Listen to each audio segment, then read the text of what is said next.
And we're back. Ninja is also with me. Hello. It's the Dante side of Devil May Cry 2, as we continue the history of stylish action.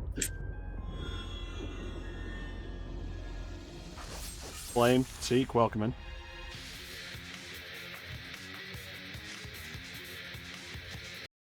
So we're probably going to see that a little bit as we do stuff. But before we really dig into this, I wanted to talk about the achievements we got last time on stream. So the Devil May Cry 2 achievements and the percentages of players that have gotten them. Let me show you. It should be good. Yes. It's better than you think. I now have 40 out of 99 achieved. Can I see percentages if I look in this side? I cannot. Can I look in global?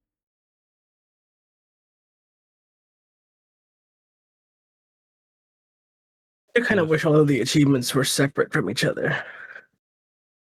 You mean separated by game? Yeah, separated by game, yeah. Sorry. Okay, so every knee will bend. Finish the game on normal mode with any character. That Teak's on a 75 stream watch streak. How do you feel about that, Teak? Feel proud of yourself? I'll have a sound alert just for you. Now he's a little motivated.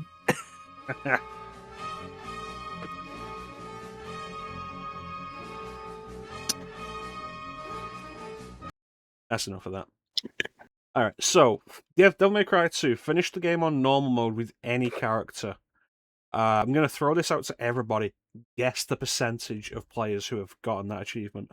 The Devil May Cry HD collection on PC.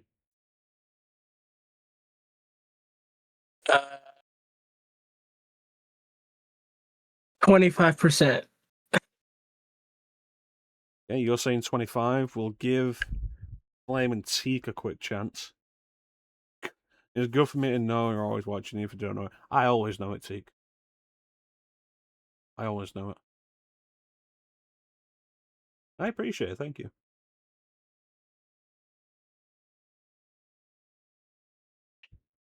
Alright, they've had a... Didn't have your PC on, sorry. Alright, well, it's 11.2%. Holy shit. Yeah, that's 11.2% who have beaten the game with either Dante or Lucia. 11 is extinguish, defeat the final boss with either Dante or Lucia, so it's the same percentage, 11.2%. Never forget a face, defeat Trismagia, the 3-head boss. That's 11.4%. Defeat Phantom, not just any ordinary human, 11.6%. But here's the fun part. Reach level 3 on any sword with Lucia. So that's, I don't think that's even fully upgraded. I think it was a level 4. But that is 4.1%. Wow. Defeat the fish boss, that's 4.5%. That's a Lucia exclusive boss. Collect all arsenals with Lucia, that is 4.4. But I think the best indicator of how many people are really playing Devil May Cry 2, especially with Lucia, 2 heads are better than 1. Defeat Tartarosian, which is that first boss we fight in level 2 as Lucia. That has 5.5% of players have achieved it. Damn. 5.5% of players have beaten the second level of Lucia's campaign. Huh. How crazy is that? I wonder if that has anything to do with, people saying just, don't play Devil May Cry 2. It's possible, but like you'd think, okay, I'm not enjoying this as Dante, maybe I'll take a look at Lucia. And it's included, isn't it? Like you buy, it's not like on Switch where you buy 1, 2, and 3 separate, it's included. So you'd think curiosity would be there enough to like at least do the second level as Lucia, but no. Alright, let's start Devil May Cry 2 as Dante, though.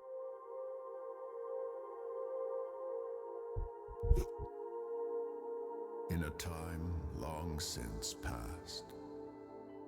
So this is the same cutscene that Lucia opens with. When the earth was overrun with demons, and humans were powerless under their rule. Humanity's hope I did not know. lived in a demon named Sparda. With a spirit unlike any other, and wielding the sword. Why are there bagpipes in the background score? Sparda eradicated the demons. I don't know, but now I can't unhear it.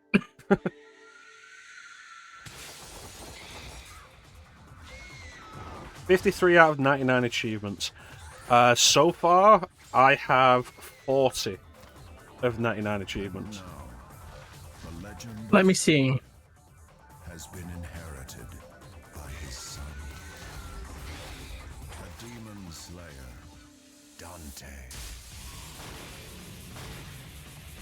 Yeah, I hope we get an announcement of a release date for it soon. That'd be really nice. I have 52. 52. I feel like by the time we've done this, I'll have more than both of you. Just for having done Devil May Cry 2. Yeah, because I haven't done Devil May Cry 2 on PC, so... Yeah, that'll push me above. Like, I'll have the achievements for 1, I'll have them for 3, but then I'll have the advantage in having them for 2 as well. Yeah. You called?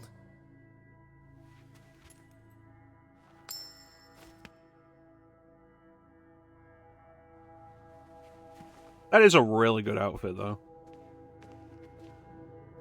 Dante's? I mean, both of them. I do like Lucia's design. Yeah. But yeah, Dante's outfit's good. And he's got, like, the shorter hair in this one, which looks quite nice.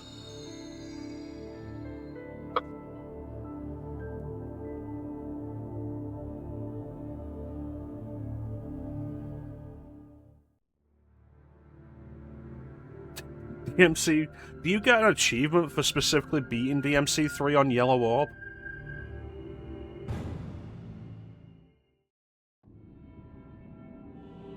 That sky looks like shit. Yep. That water looks worse. You do? Hmm. I didn't know that.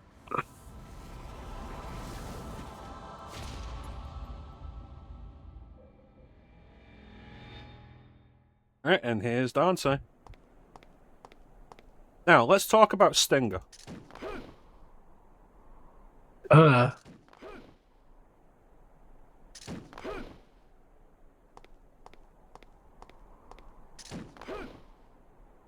Great.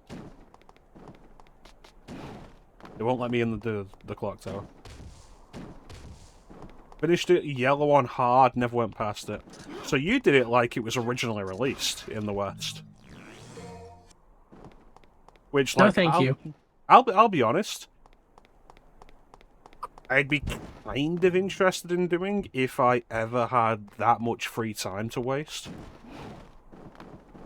You know, as like a stream challenge.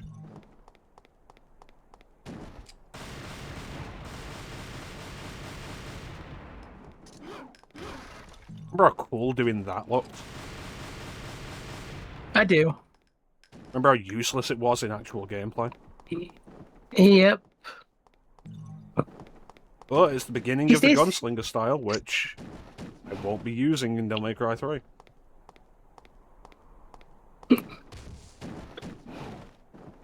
Does anybody seriously use Gunslinger, though? You know somebody does. Like, somebody will turn around and tell you, like, there's a lot of actual viability to it. Yeah, no. The pros do it, but, like, I'm no pro.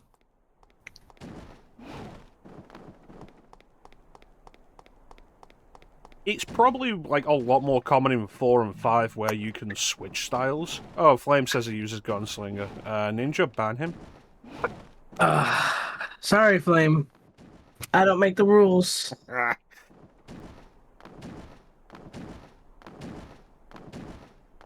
Yeah, so like in 4 and 5 where you can switch, like I'll occasionally switch to Gunslinger and try it out and then just go straight back to Swordmaster and Trickster.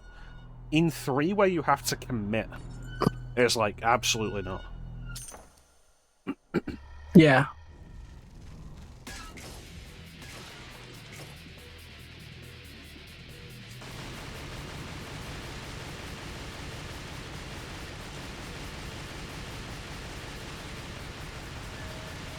Gripping gameplay, man.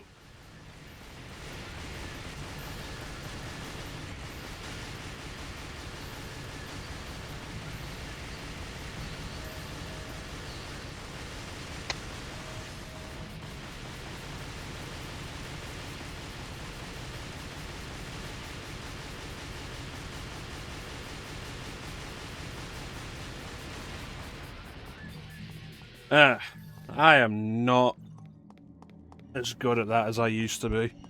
Just mashing for the extended period. Like, by the time of the third enemy was like, oh, can I keep this up for the whole encounter for the joke?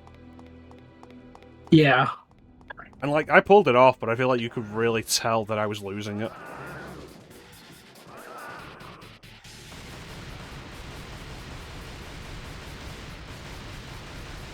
Definitely puts a strain on the hand. Just take it at a more relaxed pace. Like, here's the difference. This is just me holding it.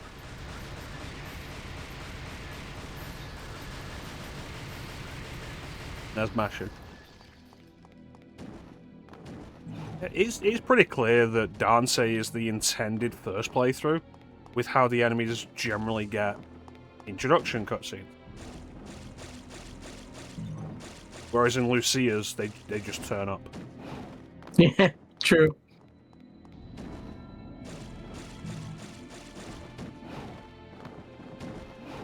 I could probably see value in Gunslinger for Gigapede, but you only have the shotgun and Ebony and Ivory by that point, and I don't feel like their Gunslinger moves, especially because you would still be on Gunslinger 1 by that point, are particularly useful against Gigapede. What do you think, Ninja? Yeah, I mean, I'm no expert, but I don't know. I like to fight my enemies with the weapons rather than just use guns.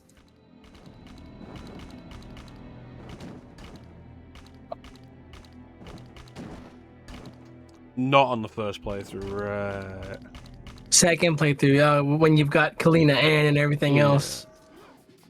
Kalina Ann could probably be good. I have dabbled a little bit with Kalina Ann's Gunslinger move. I know that Possibly Kalina Artemis. Ann is really good for the end of for like the credit sequence. If you want to get like the 100 enemies thing pretty quickly. Which, when I streamed 3 last time, back in the distant past, I'm pretty sure I didn't actually get that secret ending cutscene. Yeah, I didn't get it recently either. It's harder than you think. It is. You go back and you're like, oh yeah, no, I used to be able to absolutely ruin this.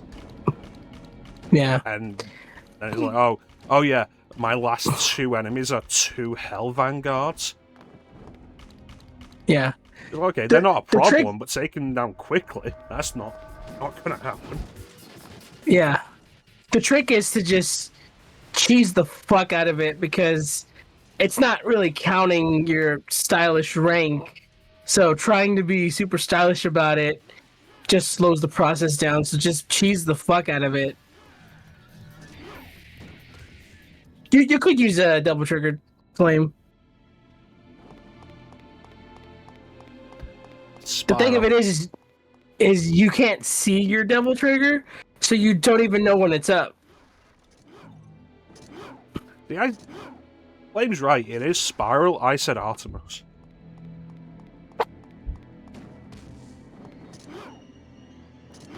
Artemis is the one from 1, right? No, that's the Nightmare No, Gamma. that's Nightmare. Yeah. I feel like Artemis is 4, 5. Artemis is the boss that Lady is inside of. Oh, right. But I'm sure it is actually the name of a weapon.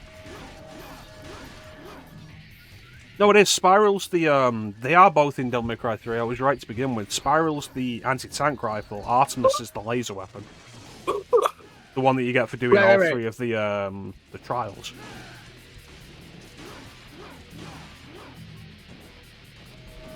Today, we discuss whether Devil May Cry 3 has too many weapons.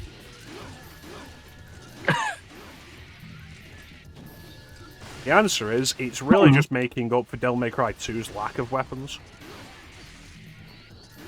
Yeah, and the fact that they feel different is good too. Mm-hmm.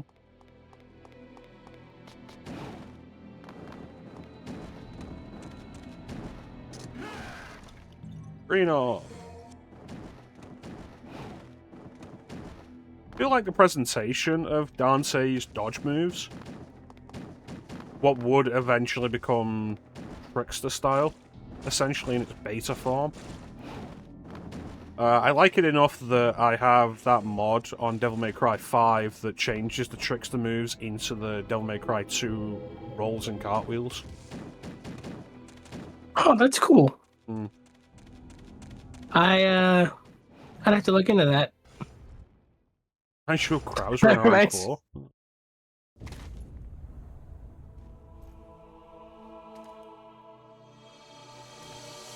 Like, it's such a good fit, though. Like, this outfit. It is. It's grown on me since we've talked about it. It's like, if Devil May Cry 1 is Neo in the Matrix, this is Neo in the Matrix Reloaded. And it's a different fit, but it's a good fit in its own right.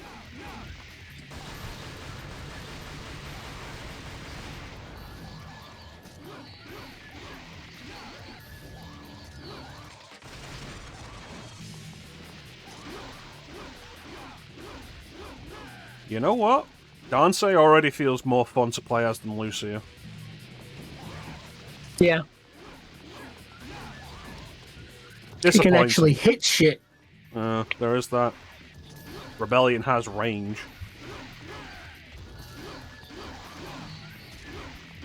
It's like, hey, Chrono, are you gonna stick with Rebellion like you did with Lucia's standard weapon, or are you gonna use Merciless or Vendetta?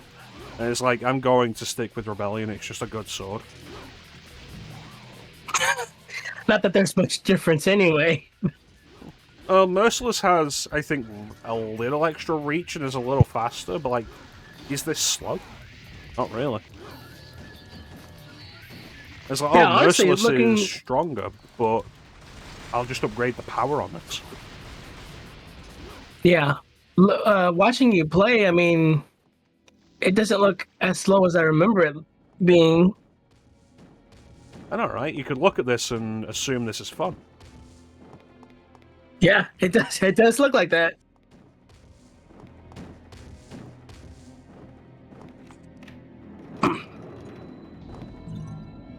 Yeah, Merciless is weaker. Vendetta's the thicker blade that is stronger. But Merciless is also faster.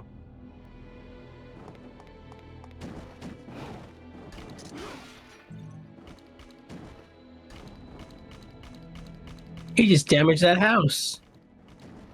Fine, there's going to be an explosion in a minute.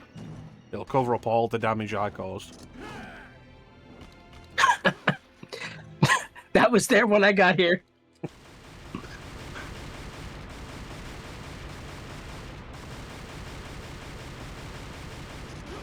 Bulletproof. Not swordproof.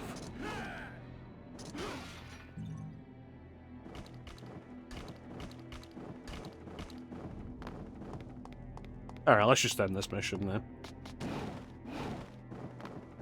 Dante says, no. Check out my moves.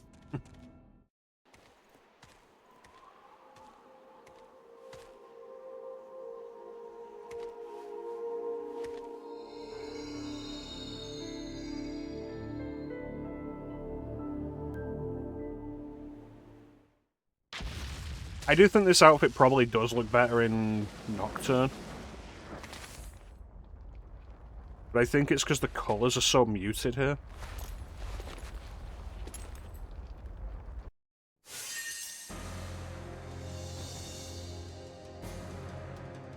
B. Oh, we got a B. That would be because Dante doesn't play like shit. I mean, we mostly got Bs in Lucia's campaign as well. It's really just the stylish thing. I spent a little time looking into it after last week's stream, and the stylish rank is just such a nightmare to actually rate in this.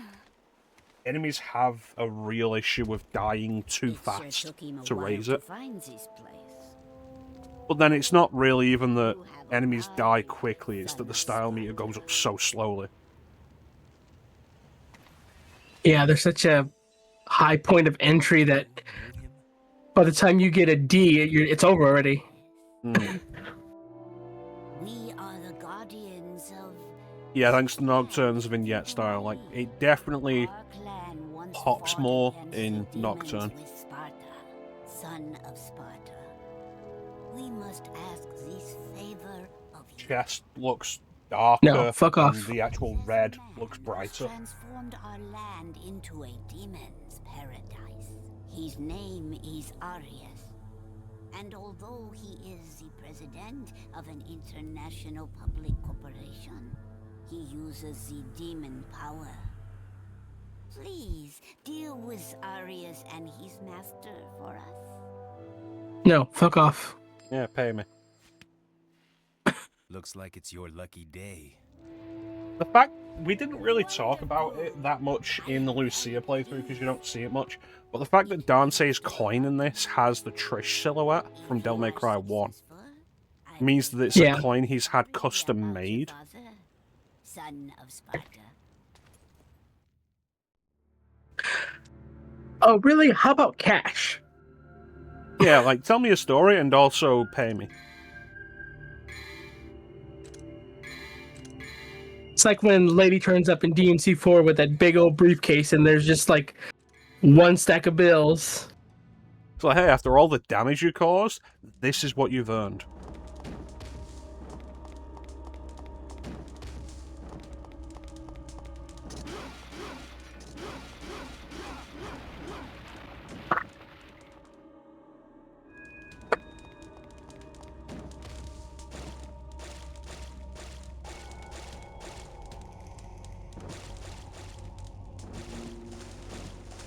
Very Cowboy Bebop in that sense.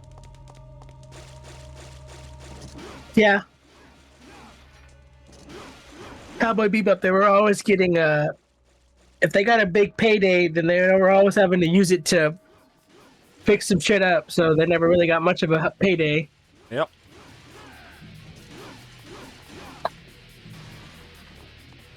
All about that status quo, we cannot get rich and successful. Then we can't have more adventures.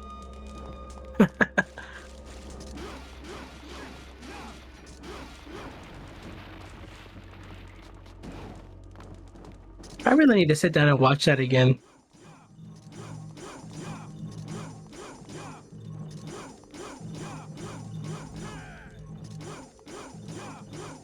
I was really happy when I finally sat down and watched the movie, Knocking on Heaven's Door, because it was really just more Cowboy Bebop.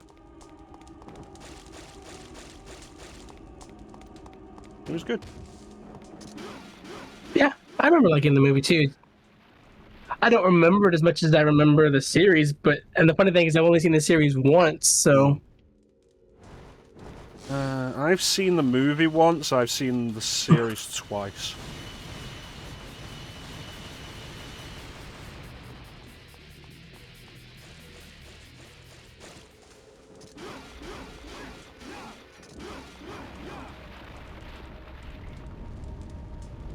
I don't think this place makes architectural sense. They're like, hey guys, remember the sewer levels in DMC1? Yeah, remember how it lasted like 10 minutes?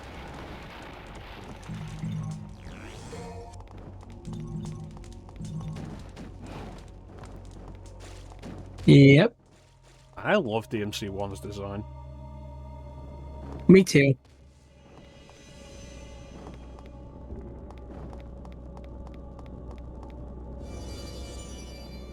Light a Light a blue flame. Alright, Fuck Flame, off. change your speech colour. Need you to be blue now. Yes. If you don't abide by the rules, I'll have to ban you.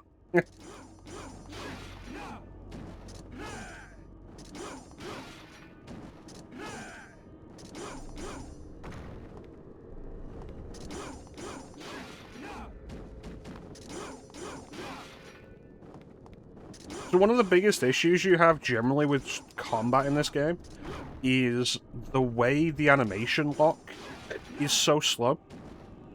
And you can't really cancel out of attacks the same way as the rest of the series. Yeah.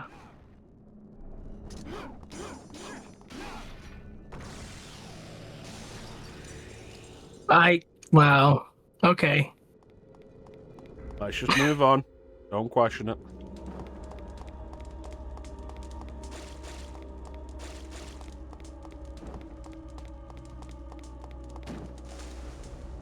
Oh boy, another door.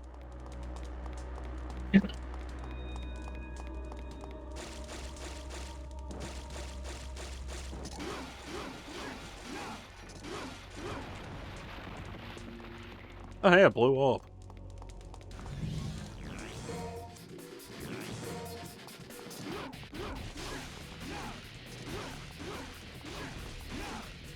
So the big advantage Lucia has over Dante is her Devil Trigger builds up way faster. But Dante is just overall better in combat. Plus Dante also gets the Margin Trigger. Oh, yeah. The I'm gonna die trigger.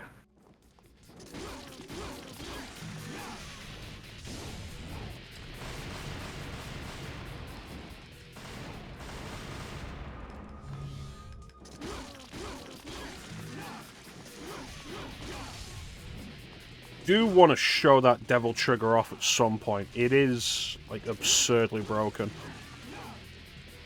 Because, like... It is. Yeah. Yeah, you do so much damage in it. But you're also completely invincible. Yeah, it's basically a cheat code.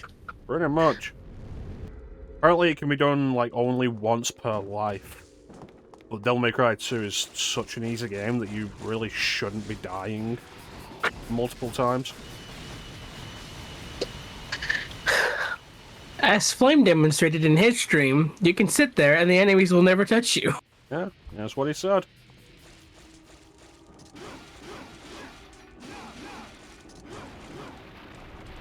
You can be the bait and they'll still just, nope, don't care.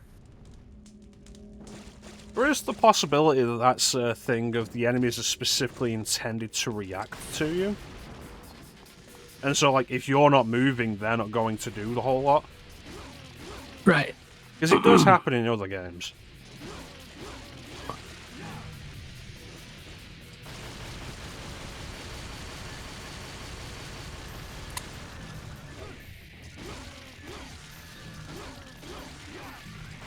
I don't know, I always kind of factor that into the whole...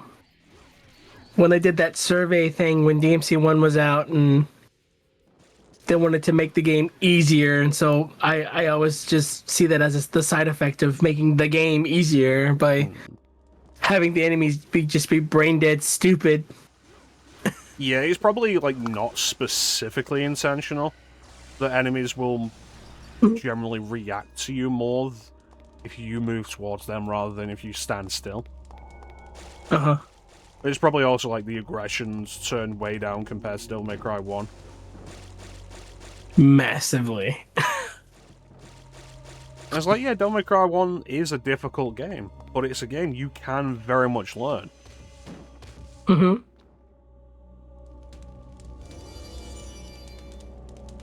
Spend some time with it. I mean, hell, we saw me do it on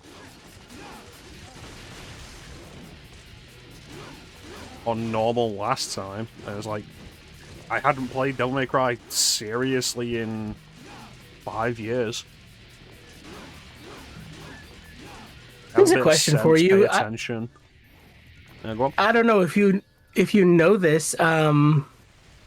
Is there a difference between normal difficulty in the HD collection and the original release? Devil May Cry 1? Devil May Cry 1, yeah. I wouldn't imagine so.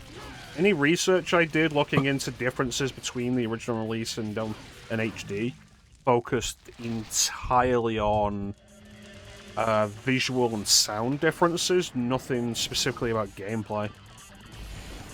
Huh.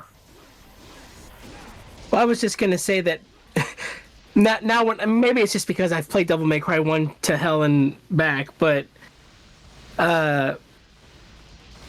normal difficulty seems kind of easy for me. I mean, you could always boot up Devil May Cry 1 on PS2 and give it a try, see how you feel. And if you That's emulate true. it, you could just remap the buttons.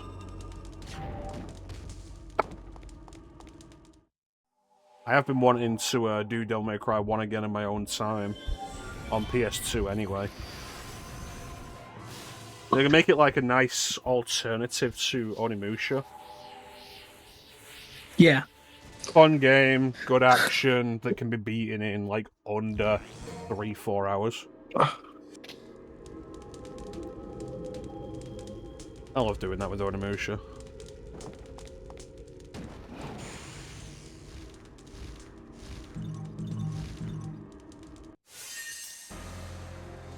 Such a fun time. It really is. I more go for things now that I know I can beat in a sitting and just kind of chill to, versus something that I'm gonna have to sit with for a couple of hours. That's a commitment. I really don't want to commit to something right now. No.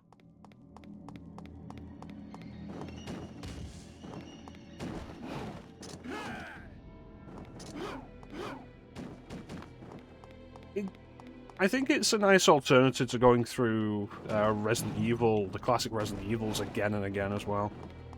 It's like, Yeah. we are generally part of a community that's very big on classic Resident Evil, and we've all done them so many times. Mm-hmm. And so Devil May Cry 1, Onimusha, especially Onimusha, still being very embedded in that Resident Evil DNA.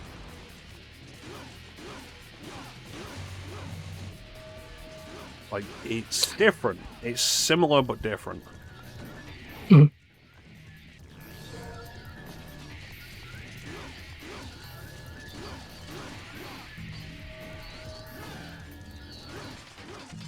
And then Onimusha 3 is if you want, like, that in a bigger package.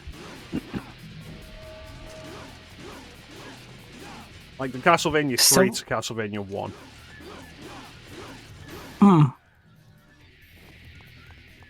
Still waiting on that re-release. Or just any news on Onimusha at all. Yeah. Supposed to be getting Way of the Sword this year.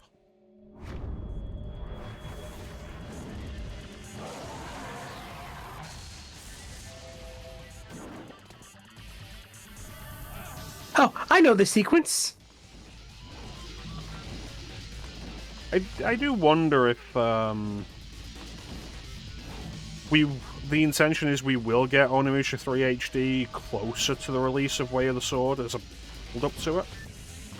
I hope so, because I do think like 3 deserves to be played again. I hope so too, because I'd always wanted to play it.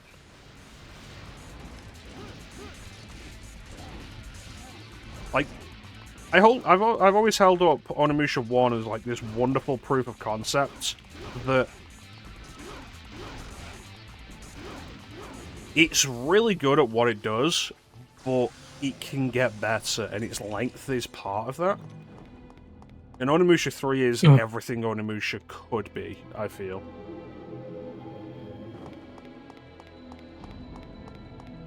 And Onimusha 2 does like its own thing and like is strong in its own way, in a way that I don't appreciate as much. Yeah, I agree with that. I mean, it was fine, but it's no Onimusha 1. Sometimes complicating things isn't the best way to go forward. Yeah. Simple idea, keep it simple. And Onimusha 3, because it goes between two characters, you'd probably think it's more complicated like Onimusha 2 is, but it's really not. Like, you don't really even choose when to switch, except for one part of the game.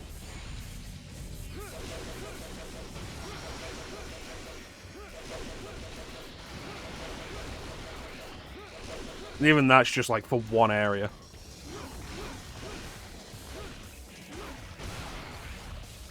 I remember this guy. I remember I picked a spot where he couldn't get me and then just kept shooting him until he died.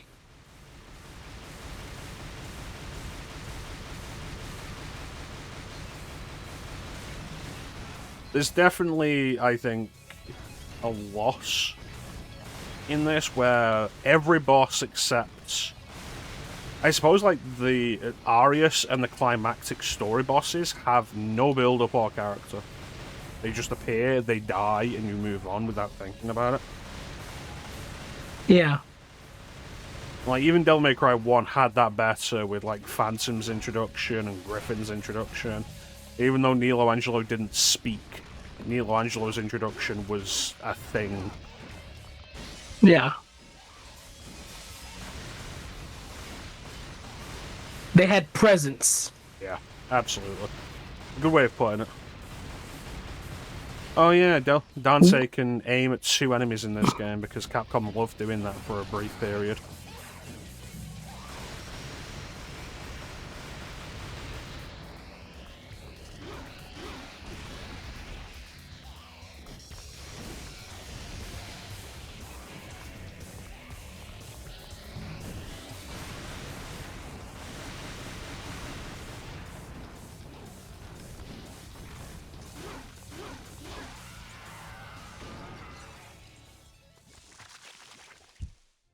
I have killed Random Monkey. Yes, I have. No, give me red orbs. Garbage. Devil May Cry 1 would have given me red orbs. Yep.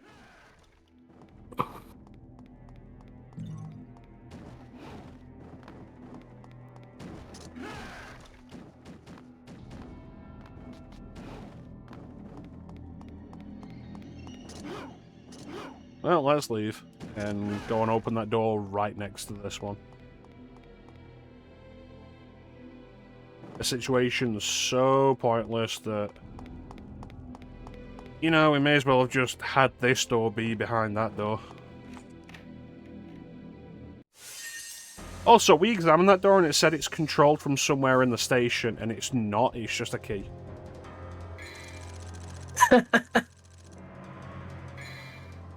Could have just said the door was locked, man.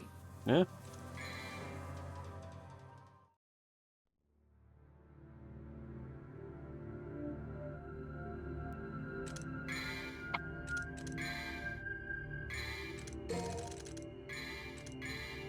I think the difference in price to upgrade your weapons says everything about the priority in combat design. Upgrading your swords to level 2 is 5,000, upgrading your guns to... Yeah.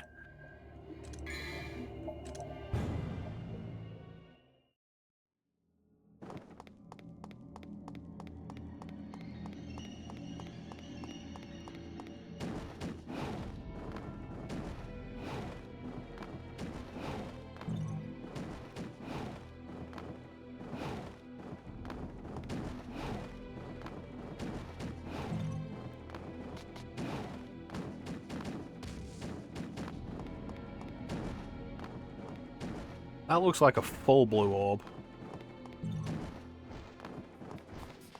Yeah, I'll be with you in a minute. That is a full blue orb, what the fuck? Well, there you go.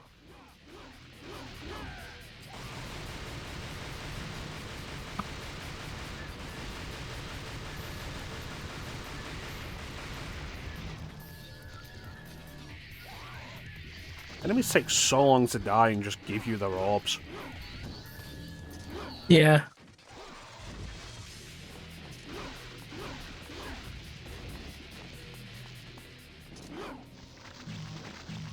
I'll tell you one thing that's like a really nice little quality of life thing that the Crimson mod gives you in Devil May Cry 3. The run faster ability. You know, like Devil May Cry 4 introduced? Yeah. You run so fucking slow in 3. Mm-hmm.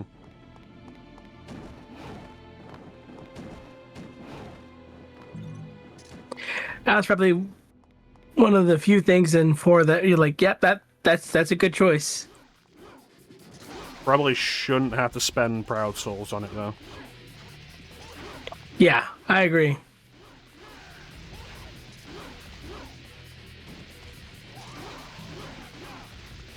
I think, don't they just give it to you in 5, right? They might do. I haven't thought about Devil May Cry 5's upgrades in a long time because, you know, the game has one save file. Mm-hmm. And I have, like, all the upgrades now. I've done for a long time.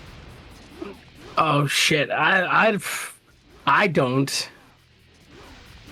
Well, I don't have the EX provocations. Well, those are stupid expensive, so that's understandable. Well, the trick with those is you can either pay the money to get them, or you finish Bloody Palace with the character. Oh.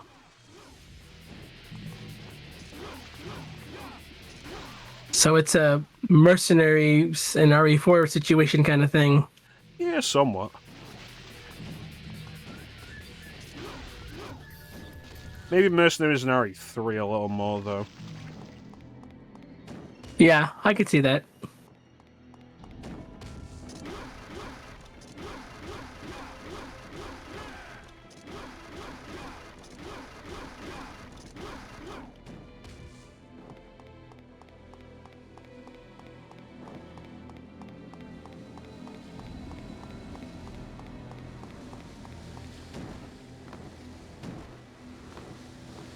You know, I wonder if Devil May Cry 2 had only been focused on Dante rather than adding an extra character, if we'd have gotten more interesting level variety. Because, like, we're going through this area, and I'm just thinking in my head, like, this area wasn't particularly interesting in any way when we went through it as Lucia. Yeah.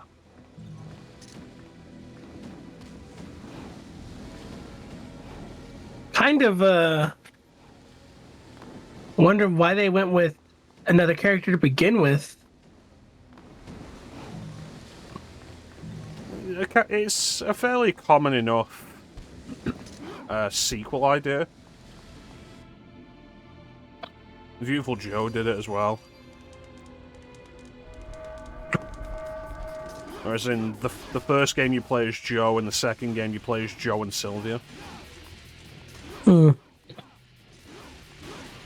feel like we should all spend more time with Beautiful Joe. I've not seen anything on it. I just know that Kamiya did it. My opinion of Kamiya's games has pretty much always been, like, love them or hate them, they're always interesting.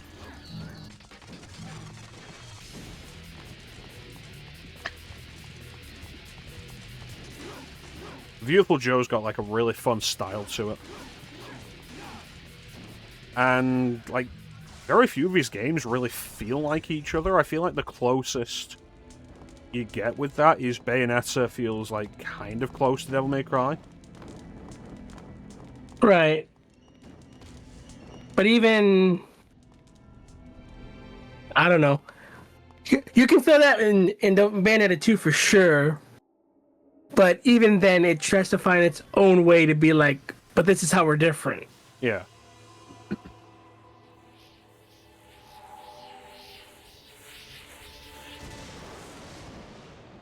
Like, Beautiful Joe's definitely its own thing.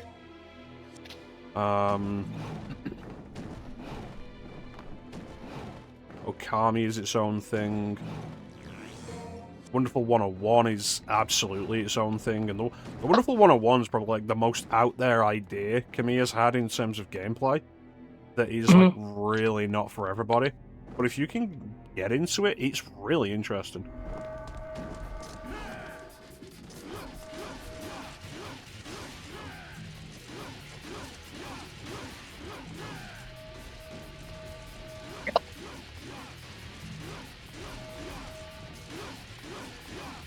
Yeah, I'd definitely say, like, give Beautiful Joe a try. It's a real shame it's another game that Capcom just has not made available on modern platforms.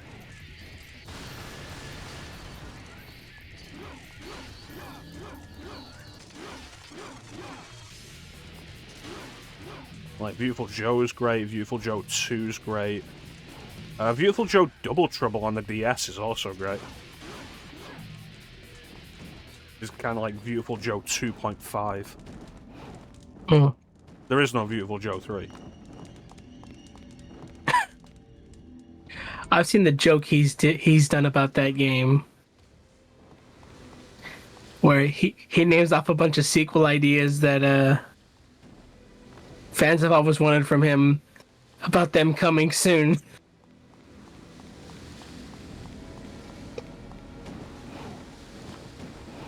Man, I never want Kamiya to change. Like, I want him to keep doing like, whatever he wants to do, because, like I say, whatever he does, always interesting. At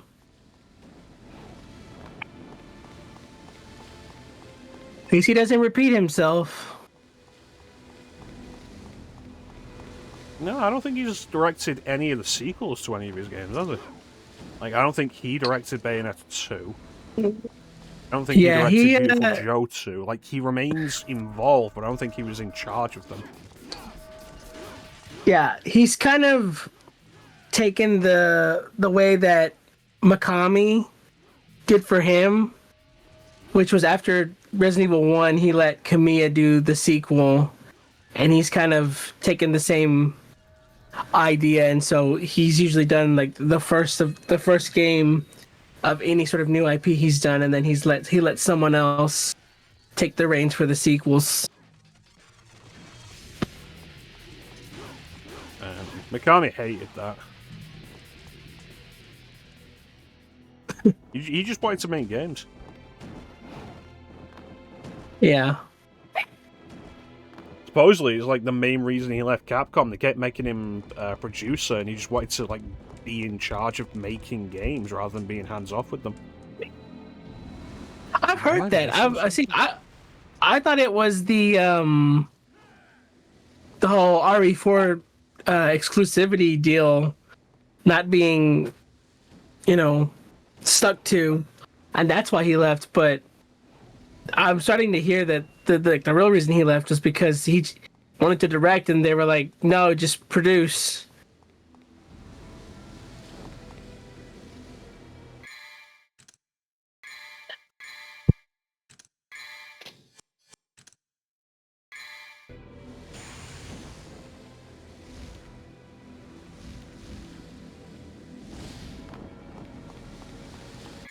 Okay, so it will have to do with the quick heart then.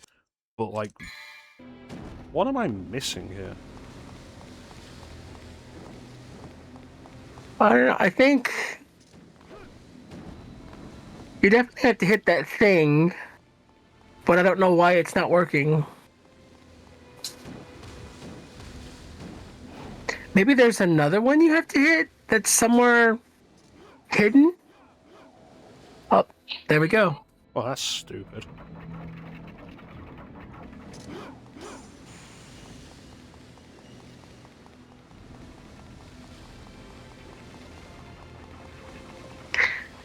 That is very stupid.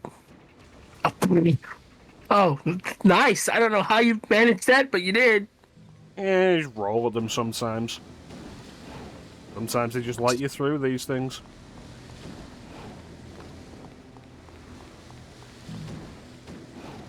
But yeah, no, I think, like, Mikami's stuff. He did Resident Evil. He directed Resident Evil. Then he directed Dino Crisis. Then the Resident Evil remake. Then he's credited as director of PNO3, but like Itsuno in this game, he joined very late. Then it's RE4, I believe, and then God Hand. And I think God Hand was the last thing he directed for Capcom. And the last thing Clover Studios he's credited with. Hey, how you doing, Spunk?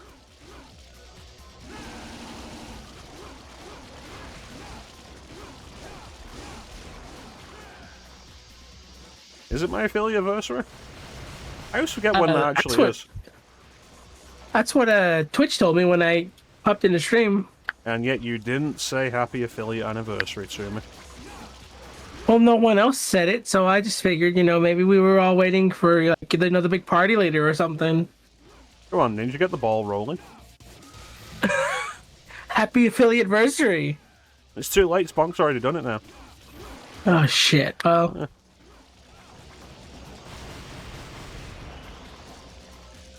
yeah, I got the Mario cap on today. How you doing, Spunk? his boss is going so much faster with Dante. Yeah, Lucia just doesn't do as much damage. She gets multiple devil triggers. Like, by this point, I think we devil triggered as Lucia 3 times. But even then, she just does not do the damage.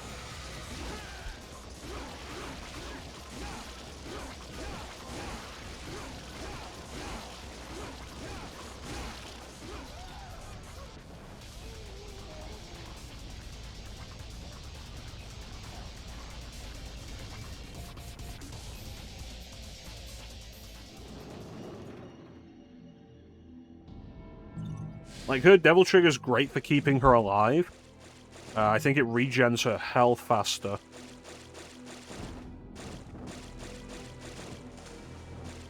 Is Lucia's path.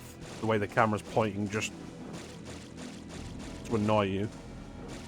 Her health regenerates faster, her Devil Trigger regenerates. I've heard it's like 3 times faster than Dante's.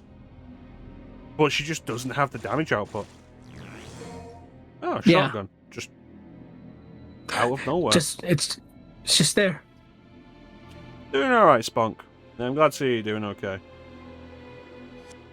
We're playing everybody's most avoided game in the series. Because this is not a stream of cowards. This is a stream where I will play the games that people are too afraid to play. But I am in fact a coward. Wasn't that a fun cutscene? It was. It was what, like 5 seconds, if that? I'm gonna go buy a motorcycle now.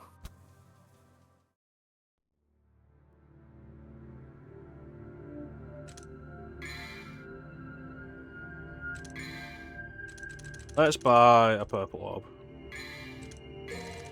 More Devil Trigger. Really? Never played Devil May Cry? Oh, the fortunate thing is, like, you can pick up Devil May Cry and everything right now. Oh, that sale's still going on? What sale? I thought there was a sale for DMC recently that was going on. I wouldn't talk about a sale, I mean just that it's available on everything. Ah. Which is good, you know, unlike Beautiful Joe, which you can't buy on anything.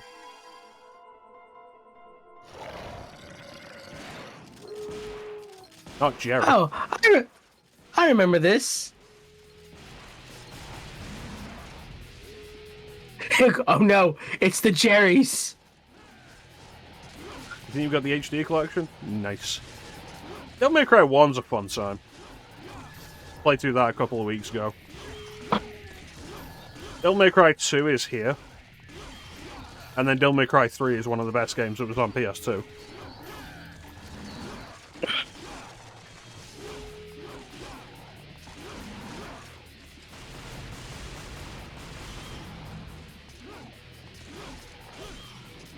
Yeah, so many games. Very much. You didn't manage to get them at the time.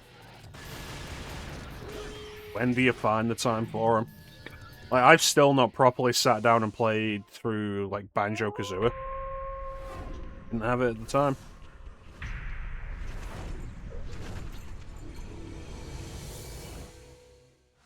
That looks like somebody who could be an interesting character. Yeah, if they had any. Bet you he isn't.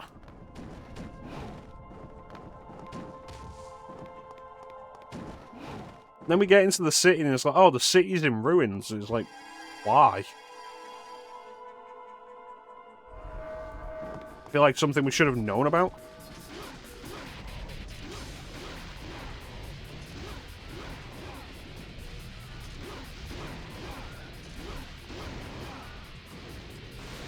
Yeah, doing this again though, like playing as Dante, it reminds me of exactly why I unlocked Trish on my PS2 playthrough.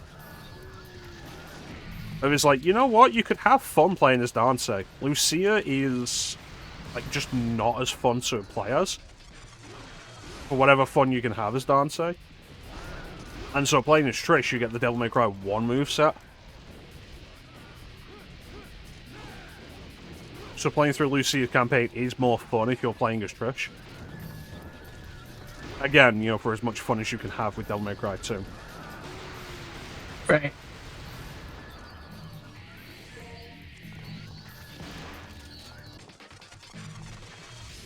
Come on. Look at that, doesn't even... Close range. There we go. No, did that even knock him out of the sky? Or is it just that he died? No, close range doesn't even knock him out of the sky. Crazy. He just says, just the flesh wound. There's so many games, especially so many games with Nintendo could have PCT games. You know,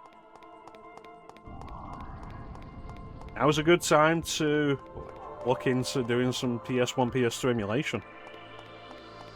Like, don't do retro gaming on hardware these days. It's not worth it because of how much everything costs. But if you're willing to spend a little time with emulation, there's not really systems like these anymore. Design choices that don't exist anymore. Weird and wonderful ideas. The very definition of my preferred 6 out of 10 games that are kind of rough, but are so much more interesting than your 8s and 9s.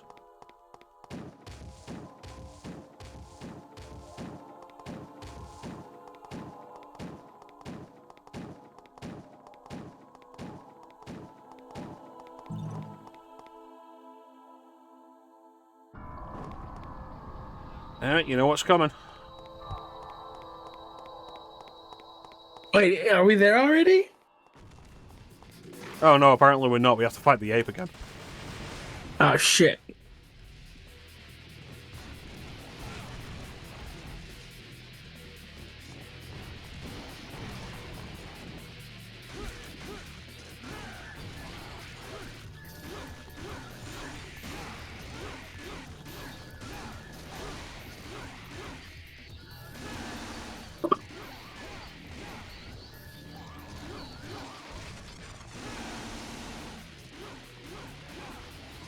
This thing has way too much health for what has now apparently become a regular enemy.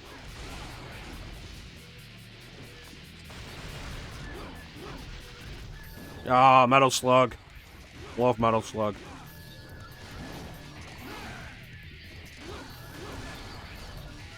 Just too many good games there is. There really is.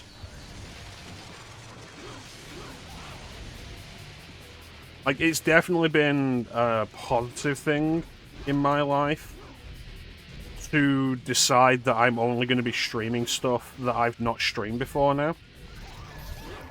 With exceptions, depending on, like, what we're doing for themes. Like, we've done Devil May Cry 3 before, way back in the old times. And we're going to do it again.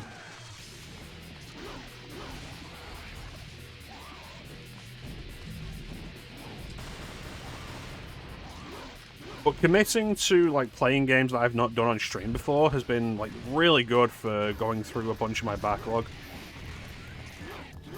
And even just replaying stuff that I've been meaning to replay for years.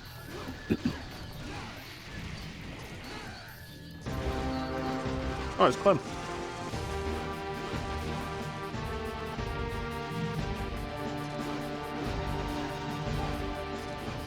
Damn you, Clem. Clem's Clem's kicking everyone's ass at bowling.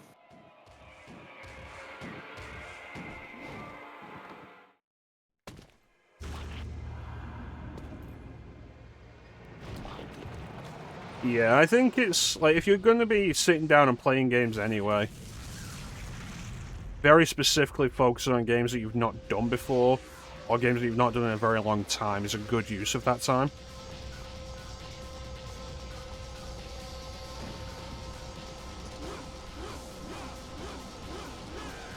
Oh no, the hardest boss in the game.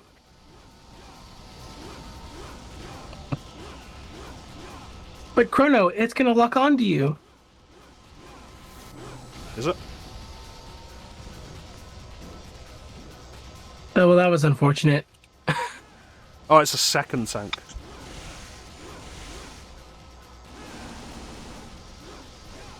That's the trouble. There was a second one. It should say infested tanks.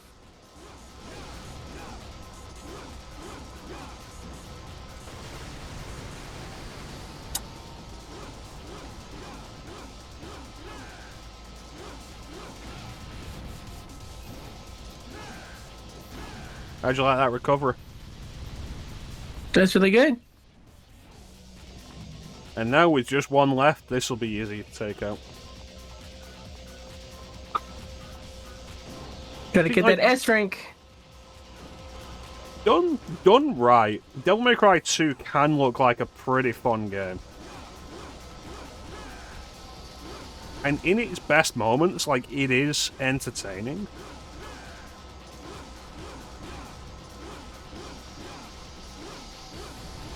I think its biggest problem, like we've talked about before, how it's really just kind of dull. It's not engaging for most of its runtime.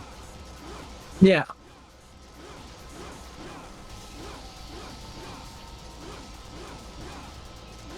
The way that I always put it to people is, it's a game where if you're worried about not talking to chat, don't worry, because there will be plenty of time to talk to chat, because that'll be the only thing keeping you from being bored. Ninja, I've got bad news. Yeah. There's a third one. Oh shit.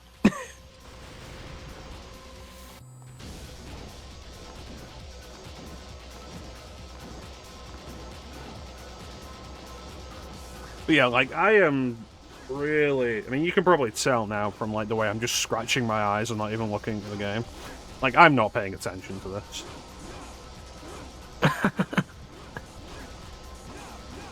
There'll be moments where I have to pay attention. Like, the final boss of the Dante campaign is considered to be the high point of this game because it's the point where it feels like it's trying to be Devil May Cry. It's like, look forward to when we get to the despair embodied.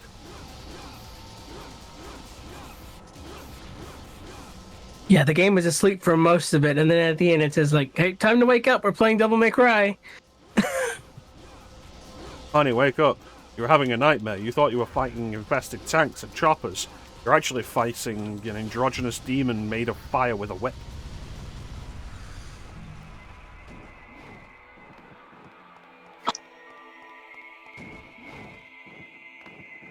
But, like, people, like, it's... The biggest problem I have with the general perception of Devil May Cry 2, though, is the way people get so caught up in the hyperbole of, like, oh, this is one of the worst games you'll ever play. Like, don't play Devil May Cry 2, it's awful. Which is usually the common thing you'll see with, like, YouTube reviews, which are the thing you're most likely to see in this regard these days. And it's like, it's not awful. You've absolutely played worse on PS2.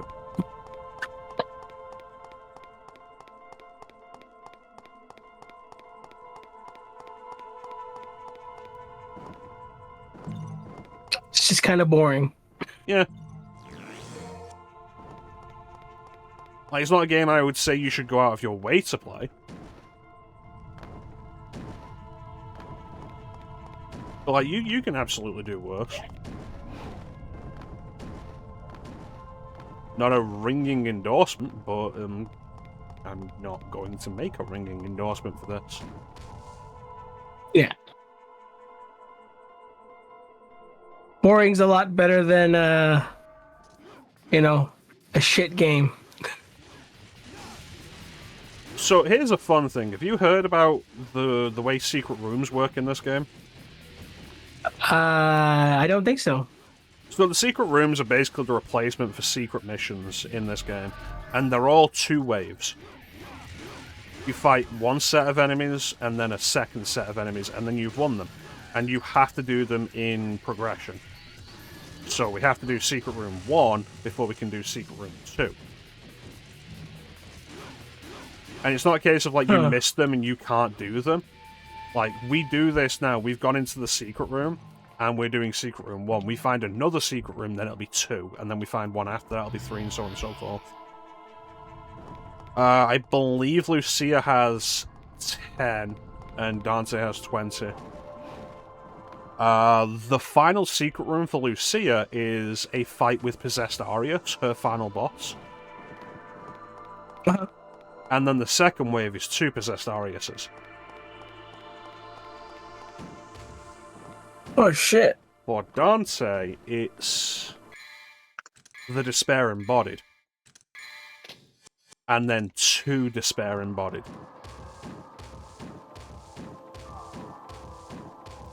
I believe I did all of Dante's secret rooms. I didn't do Lucia just because I don't care, but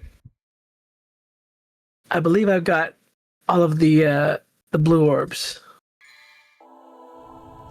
Okay, where am I going? Anywhere but here.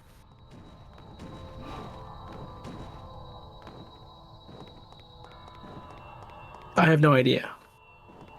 What the fuck?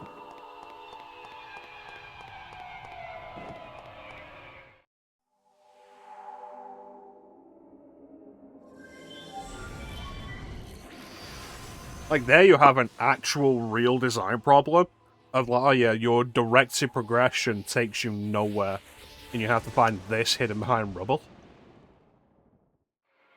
Yeah. At least DMC1, even if they didn't tell you where to go, they at least gave you an idea. This is going to have been optional, isn't it? Or do you think I was intended to get that before fighting the tanks? Who can say? I don't know, I was supposed to go this way. After killing all 3 tanks, presumably. Oh, look, it's the second best boss in the game. Everybody's favourite, the infested chopper.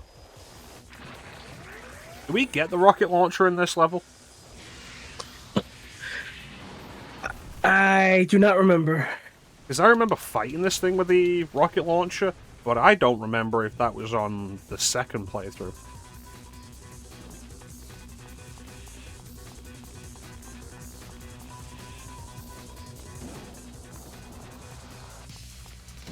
Alright, here we go.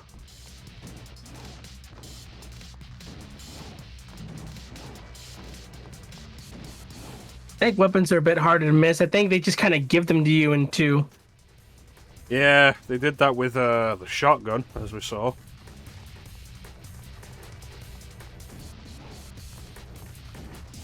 Why is this considered a threat? I can actively fly.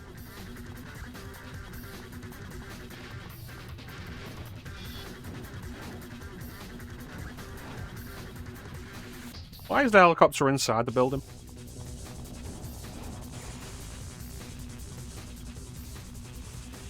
To scare you. You know what I mean? I can fly. Like, cool, what are you doing? I can do that too, motherfucker.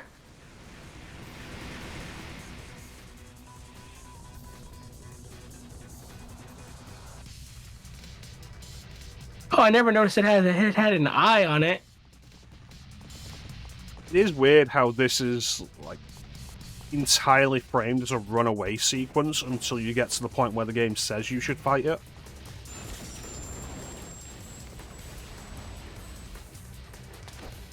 Like, why are we running away?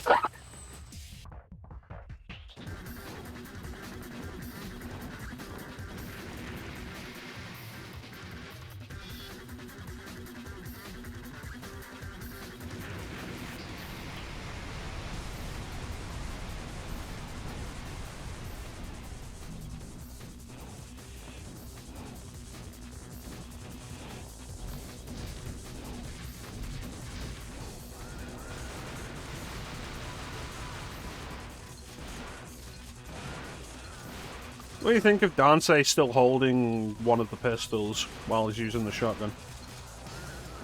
It looks cool, but But is obviously he him just using it? having the shotgun. Yeah, it'd be nice if you could use it, yeah.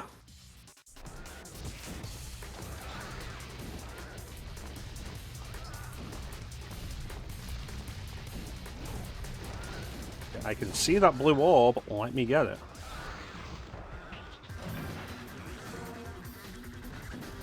And again, like, why is that a full blue orb?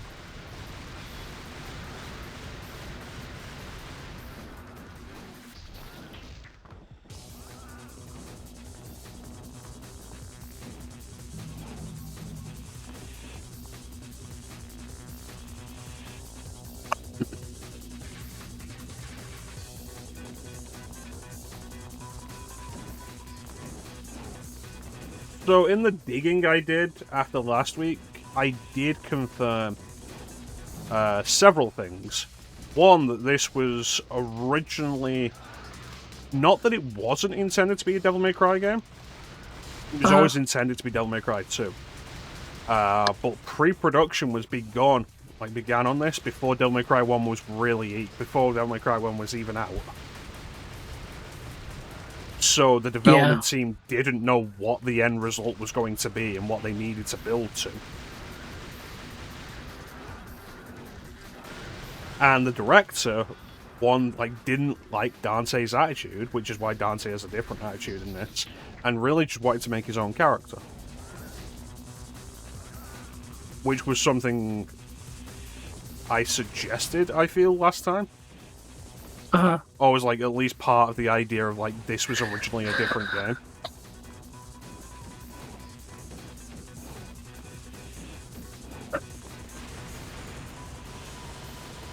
Well, I know that's what pissed off Kamiya, which was right when they were doing marketing for DMC 1.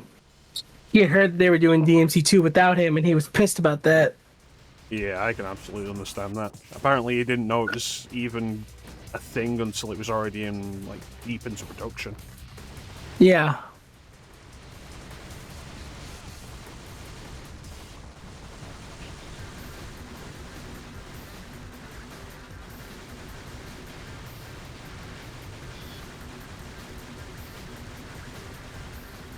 Which, it's a crazy way to go about these things. Of like, oh yeah, we've got this crazy auteur who has put together his own thing that we're so sure is going to be a hit that we're going to greenlight the sequel before it even comes out. And then not even bother to have him involved. Yeah.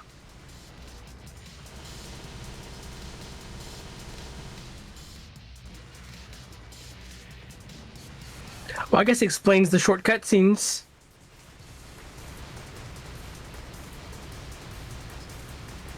I wonder if there was more cutscenes, there was more in depth to the story. And it was just, like, some of it was cut out after Itsuno took control because it was just a mess.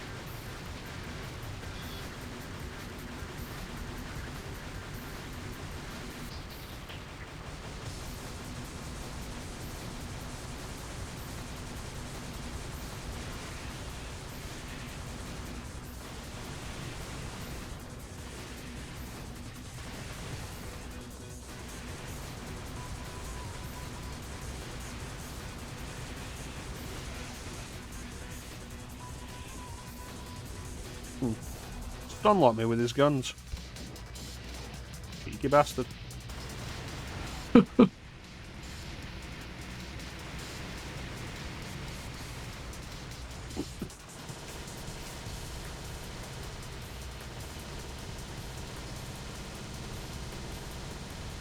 That's the real damage.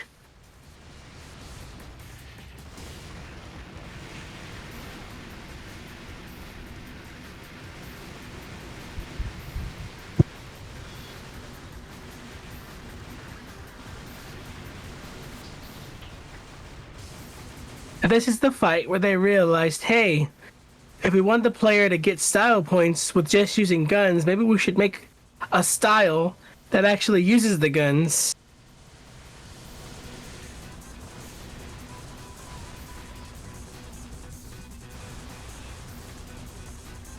That's not where I was stood.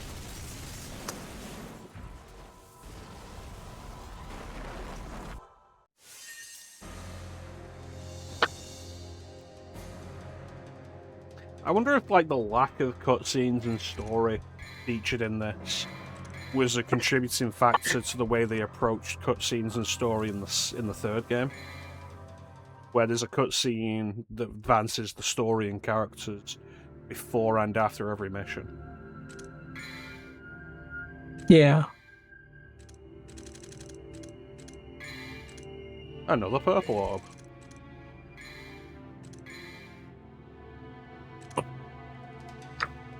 Alright, we got 7 minutes until the next ad break.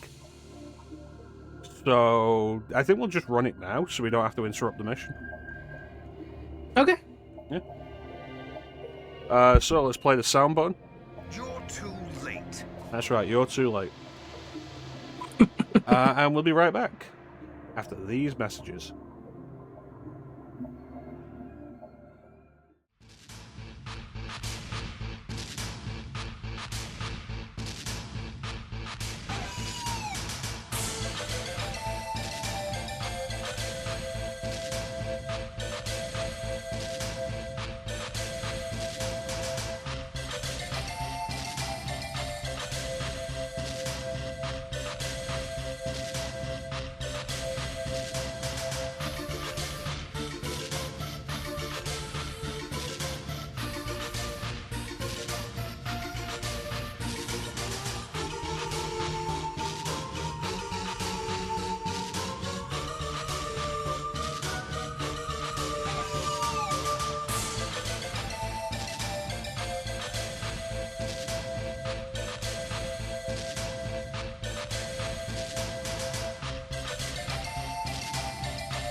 And we're back. So during the ad break, Ninja and I were discussing the potential viability of a Devil May Cry 2 remake. Why are we back where we started the last mission? Because this game hates you. So I think, like, the idea of doing a Devil May Cry 2 remake to, like, fully realize potential... There's the ideas that you shouldn't remake good stuff, you should remake bad stuff that missed the mark the first time. And right. I can agree with that. But I feel like at this point, they've probably lost so much of what this game was to begin with. And there was such an unclear vision on top of that, that if you try to do this again, even with the same people that were involved the first time, you would probably end up with something completely different from the off. And, like, would it even be worth trying rather than just making a new game? Yeah.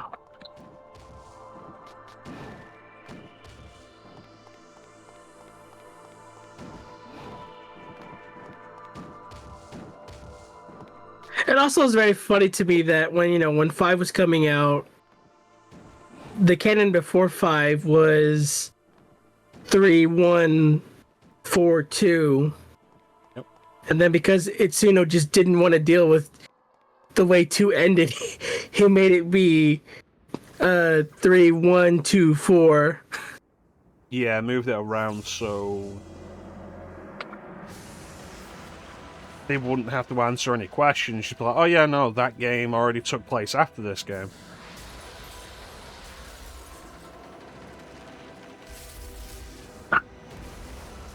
So this was in a bunch of the trailers. Yeah, I remember seeing this and being like, this looks so cool.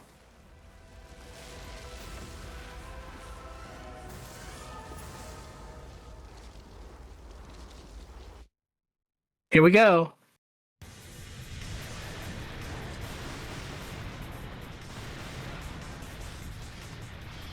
What hit me? When I tell you, Chrono, that I was hyped for this part, because I thought, like, oh, this is the final boss, like, I might beat the game.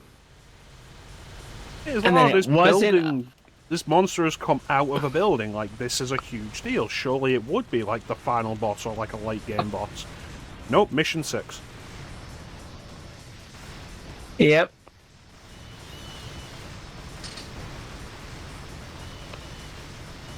And I thought, like, oh, well, there's 2 discs, and maybe, the missions in the second disc will make up for it.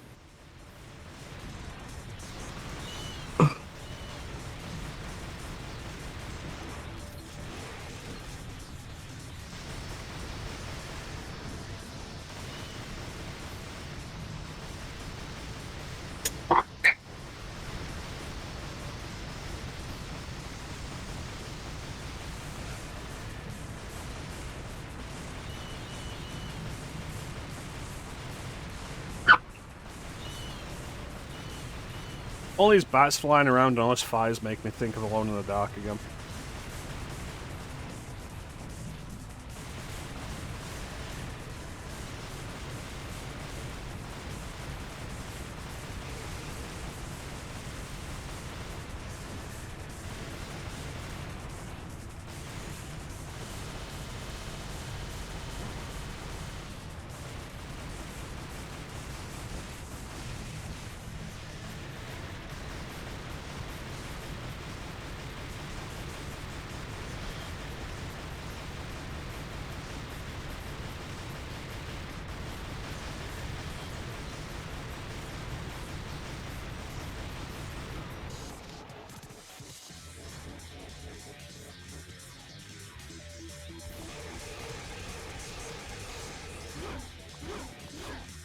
At least now the fight might actually be interesting.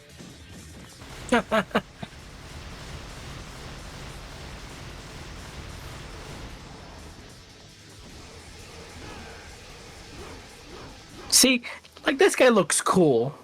If he had a story, I'd be more invested.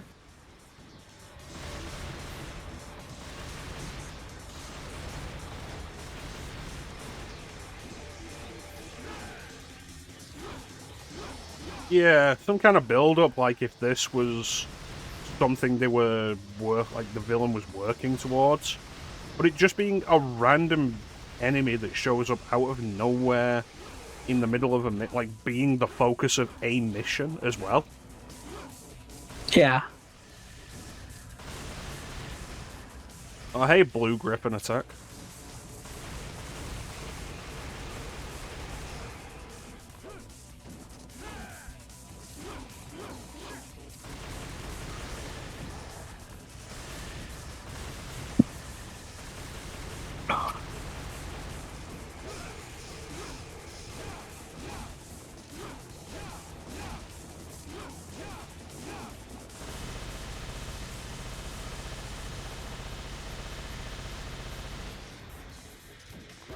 So I think we're generally agreed that the Devil Trigger form in this game is kind of cool. Yes. I think the fact that the Devil Trigger form in this game has guns embedded in the hands is very indicative of the intended design of this game's method of play. Yeah.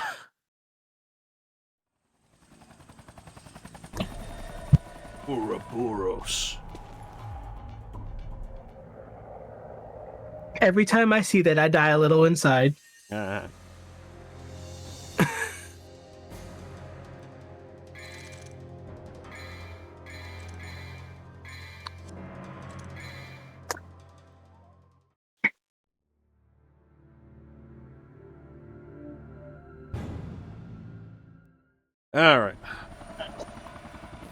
Oh, it's an FMV.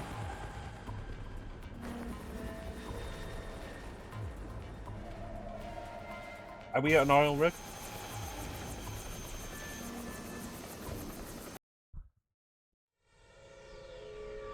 How did we get to the oil rig? Well, you see, I don't know. I mean, that's really all of it for this story, isn't it? Like, how did we get here? Why are we here? Even Devil May Cry 1, with its lighter focus on story compared to 3 and 4, like, because it's contained within one area, you know where you are in relation to where you just were and why you're there, even while the game doesn't present cutscenes to explain any of it. Because it just makes sense. Yep. It may be story light, but you're never like, why am I here? Mm-hmm. Whereas locations just kind of show up in this game, and you're like, yeah, well, okay. Plus, there's the Resident Evil holdover of like just being able to examine so much of the environment, which adds little lore tidbits, little pieces of Dante's personality.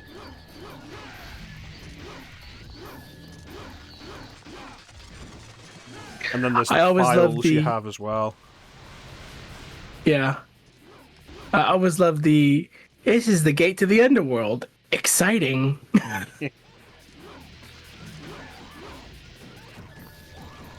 It's like, Dante, come on, man. This is the gate to the underworld. Groovy. Yeah. You should just say that, yeah.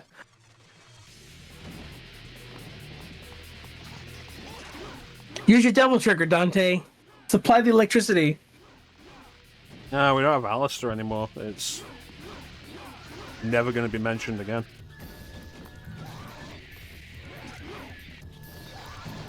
And Trish is off having, I assume, adventures with Lady.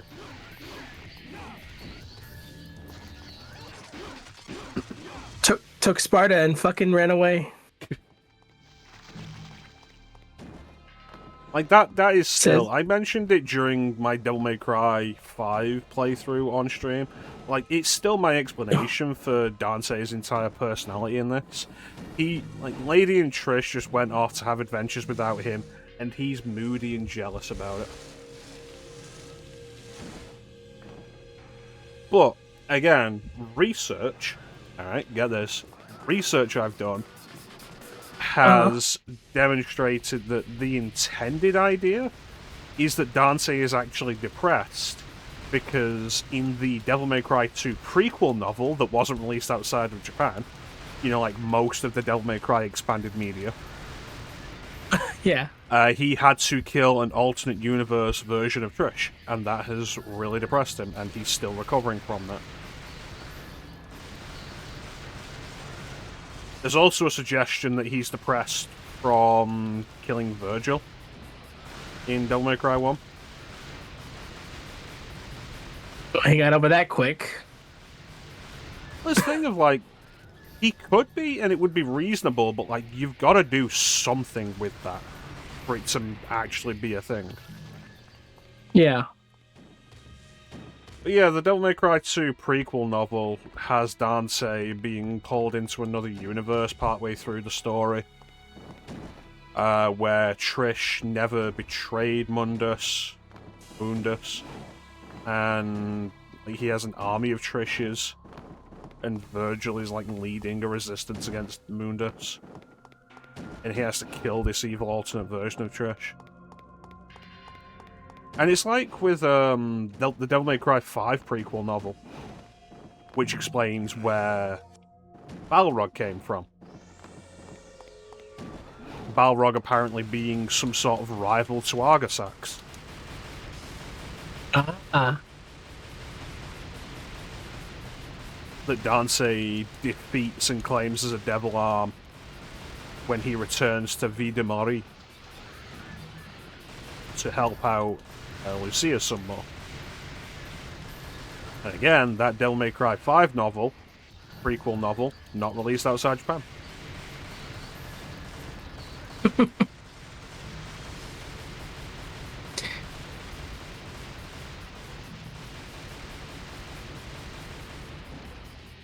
Which is one reason why I'm entirely fine with, for lore purposes, replacing Balrog via mods with Gilgamesh. Yeah, I've seen people do that. Yeah, you saw me do it.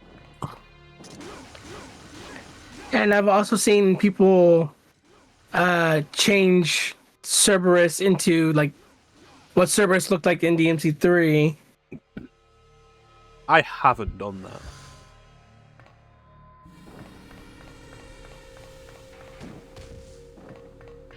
Oh, speaking of DMC3 things, though, I was listening to one of the tracks from Bayonetta 3, and I won't tell you which track, but the same composer of Subhuman actually did that track, and it's actually a better track than Subhuman ever wishes it was. And I went down a whole rabbit hole of the same composer did a remix of Devils Never Cry for Marvel vs. Capcom Infinite, and it's like one of the worst things ever. Yeah, I feel like I linked the MVC Infinite Devils Never Cry on the Discord at one point. I remember I did a Let's Play of Marvel vs. Capcom Infinite, and, like, the story mode is, like, fun trash.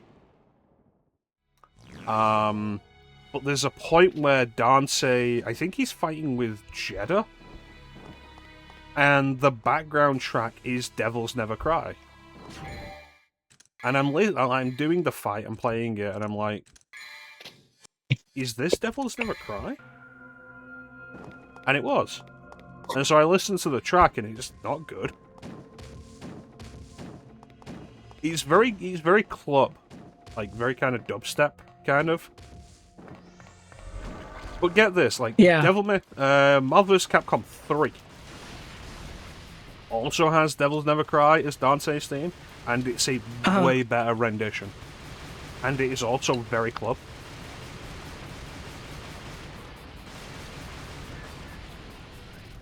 Yeah, I've heard that the one in Infinite, it makes the song unlistenable. I was like, how How do you make Devils Never Cry like just something you don't want to listen to?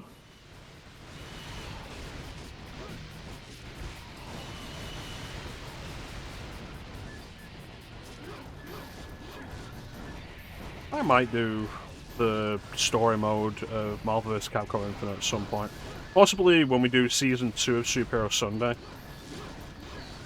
Like, I did it for the Let's Play, and it was the first time I'd ever played it. And so I was going through it, and I was kind of interested, because, like, an actual story mode for one of these crossover fighting games. Uh-huh. And it was engaging. It's not good. It's not a good story. But, like, these kinds of crossovers never really are. The end result always ends up being, like, a bunch of these characters have to act out of character. Or just be really stupid for the sake of whatever.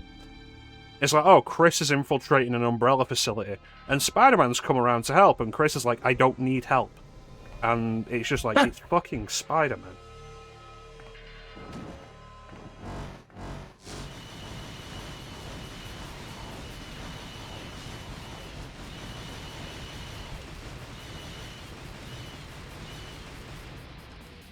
Chris says the only superhero that can be around is him. And we get to that, like, some of the stipulations to talk about with that. Like, have you seen the opening for Marvel vs. Capcom 3 or Ultimate Marvel vs. Capcom 3? I have not.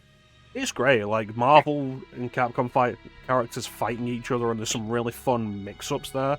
Like, Dante's fighting Deadpool, Virgil's fighting Wolverine. And it's like combinations that would be super interesting. Doctor Strange fighting Morrigan. One of the stipulations for Marvel vs. Capcom Infinite is Marvel characters were not allowed to lose or look worse than Capcom characters in any situation. Wow. Yep. So immediately when you've got one half of the crossover demanding that the other half is way less than they are, like, it's not going to be a good crossover. And it's a shame, because, like, it's cool. I thought Marvel vs. Capcom Infinite was actually kind of fun to play.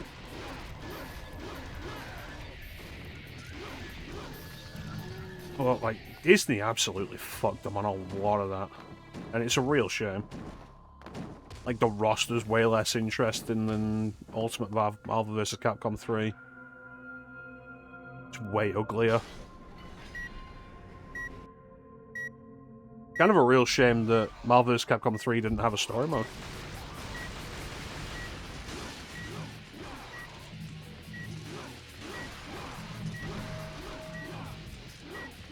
And then there's, like, questionable roster choices. It's like, you know the Bionic Commando reboot that happened in, like, 2009? Yeah. Yeah. So, the main character of that is in Marvel vs. Capcom 3. Makes sense, it happened around the same time. That character is also in Marvel vs. Capcom Infinite. Which doesn't make sense, because that character had no lasting appeal, and this was years later.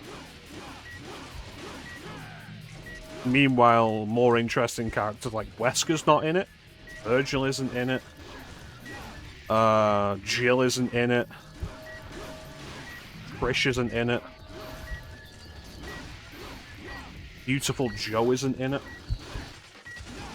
Okami isn't in it. Oh, sorry, Amaterasu. Amaterasu isn't in it. But, like, here's this random white dude with dreads and a robot arm.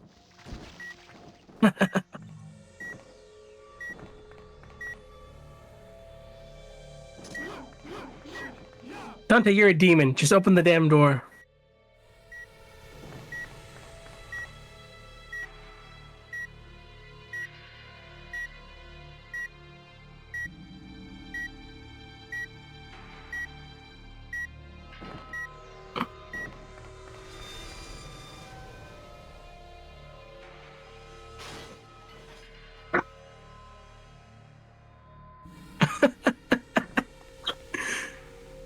Let me out! Let me out!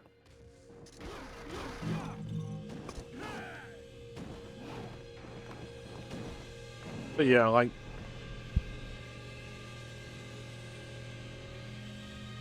as much as I love Marvel vs. Capcom 2, the roster in that game is like way too heavily skewed towards both X-Men and Street Fighter. Presumably because like they already had those sprites from the previous like X-Men Children of the Atom, from Street Fighter, from various 2D Capcom fighting games. Like by that point the Morrigan sprite had been in use for like 5 years without an actual update, so it really stands out compared to the more recent sprites that had been made for the game. But like the roster is way more X-Men and Street Fighter over like any other Capcom or Marvel stuff.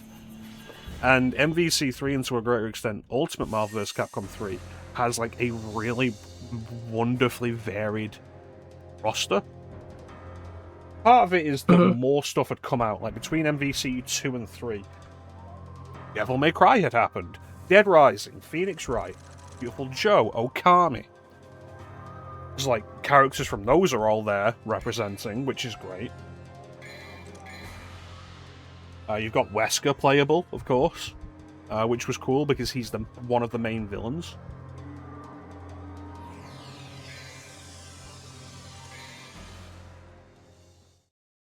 Firebrand was added in Ultimate Marvel vs. Capcom 3 from Ghosts and Goblins, which was a cool addition. Arthur was in there. And then the Marvel side had characters like Deadpool was in it, before Deadpool was played to death. Phoenix was a really cool addition. X-Men, yes, but she hadn't been in the previous games. Doctor Doom, Super Skrull, Rocket Raccoon, and this is like years before the Guardians of the Galaxy movie comes out.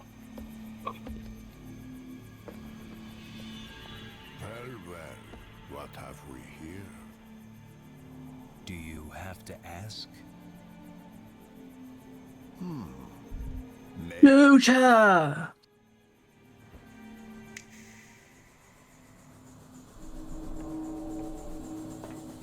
Ah, that's good work, Dante.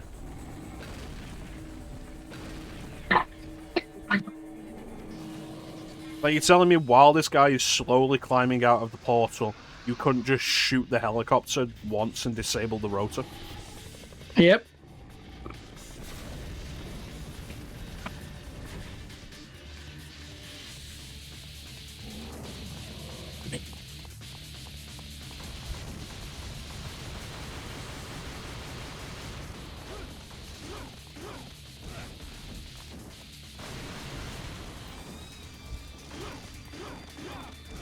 But yeah, then you get to the roster for Marvel vs. Capcom Infinite. And the Marvel roster, all X-Men and Fantastic Four characters are gone. Because Marvel's demanding that they do no representation in any of the video games for the characters that Fox has the movie rights to. Which is garbage. It's like Lego Marvel Superheroes 2 also has that. There are no X-Men or Fantastic Four characters. Which, like, X-Men is bad enough. Because, like, X-Men are a big deal for the Marvel Universe, because of course they are. But then, you're also got to remember that that means also no Doctor Doom. You know, one of the big Marvel bads.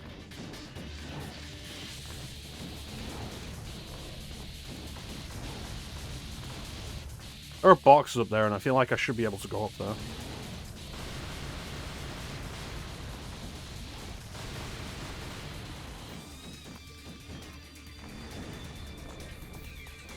Man, people forget, but like the whole controversy over the whole thing, and the Capcom representatives having to put on this brave face of the whole thing and this big PR push. Of like, oh yeah, nobody really cares about characters, they're all about functions. So we've given, like, people like playing as Magneto, so we've given this other character Magneto's movements and functions. Because they can't just turn around and say, yeah, Marvel won't let us use these characters. But then Capcom also has to fund the game themselves, which was weird to me. Because I would have thought that would be something Marvel would commission. Uh-huh. I don't know, it's a whole thing. We've gone way off topic from what we were previously talking about, though. Hey man, conversation is conversation. Should this be the fight where I show off the margin trigger?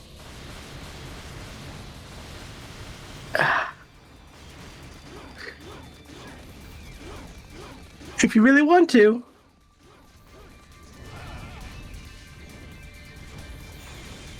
Well, that wasn't it. It was too soon. Yeah, I believe it's when has to you're be in the red. Yeah. Yeah.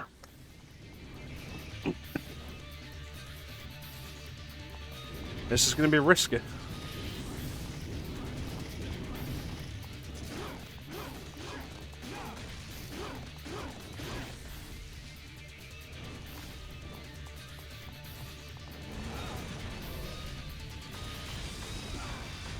Yep. Killed him. Didn't even go into the red. Well, fuck it. I think we all know that I could have easily won that. Yeah. You let him win. Pretty much. I had, like, basically a full devil trigger. Could have ended that thing way before that.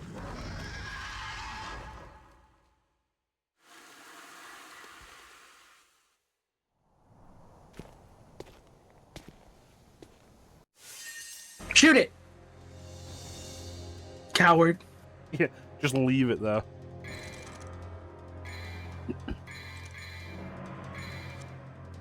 So that brings up the question of, like, how deep into low health do you have to be for your health to actually be red?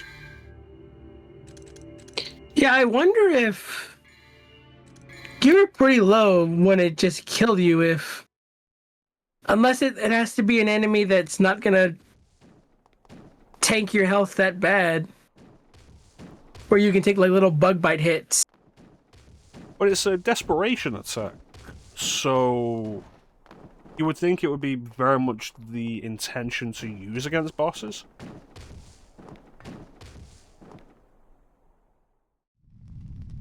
You would think, yeah.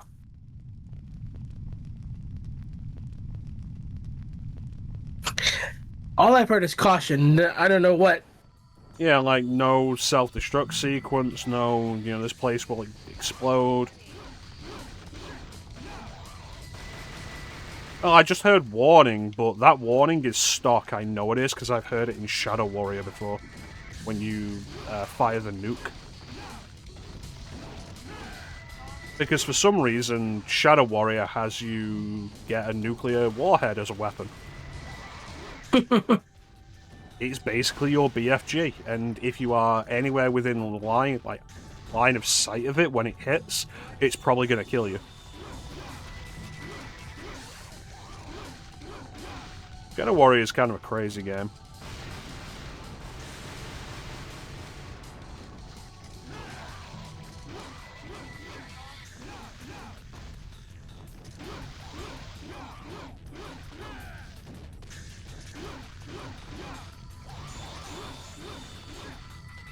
Do I even need to fight these guys? Look at this fire not hurting me. Yeah, it's not.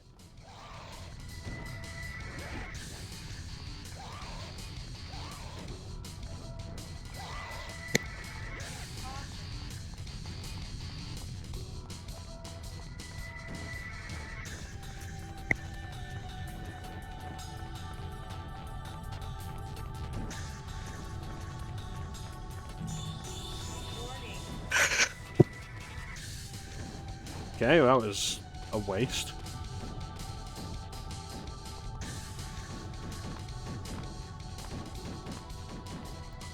Oh, there's a door there. A tiny door.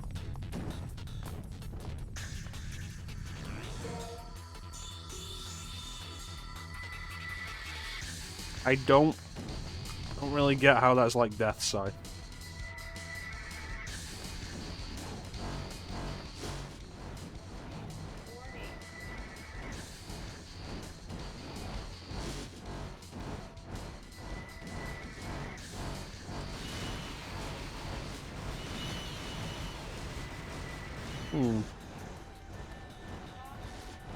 Does that death sound familiar to you? Yeah.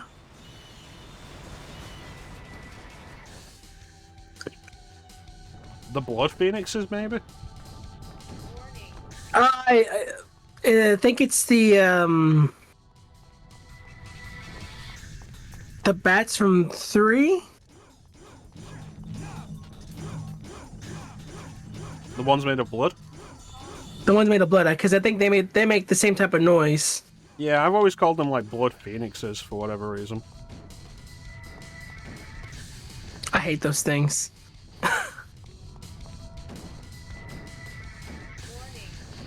The only reason I ever really even keep shotgun equipped.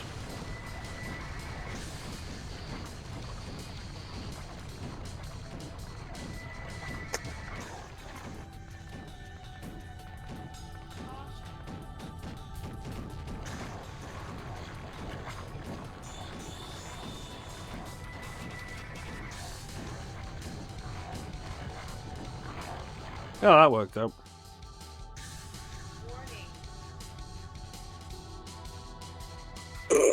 This is the most uneventful escape sequence. It really is, like, it feels like there's no urgency to it. Like, that's one of the things I really like about Devil May Cry 1's escape sequences. It feels impactful. You know, I gotta kill these things just so that I can actually hit that thing with the switch.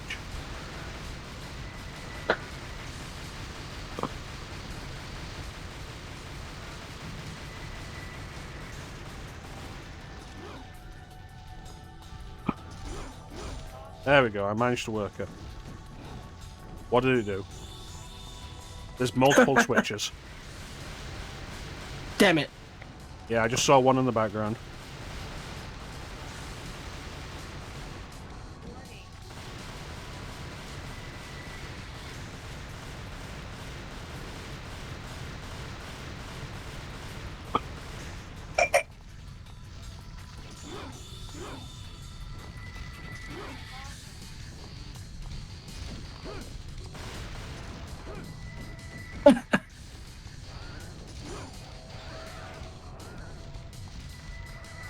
Don't tell me there's another one.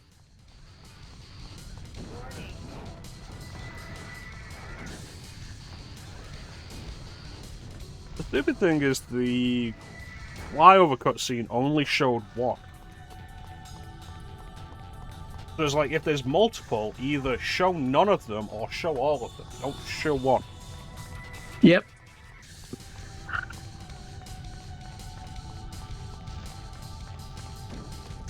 Presumably there's one more.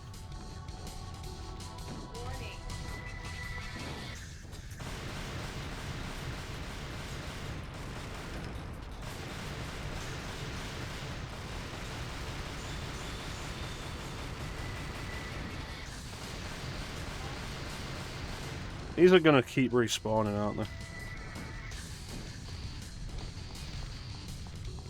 There. There it is.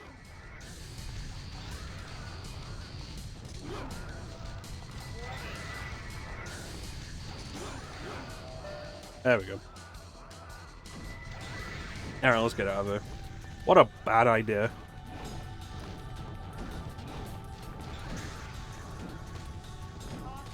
There you have it, like, the real problem with having this soft lock-on system. Yeah.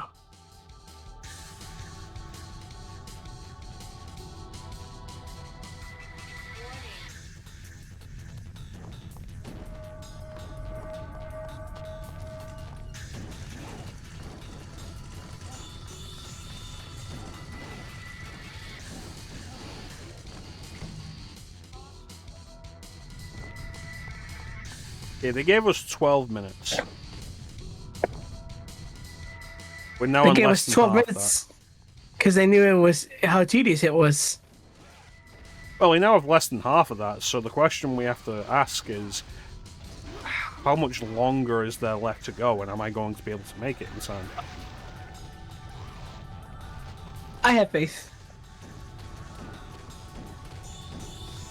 I'm not worried. But you know, I've been wrong before. Like, I'm not worried, but like, you never know.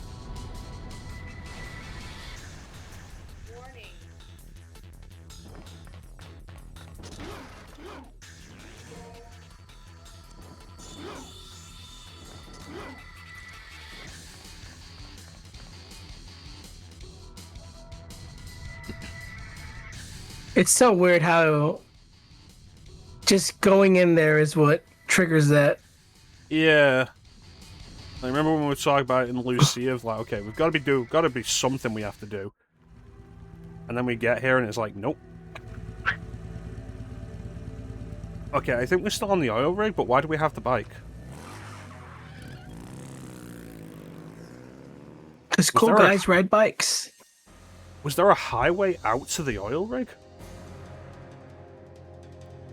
We took the long way. Did we drive? Did we ride our bike to the oil rig? What is that? Insane. You're seeking answers where there is none.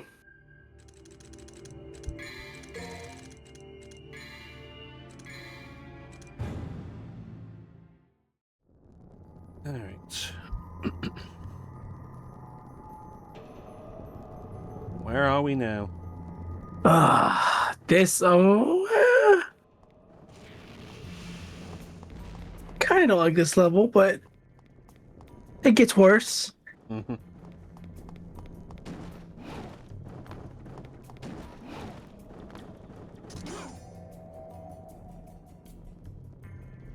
This is the Coliseum level. It just has me thinking of that area in Ninja Gaiden where you end up fighting Doku.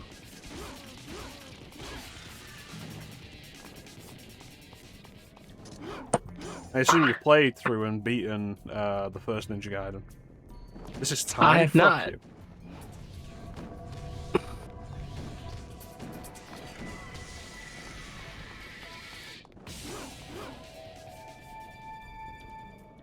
Fucking time that and then spawn enemies. They'll get the soft lock on. Fuck you. Would I recommend playing the original Ninja Gaiden? I've heard they're quite hard, so...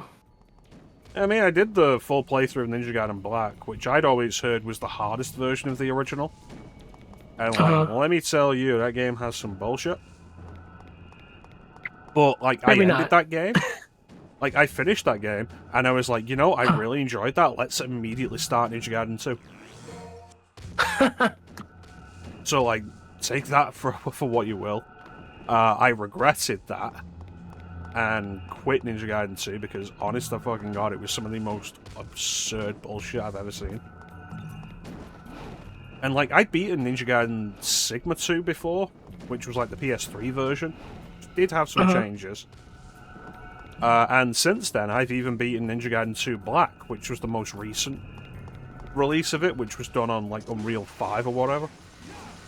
And I had fun with that. But, like, playing through the original Xbox 360 release of 2 was just a nightmare.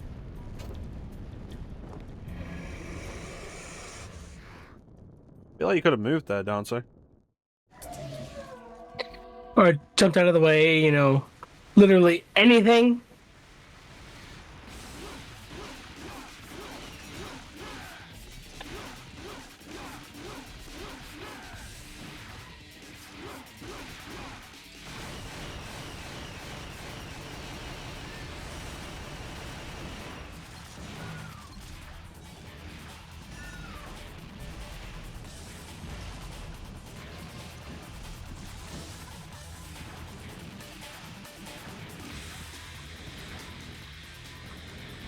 I don't think this is a very useful weapon.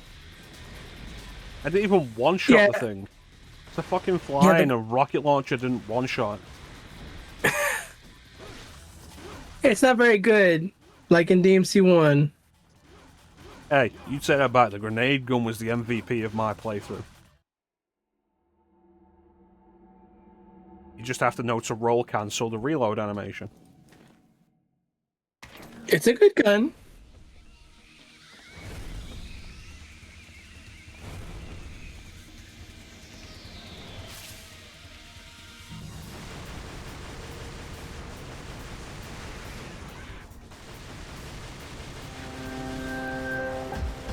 Hey, Panda.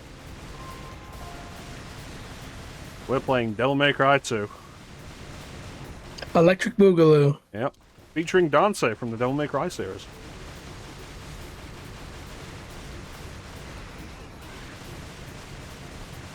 Hey, Bug.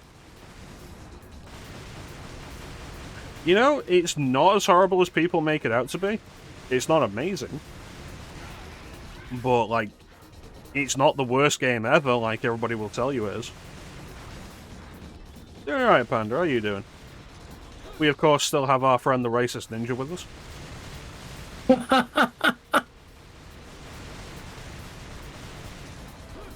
Yeah.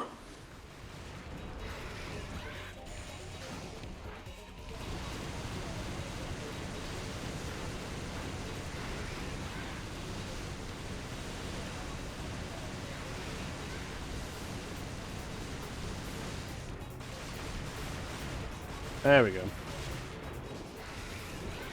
Hey, Panda. The game is also nearly 25 years old. Yep.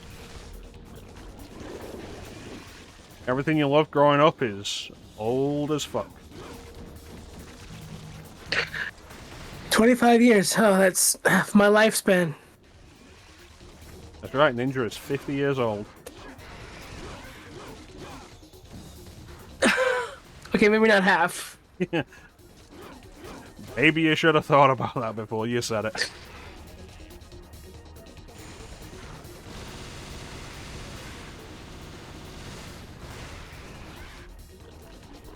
Let me see.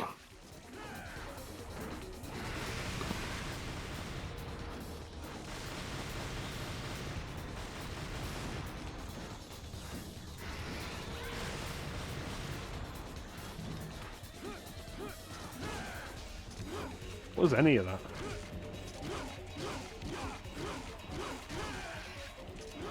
Don't water.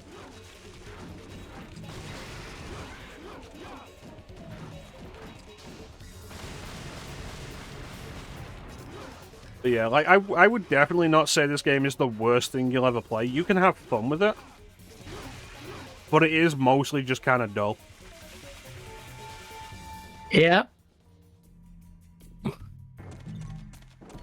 But it does have Dante's best design. Which, as long-term viewers of the stream will know, was also featured in Dante's guest appearance in Shin Megami Tensei 3 Nocturne. Maybe you should plug your phone in, Panda. See? I didn't know that. That's because you're a long-term viewer, Ninja. Am I really?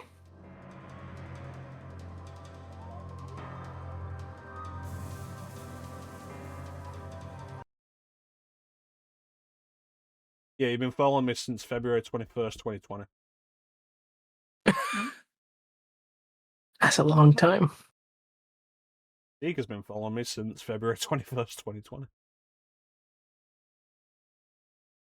Liam has been following me since August 1st, 2022.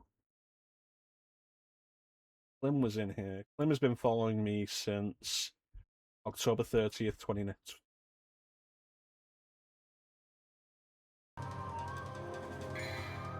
Oh, goodness.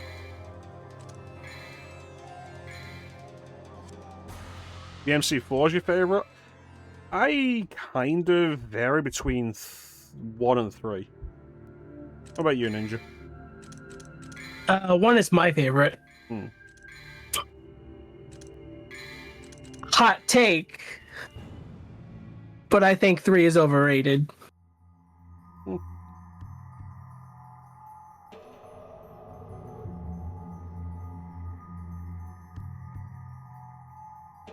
Yeah, I'm not going to say you're wrong. There's definitely truth to it. But, like, 3 being what it is, 3 being the return to the series having like real depth after Devil May Cry 2.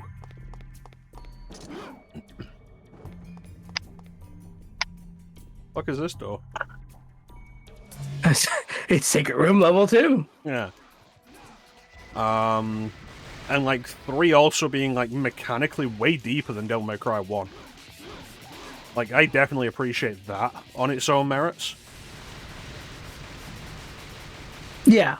Whether you think that depth is a good thing or whether Devil May Cry 1 was fine as it is its own argument entirely. There's definitely value to be had with Devil May Cry 1's simple mechanics. Its focus on only 2 devil arms, sword and the gauntlets. And I do think the environment design and the leftover design ideas of Resident Evil are definitely advantages of Devil May Cry 1. Blue orb. Look at that, our life bar is now 2 life bars. Burgers and fries. Woo! No thank you. Ninja, do you want burgers and fries? I'm good. Ninja has to exercise. Or Teak will beat him up again. Thought you were gonna say he'll beat me. He'll beat him. He'll beat him off.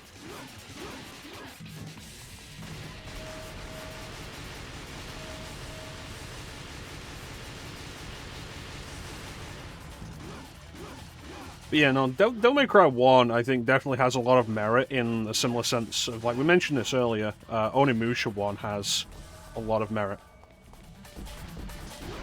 And, like, there's definitely reasons to prefer Devil May Cry 1 to Devil May Cry 3 in the same way there's reasons to prefer Onimusha 1 to Onimusha 3. Part of it having to do with its length. Devil May Cry 1 is a fun, like, afternoon breeze to play through in the same sense as Onimusha. Devil May Cry 3 is like a day.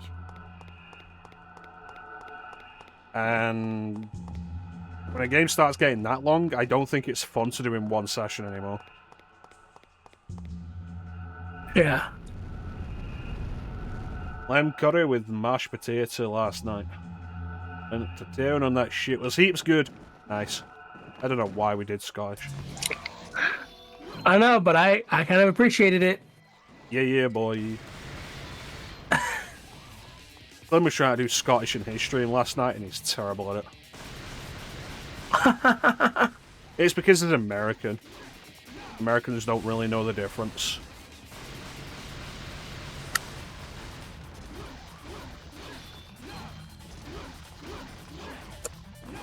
There's a lot of fun to be had, though, with Scottish people doing different varieties of Scottish accents. Like the thick Glaswegian accent. Fucking amazing. And the thing you usually see out of that from anything that isn't, like, directly Scottish media is how it's basically unintelligible. Yeah.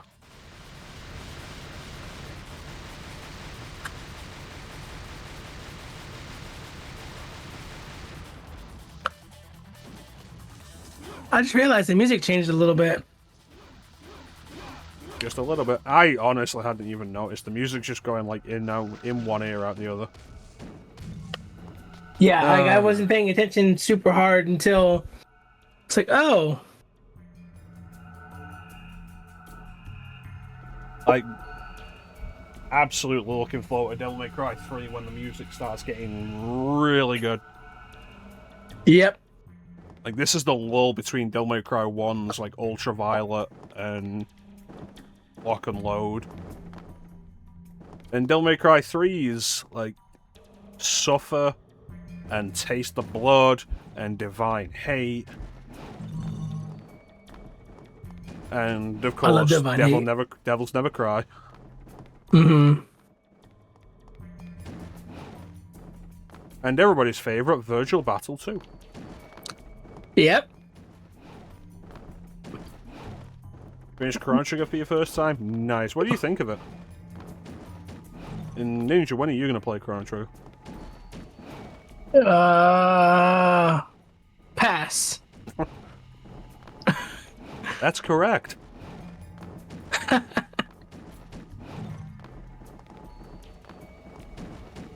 I still got to get back to Ocarina of Time. I know I set Flame up with the Ship of Harkinian port. Did you get the Ship of Harkinian port, or are you just playing the N64 version? I'm playing the 3DS version. It's a good version. I've heard there's like a lot of quality of life improvements, and I enjoyed the bit that I played, but I don't know. I got to the market and then I felt overwhelmed. It's interesting because the market is, like, especially in comparison with modern stuff, the market is so small. Yeah, and that's what I keep trying to tell myself is like, this game is so old that like it can't be nearly as bad as some games these days.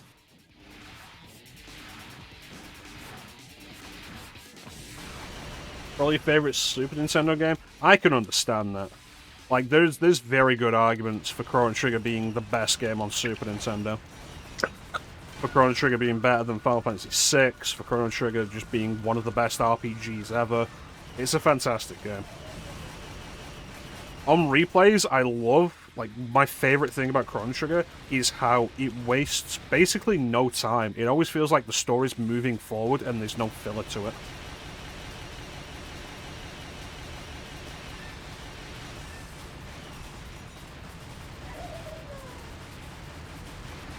I feel like the side quest can be a little confusing, but spending time talking to more people, like, the answers are in the game, it's just about talking to people. Which I appreciate a game like that that's going to encourage talking to the NPCs. Better than FF6. Definitely good reasons to think that.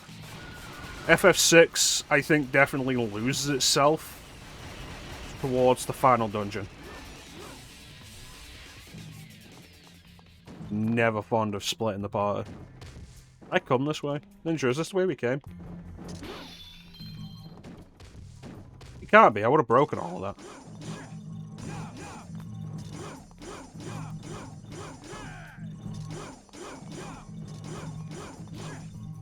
But yeah, I like the 3DS version of Ocarina of Time, though.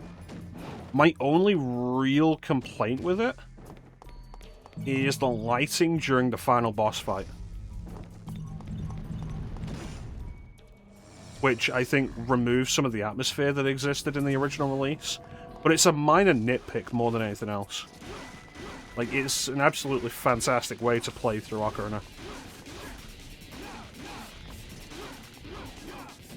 I do really appreciate, though, stuff like the Ocarina of Time Redux ROM hack for the N64 version and the Ship of Harkinian recompilation port have really put the a lot of the quality of life improvements of Ocarina 3D into the base game. Like, the one everybody always goes to is the iron boots and the hover boots being equipable, being items rather than equipables. And Ship of Harkinian gives you that option, and Ocarina of Time Redux just does that by default. It's great that they're just generally options. No reason for you to think keeps the guy from End of Time numerous times.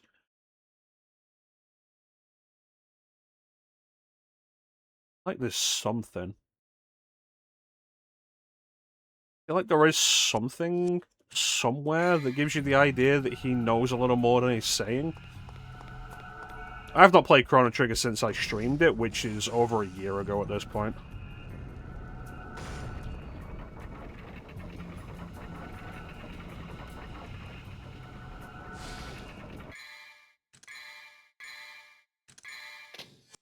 You believe Ninja's left?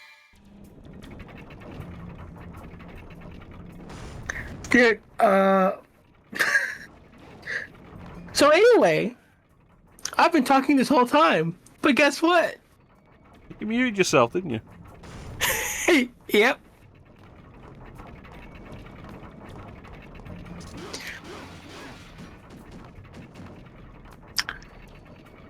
I was like, what? What is he talking about? And then I looked at my mic and went, oh, shit.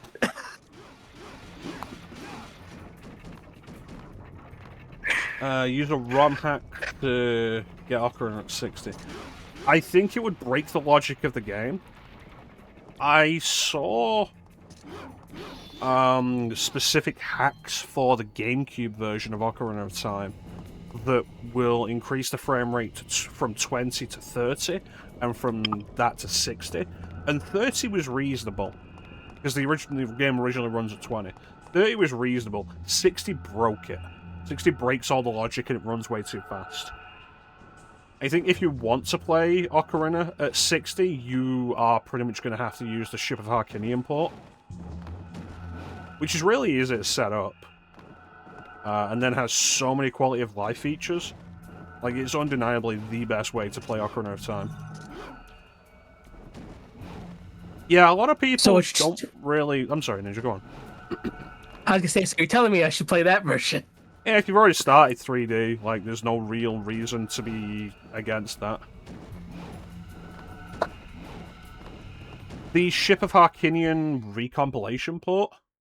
Just type in Ship of...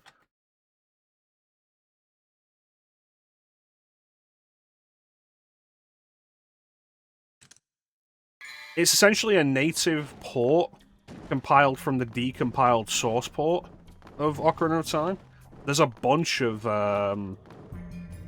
N64 games that have that now, including Ocarina of Time and Majora's Mask. But as for you, Ninja, I think your first playthrough of Ocarina of Time is absolutely fine being like an official released version. And then if you want to replay it, get the recomp with various quality of life improvements. Okay. That's kind of what I did with Star Fox. Is I played the 3DS version because, well, I found it again, and I just seen the new Mario movie, and that got me on the hype for Star Fox. So, but then I got I don't know if you've heard of Starship. The Star Fox recomp. Star Fox Yeah. recomp. Yeah. And I've got that set up, and I was playing that, and that was nice. So I think you're right. I think play it the official way first, and then if I enjoyed it enough, then I can do like what you're suggesting.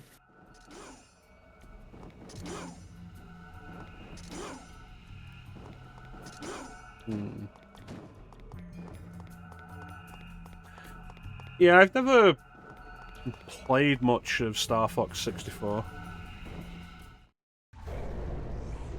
I was never good at it.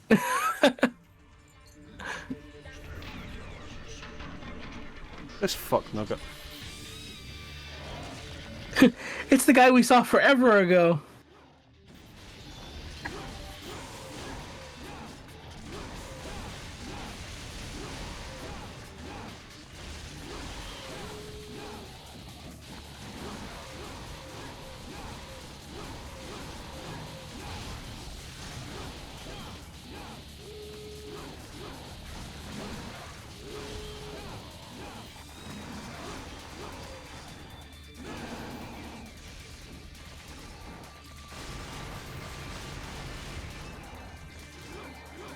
An eye on the timer.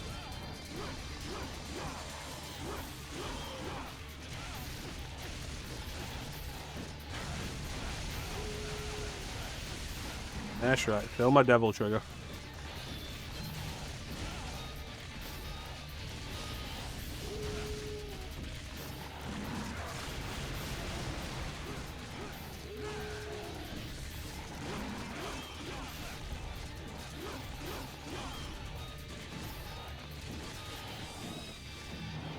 Bop. You can talk while I'm doing these boss fights, Ninja. You won't distract. Oh, I was reading something, but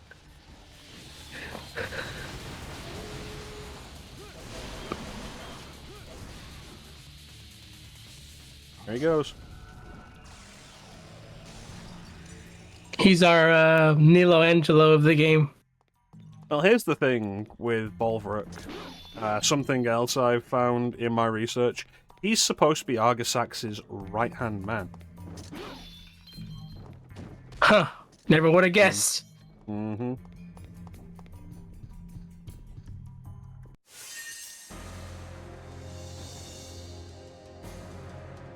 And then Dante's missions just end. Yep.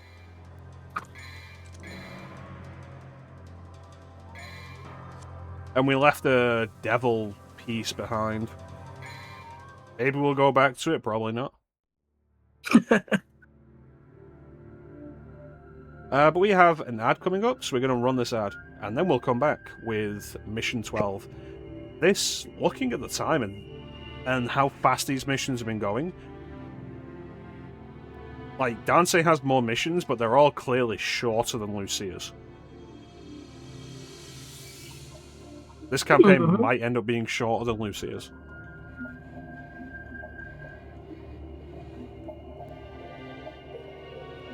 Two-session Devil May Cry 2. Yeah. Be pretty good.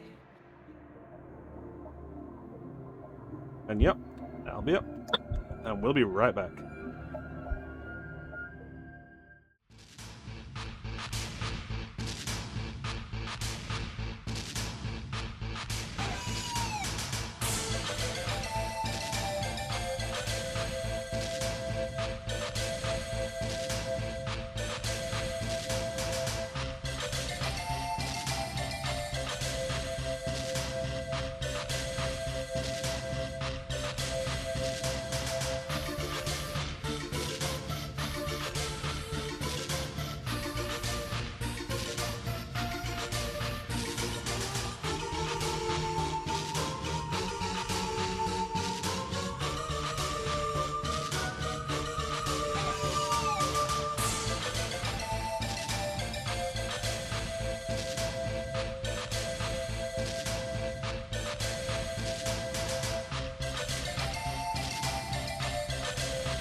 And we're back. Alright, I have 16,000 red orbs. I could upgrade my handguns, but I could also upgrade my devil trigger. I think I'll do that. He's going to pull his devil trigger. Mm-hmm. Bang, bang, bang. Like, the guns are a more constant usage thing. But, like, we're kind of always just building up to using Devil Trigger in any situation that has any real challenge. Yeah. It's just like a speedrun to gun.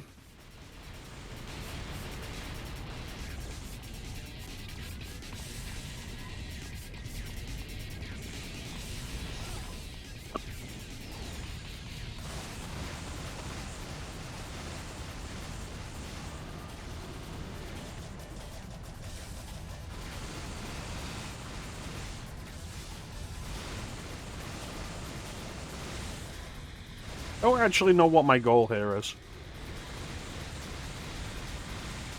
Should I have I read don't know the either. guidepost for hunters? And the Sargasso I don't just think it would have respawned. helped. Maybe shoot the floating things. Well, the auto target's shooting one of them.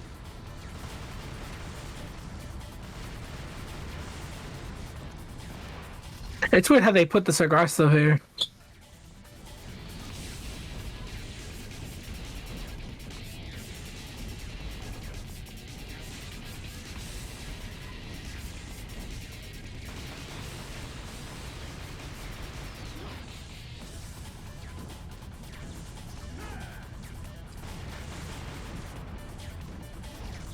I have no idea what the fuck Yeah. is going on. It's like I just have to hit them with the sword.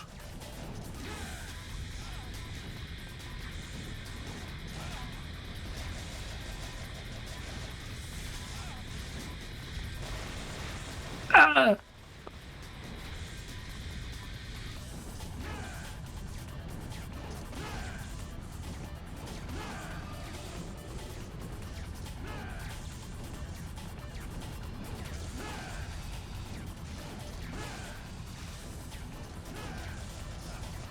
Yep, the soft lock-on is really not helpful.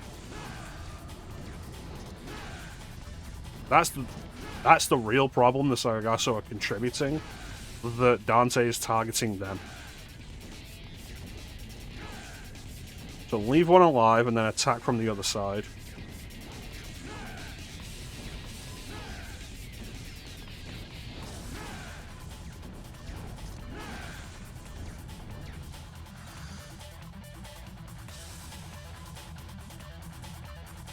We did it!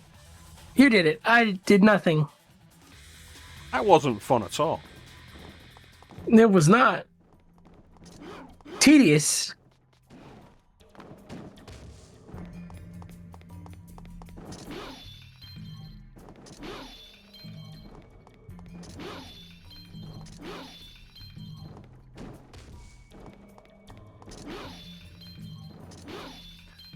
And look at the textures on that door. Look awful. Yeah. It's like that one door texture in the castle in RE4. You know, that first door you go to and it looks like shit. Yeah. Yes. Now we can stop Arius's ambition. Whatever. Who gives a shit? Actually, I do not deserve this power. I didn't ask. Yeah, I don't care. Bring this to Mathieu for me. Please. Look, you haven't even said Okay. you're gonna pay me. I'm not being your errand boy. Something that I need to take care of. It'll cost you extra.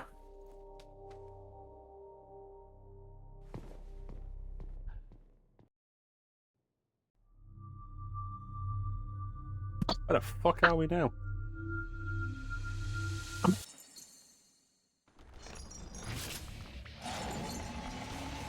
Oh, that boss we killed as Lucia just gets back up. I love when that happens in video games with two characters. Yeah.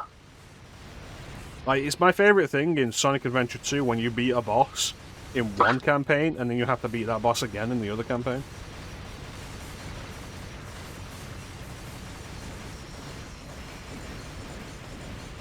That motherfucker's blocking my bullets. Once wasn't enough. The worst of it's the egg golem. You fight it as Sonic and then you fight it again as Eggman.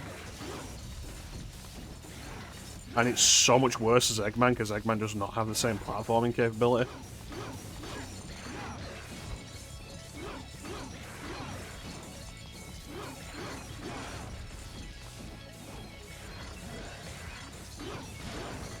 Which one? The Ocarina of Time Redux hack?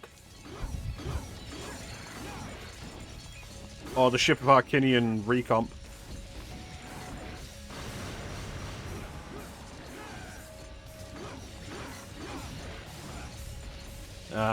Yeah, it's not a ROM hack, it's actually a port. It's a fan-made port. Which means they can do so much more with it than a ROM hack. Like, the randomizer's built into it. They can change the speed of it. Various quality of life features. You can set it up so you skip, like, the entire opening of the game. Which is great for replays. Speed up the text. Speed up climbing ladders. Speed up pushing blocks. Wonderful. Alright, I'm tired of you.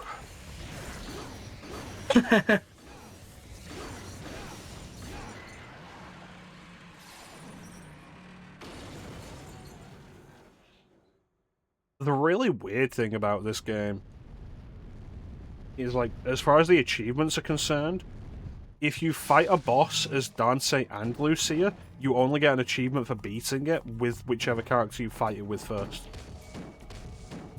Oh, that's weird. Yeah, so it's like defeat Plutonian, which is the boss we just fought. We got that achievement for doing it as Lucia, and then that means nothing there.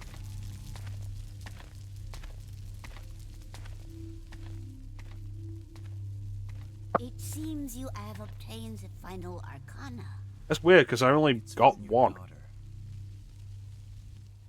Like, you say final like I've been on this big quest to collect them all, and I've gotten one. What are you doing, Granny?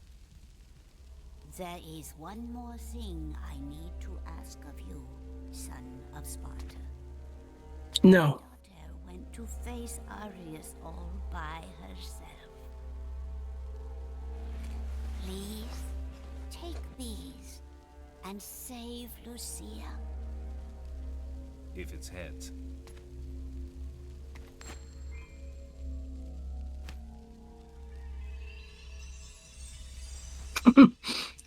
That ain't funny, Dante. History continues, Granny.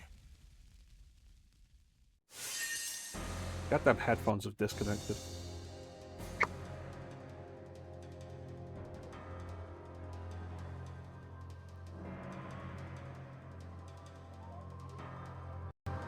There we go.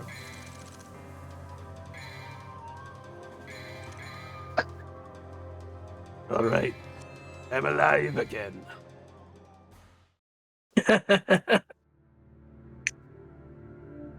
The hunter will learn to feel with a leap of faith. Like, what the fuck does that even mean?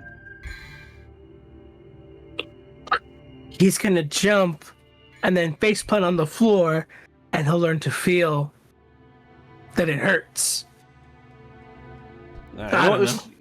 You know what this is going to be? This is going to be the mission that ends with Dante fighting Arius and then just jumping out of the building with Lucia.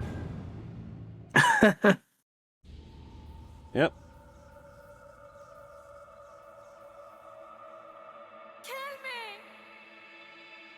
That man is going to bring me the arcana shortly.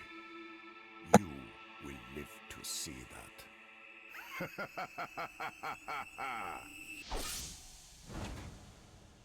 Not even like a climbing the tower mission for this. He just shows up, We're yeah. just here, yeah. Oh, arcana. No, it's Dante. Here's another 3 for you.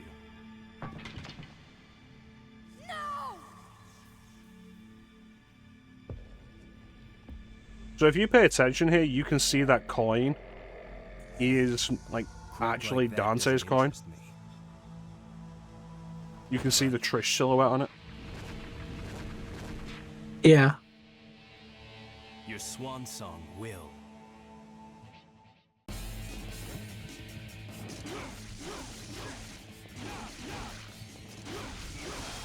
But, you know, it's good foreshadowing that it's visible if you're paying attention. Probably couldn't see it on PS2. Yeah, I don't remember picking up on it in on PS2.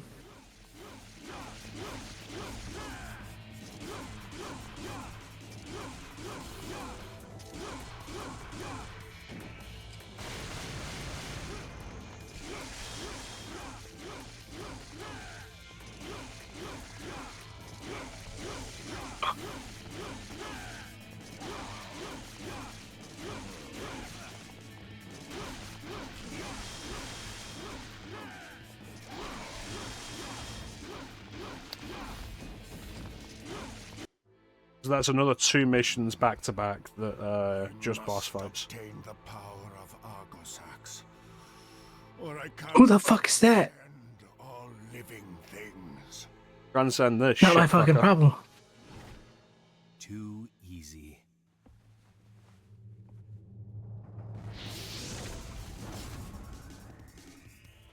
You cannot win. Someone is holding you back.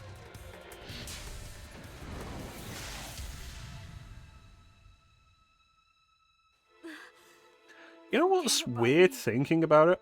Kill Arius. What's that? How little Dante uses his guns in the cutscenes in this game. I've got you. Right? Like, not even compared And to I'll- how overpowered the guns are in this game, but, like, compared to how much he uses the guns in the other games. Yeah.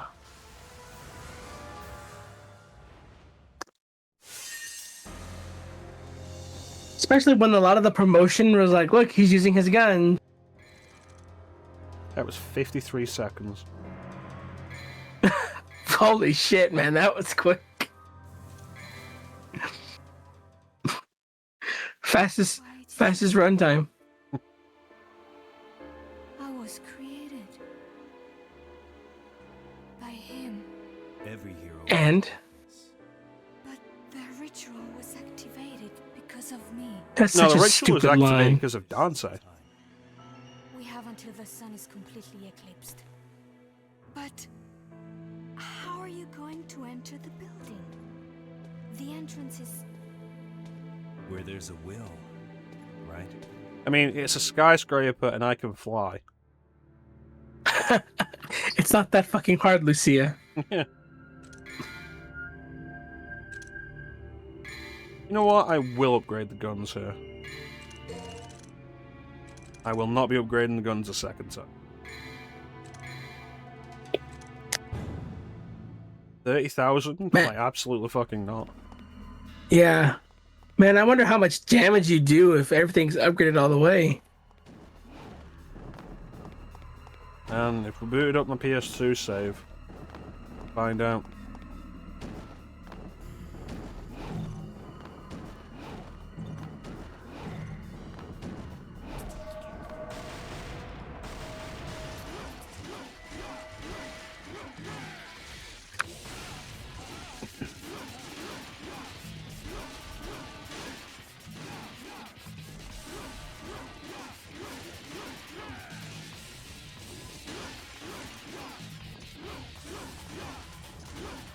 Did we miss the submachine guns?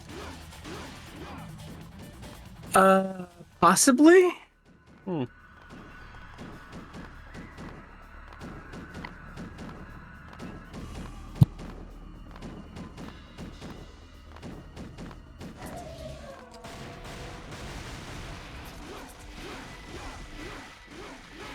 Oh, I think that's a different location than it was in Lucia's campaign.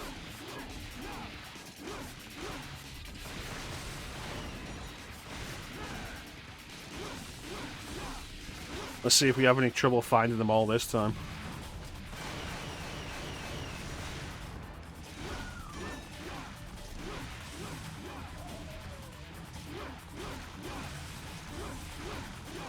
Yeah, I always have trouble in this level.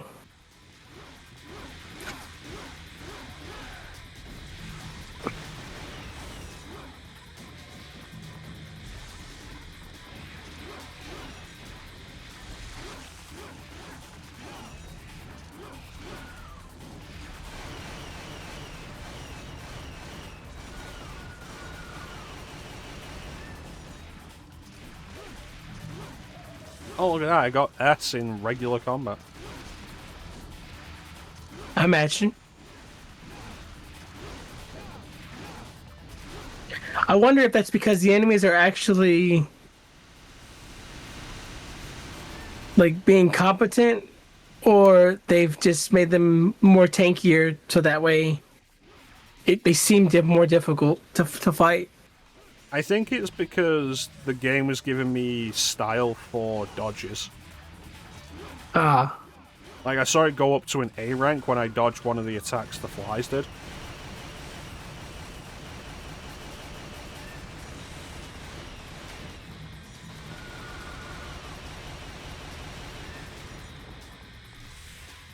Alright, let's go.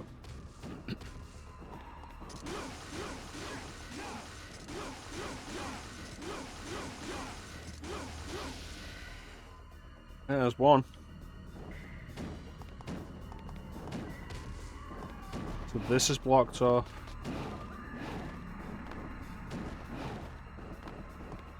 Oh, I don't have enough devil trigger to fly up there. Do I actually have any gold orbs? Because I used one, didn't I? I don't. Because if you collect one while you've got one, it just gives you red orbs. You know, like green orbs do? Yeah.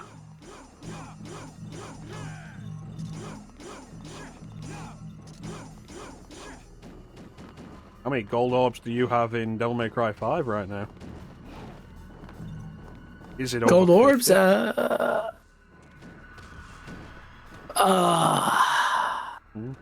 Is it over 50? Maybe. I don't think it's over 50. I would say somewhere around 30, maybe 40. Pretty sure mine's over 50. They just give them to you when you log in, when you like start the game up. It says, hey, login bonus, gold orb. I mean, it might be 50. I could look. Yeah, it doesn't really matter. I just want to talk about how ridiculous it is the way that game gives you gold orbs. Yeah.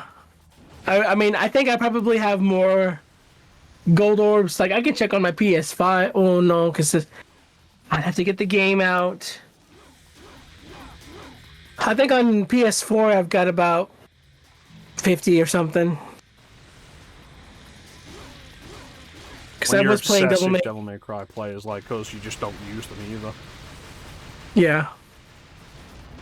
No, this will be through skill.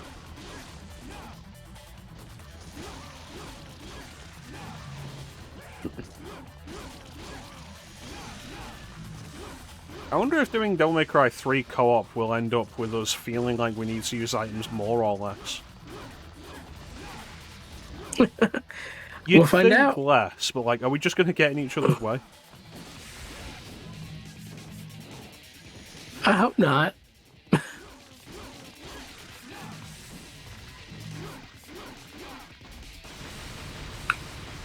We'd have to see how we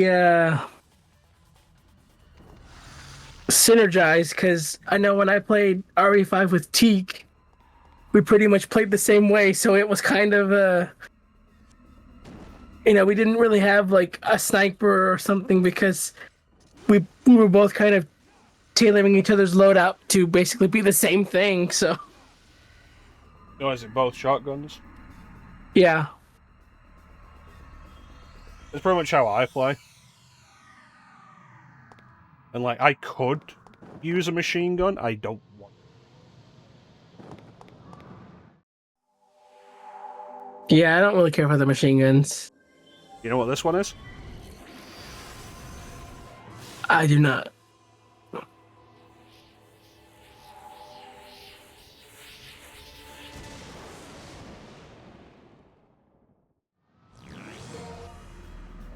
The healing heart.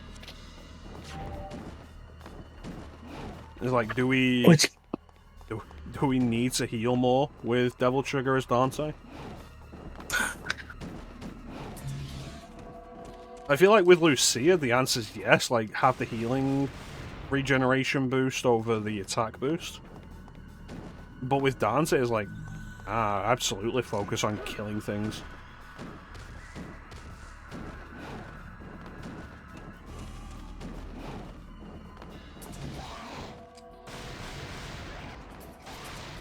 I'm probably going to end up streaming RE5 again at some point, and I need to figure out who my co-op partner's going to be.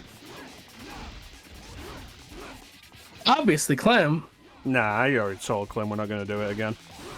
That playthrough we did was already perfect. We're not going to try and beat it.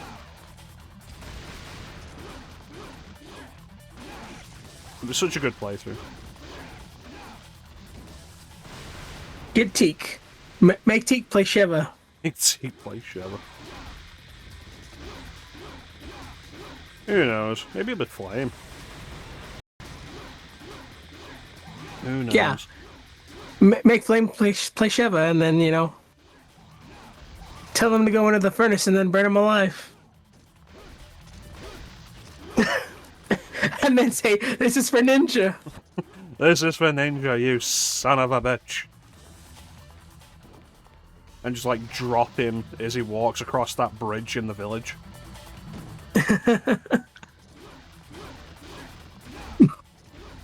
It's like, you gotta promise me you're not gonna let go. I promise I won't let go. And then as soon as he's on the bridge, oh, oops. You promised Ninja that gun was loaded.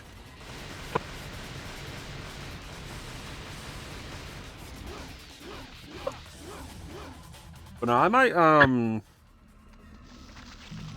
there's a part of me that's interested in, like, going through the RE games again. The 10 years of Resident Evil was a great idea, and it kind of stopped at Outbreak. Partly because, like, organizing people together is a bit of a pain. And It is. partly because, like, I've said it before, and I'm just going to keep saying it, Outbreak is kind of shit. You're right, yeah. I mean, you get a good group and it can help, but like the last time we played with, and I had Flame with us, you know, we ran into so many issues where, I mean, we had to finish 3 of the scenarios. I think the last 2 without him, just because either of connection issues or just the game just being way too difficult. I think the lab level in particular, it was just like, there's so many fucking zombies. It's like, how am I supposed to get anything done when I'm being attacked like 24/7? I think the biggest issue, more than anything, is like, even when everything goes right and everybody knows like what they need to do, it's just not a fun experience. You're running from point A to point B, trying to get everything done as quickly as possible. There's not a whole lot of enjoyment in it. Yeah. And you're really just fighting what the game has. It's like, I am interested in the idea of going through the Resident Evil series again on stream. I would definitely be skipping some stuff, and Outbreak is one of those.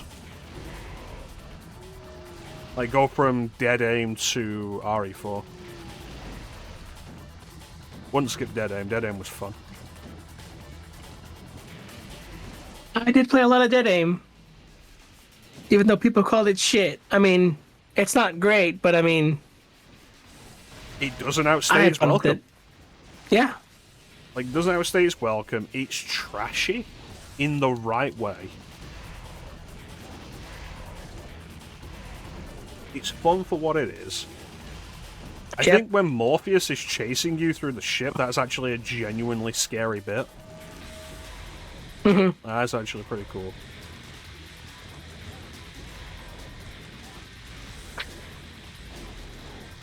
I also think the save theme is really good. I think everybody who's heard the save theme agrees that it's a really underrated piece.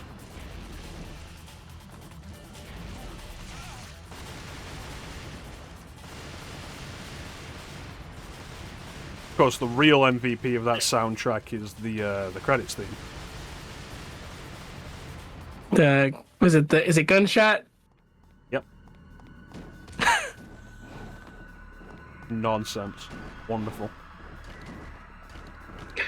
I think I remember if you left the game running, it would just play like a music video of that with like the gameplay in the background. There you go. Look at that. Look at that. You are almost guaranteed to miss. Who would find that? Not me.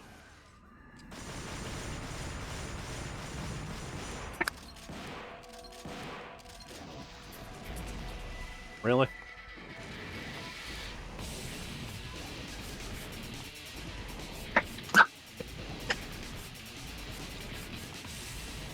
Did the audio just speed up? I don't think so.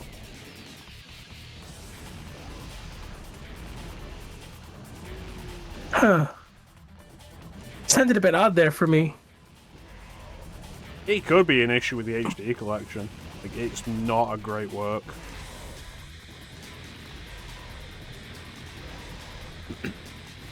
I ended up rewatching that video Catbus put out that compares all the problems of the MC1 HD to the original PS2 release. And rewatching it, and like, there's a bunch there. It's a rough conversion. I don't think they ever finished the comparison deep dive into the problems of Devil May Cry 3 HD versus the original.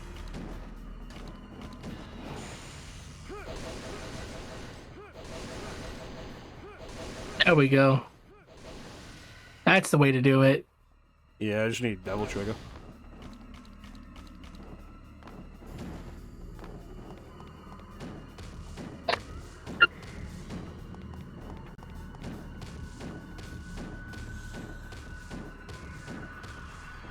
And now we're back at the start, and hopefully the last one is down here. There's a blue one Well, over there. There it is. Well, the end is in sight. Nice jump. Thank you.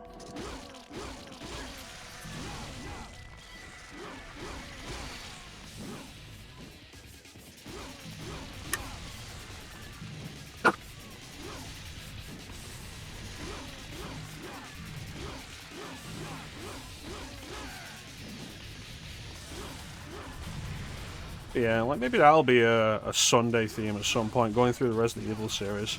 Maybe mix it up in some interesting ways. I did RE4 Professional last time. I streamed RE4, maybe do easy mode. Maybe do the PS2 version. Probably not, though. There's not really a reason to do the PS2 version.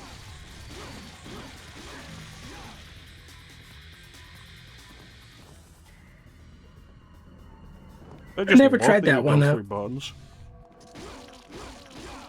I just love that you go through doors without pressing the button in this. Yeah. The PS2 version, people give it a lot of shit, and it's the weakest of the console versions. It's not as bad as the original PC release, which was based on it, but was like a really bad port.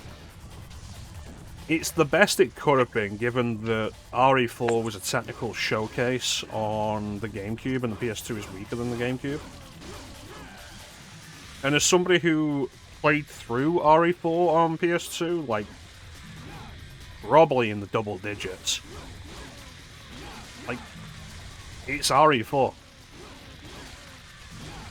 It runs fine, it looks worse, but, like, it still plays fine, and it's still RE4.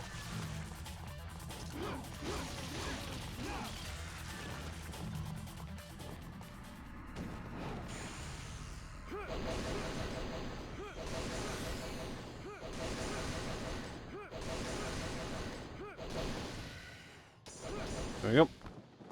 Yeah. Maybe I'll actually work out the VR setup, though, and do RE4 VR. So I could torment you. So I'm at me how, Ninja? Well, my only experience with RE4 VR is a friend of mine got it to work, and I'm sure technology has progressed now where this doesn't happen. But the only sort of chat he could get up would basically say what I put in chat. So it would be like TheBurpyNinja says, and I just trolled the shit out of him, just putting random numbers and stuff like that, and I annoyed the shit out of him with that. So I mean, that's you'd what get I mean. one chance. Yeah, I'd get one chance, and he'd be like, "Ninja, you gotta stop." Well, that would be your one chance, like, okay, Ninja, don't do that again. And then you do it again, and it's like Ninja does not get to talk for the rest of the stream.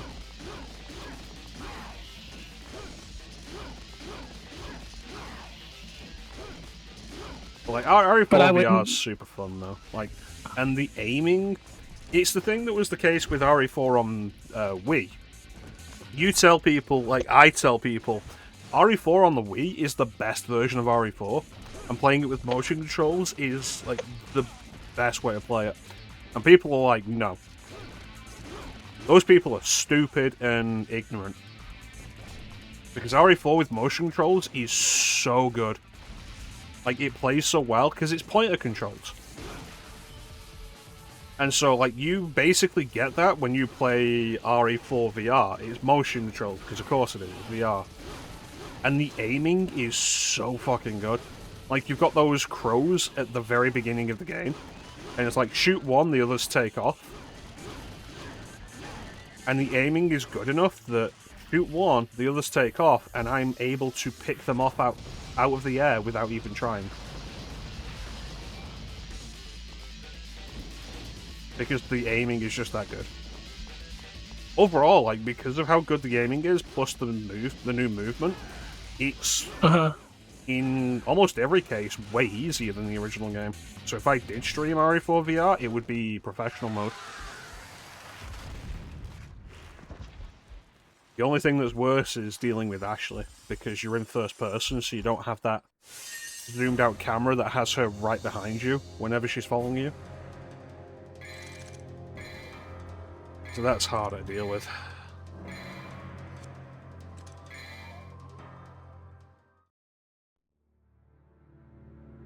And then maybe RE7 VR with the VR mod, the Prey Dog mod. Which I complained previously about how janky RE7 feels on controller. With motion control, super clean. I did the whole opening to test it out for myself, and I'm pot-shot in Mia in the head with no issues. Doing that on controller is a nightmare.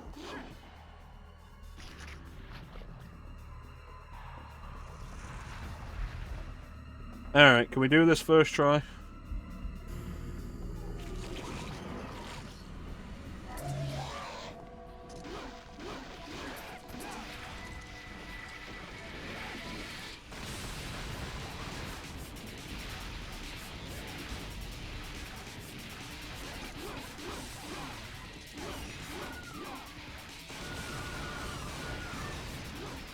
I don't like that when those flies go onto the ground, they are underneath my horizontal slashes. That's stupid.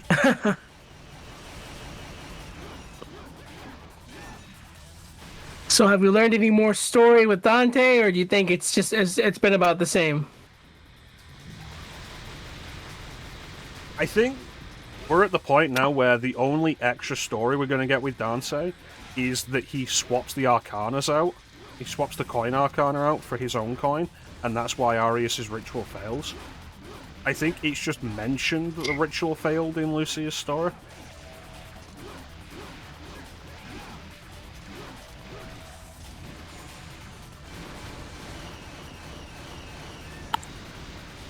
But they don't tell you why.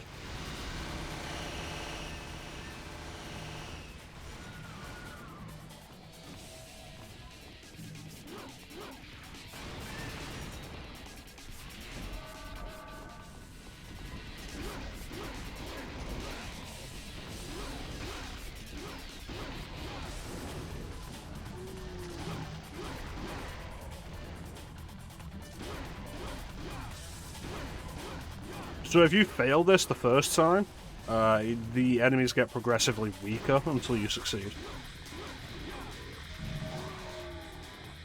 That's funny.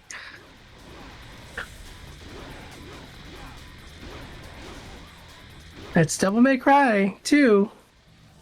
It's, oh, they're having a hard time. Let's dumb it down for them.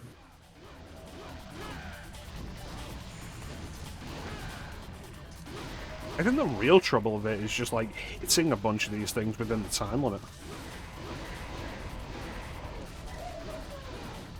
Yeah, especially because everything moves around so quickly. Plus, a weird amount of my attacks seem like they're just knocking the enemies away.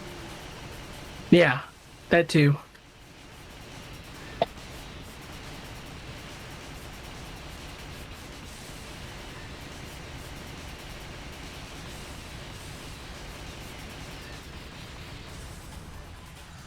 There you go, made it. With 25 seconds to spare. Yes. I'm good at this.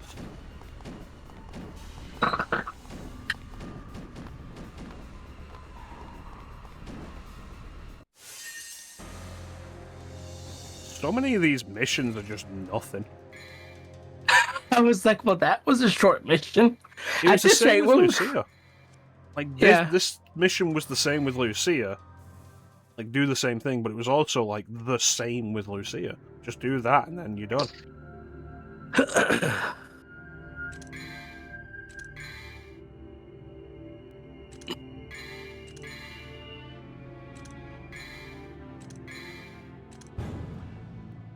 Alright.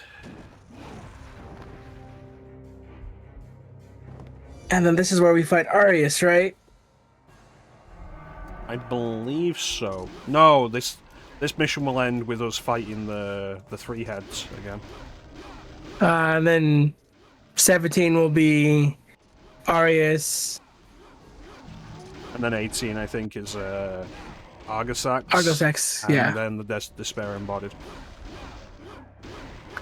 Yeah, this might actually be shorter than Lucia's playthrough, which will be unexpected. See how this mission goes, though.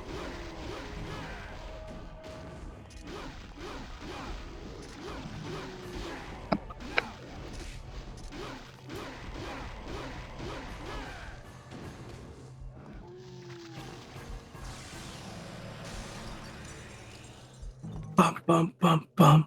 I feel like a bunch of the music cues in this game are taken from the first game. Is that just me? I could see that.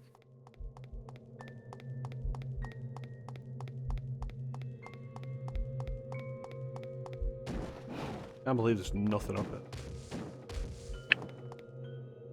Oh, that door wants me to press a button.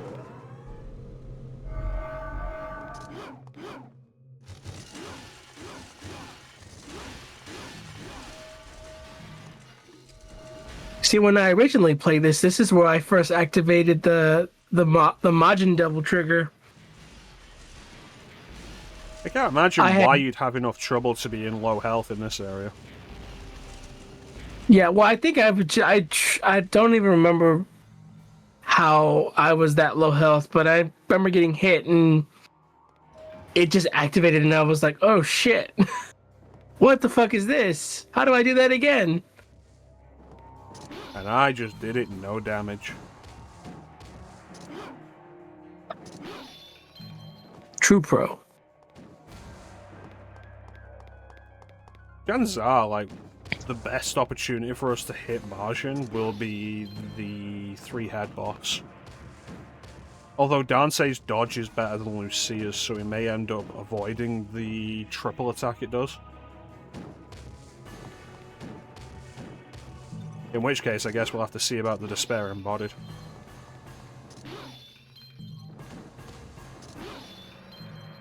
Boy, I'm looking forward to seeing if that fight holds up.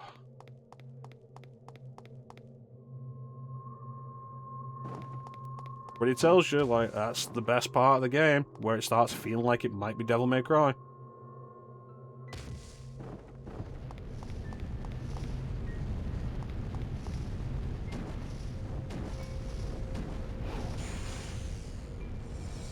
son of a bitch.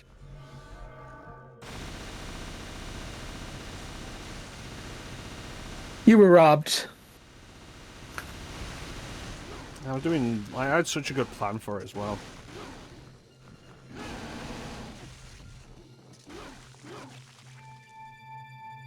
Why did those other two just die? They saw the other guy get fucked and went, nah, fuck that.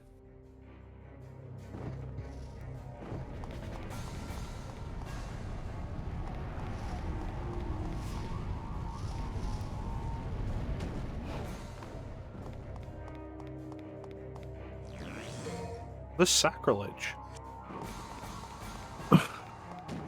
Not as interesting as the ambrosia.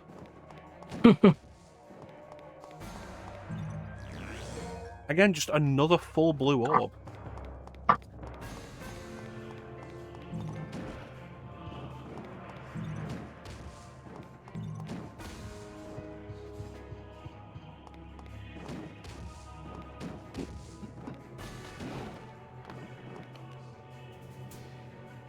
You put the sacrilege in the mouth. Drink it in, boys. Oh my god, it's blue now.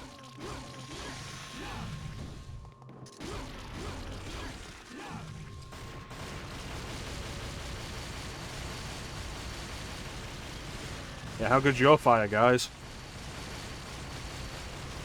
This is my fire.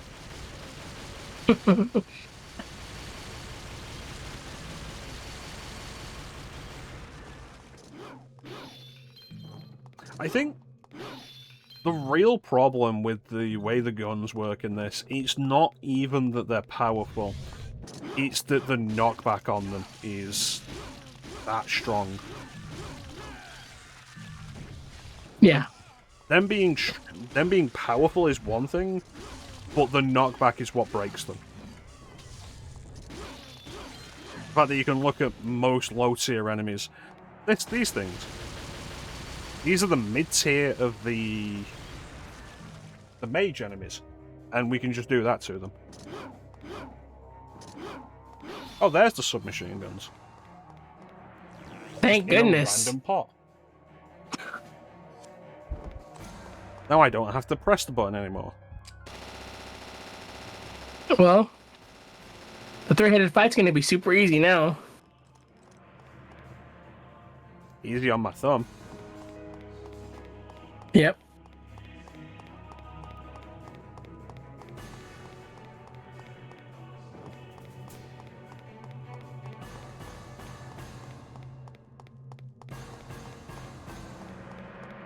Do not know where I'm going.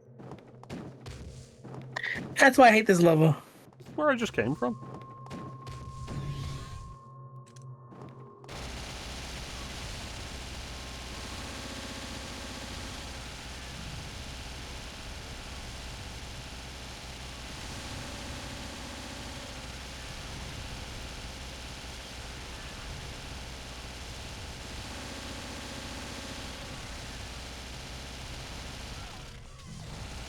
That's your real issue, that the submachine guns are weak.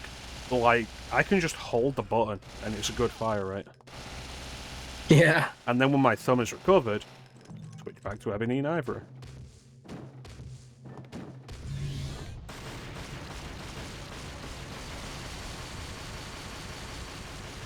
And because we get the stun lock effect on them, they can't teleport. You see, there's the real trick. Stun lock them in the air, get them juggling, and then switch. And they'll stay in the air. So they can't teleport away.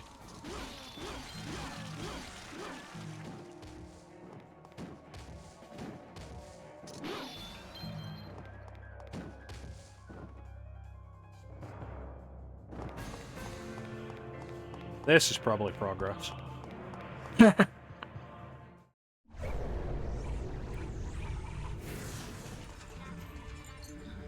I'm sorry, did you have some sort of importance to the story there? Yeah, I'm Wolf Guy. Did you see the way that guy smacked me down? It jumped and I immediately got hit. What is this camera?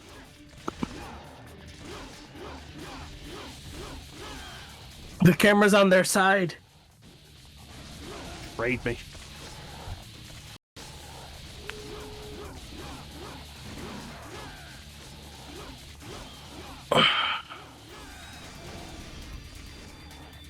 I'd love to know if these things have health bars.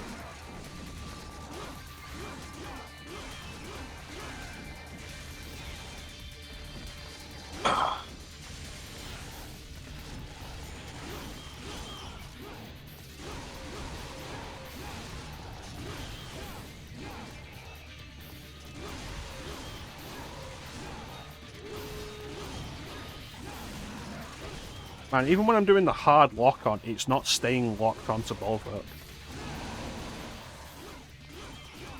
At least we know that the wolves do have health bars.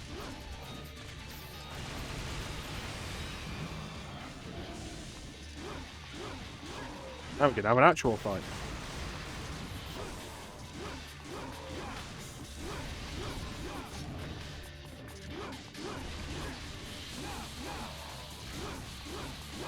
That's what's up with that, you little puppies, are you? What's that? They died and you haven't laid a finger on me?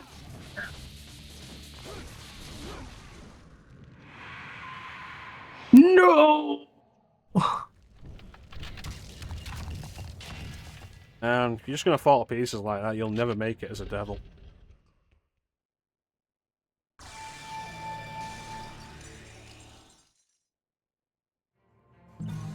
Did Lucia even fight anybody for this second sacrilege? I don't think so. That I can remember. Maybe?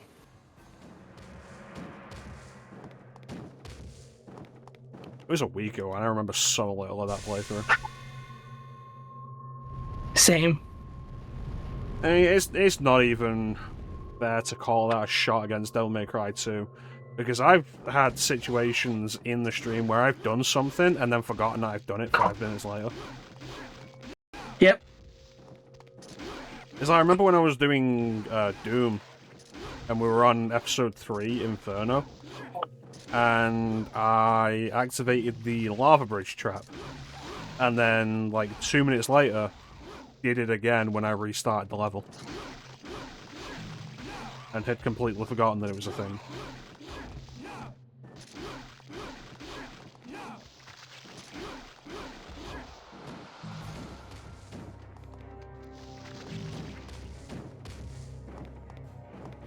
So you may look at some of these playthroughs I'm doing and think, oh, he's clearly never played these before. He doesn't know where he's going or what he's doing. And it's like, no, I don't remember anything. Yeah, I would struggle to know where the fuck I'm going in this area.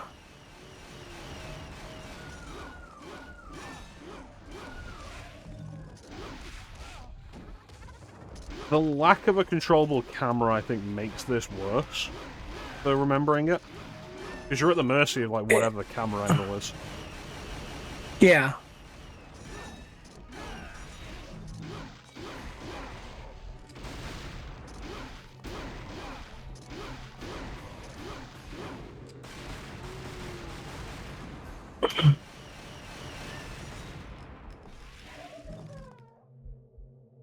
Notice how many of these enemy encounters don't even lock the doors.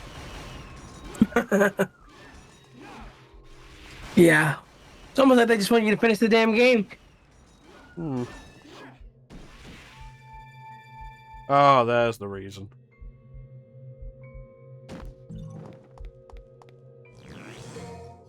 Can you imagine if I'd listened to you and just left? Yeah, I know. Then we'd be here forever.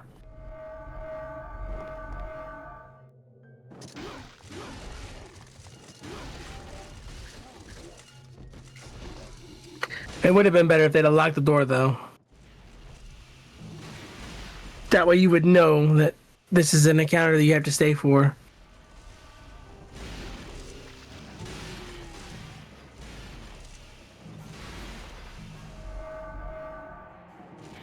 I just love not taking splash damage.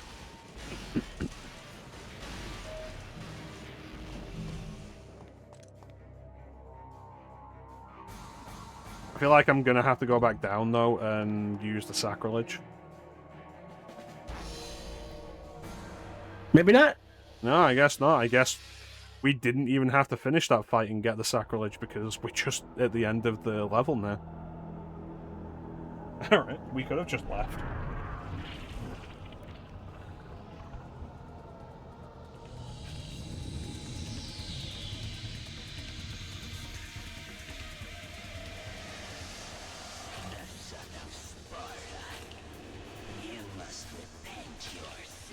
I'm gonna repent my sins all over your mum's face. Just die.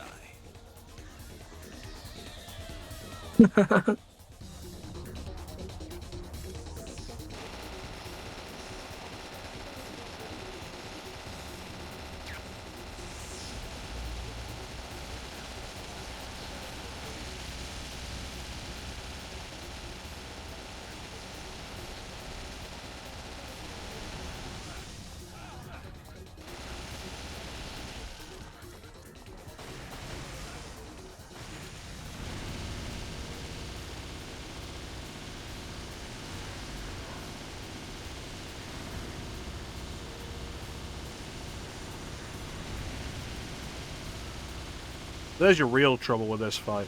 Only one of the faces is actually vulnerable at a time.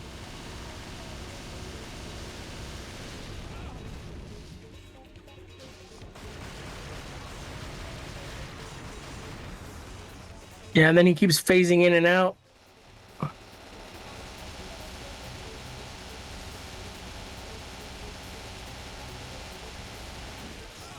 Yep, still got me.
Yeah, it's just a dick of an attack.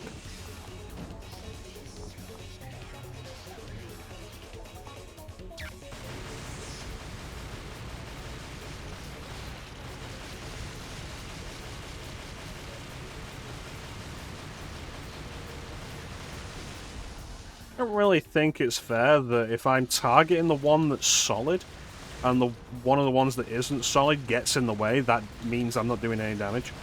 Like, surely I should be shooting through it then. Yeah, that's bullshit.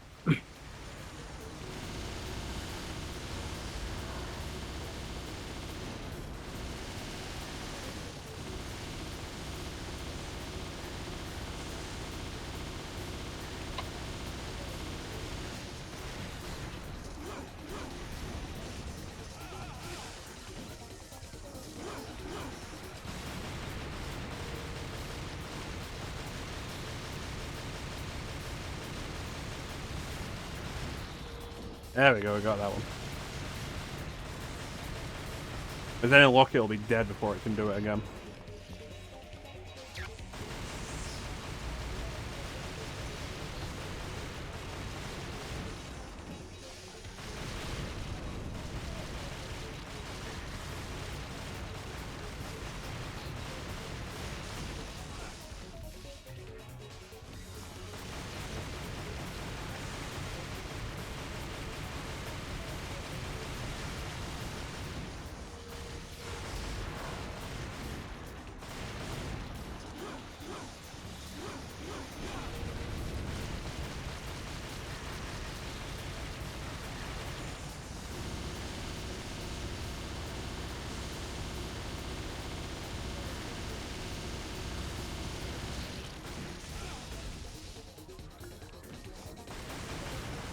The lightning one's a real nasty bastard.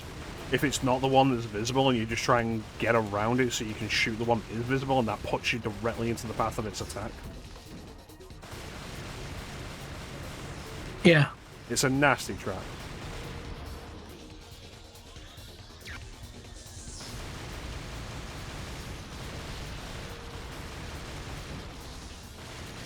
Almost got him, though.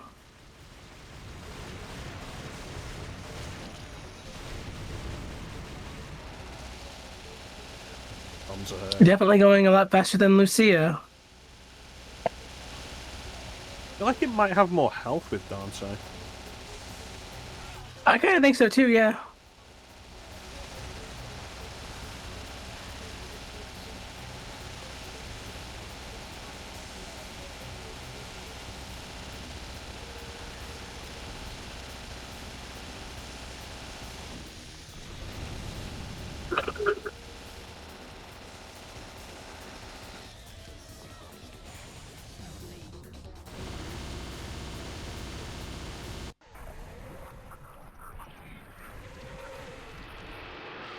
Alright, so for retrospect, use Devil Trigger when the heads combine.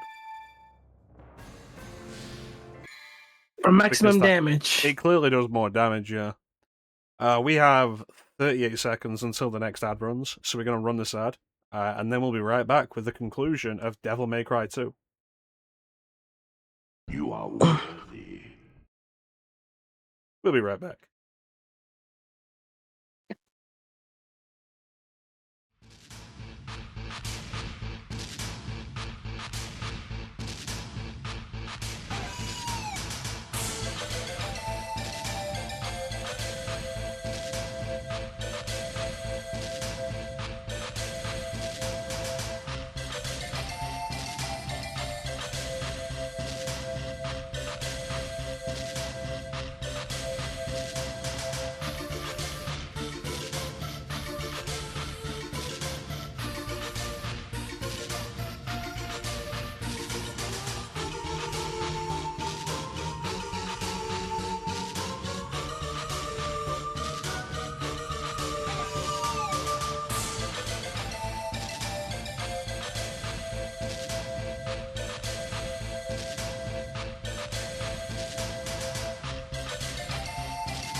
And we're back. Ready to Alright. go in the portal. Considering this place exploded, weirdly intact, don't you think? Yeah. You know what I just realised? What's that? We haven't fought any of the secretaries. Yeah, that's true. Do we only fight them in the Arius fight, or... I'm sure they show up elsewhere, don't they?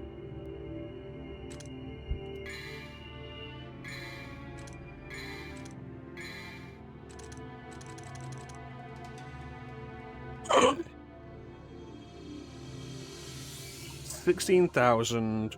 I doubt we're going to get another 4,000 in this fight for another purple orb. But we'll see.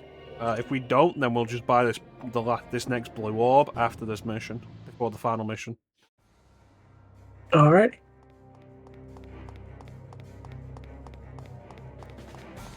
Yeah, remember I was playing as Lucia? Like, you get to Arius' office, and then Arius has just been defeated. Yeah. Like, there's not even a cutscene about it. Just, oh yeah, Dante beat Darius.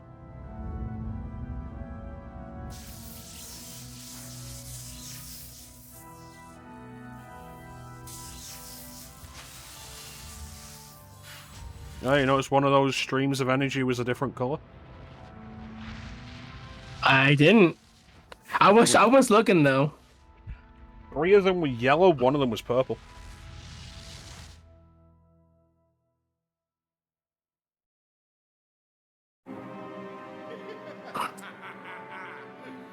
Now I'll absorb his power. I will become an all-powerful immortal. What the fuck are you on about? Ah, I see now. I see it. What? What's going on? Maybe you should have looked a little closer. No problem. You! Is that the medallia? You switched them? A false coin for a false god.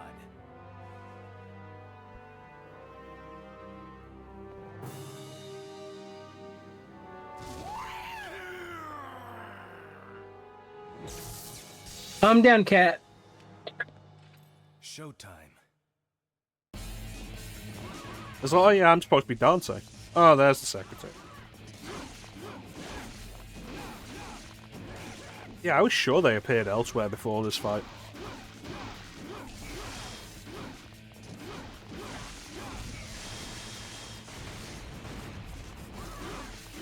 So this whole thing with Arius, where he's kind of just like... He's really squealy. And, Yeah. like, sounds kind of insane. People always criticize the shit out of Twilight Princess for doing that with Zant. And it's basically the same thing. Or if I just leave. This isn't my problem anymore. I don't need to hear the story.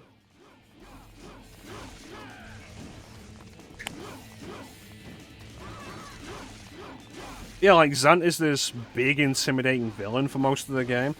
And then you confront him in time for his boss fight, and he's just this deranged lunatic.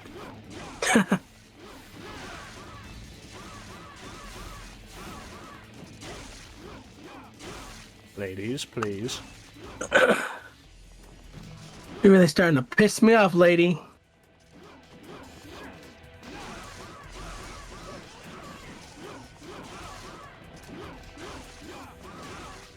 It's this kind of situation where... God damn, this fucking camera.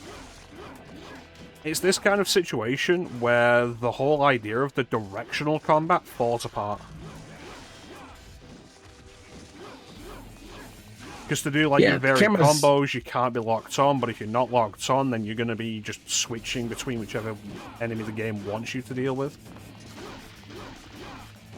But then, even with that earlier, when I was fighting Bulwark, I'm trying to stay locked onto Bolverk, and it's redirecting me to his wolves. Even with the hard lock on.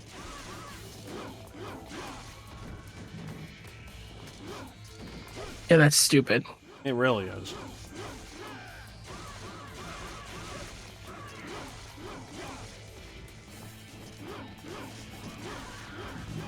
It's such a misguided attempt to try and reinvent combat that had nothing wrong with it. Okay, I'm trying to run towards Aria's camera.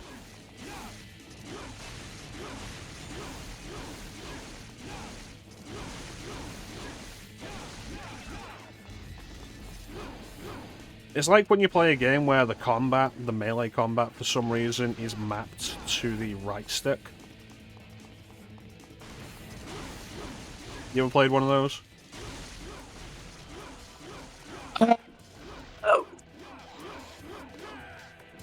I don't think so.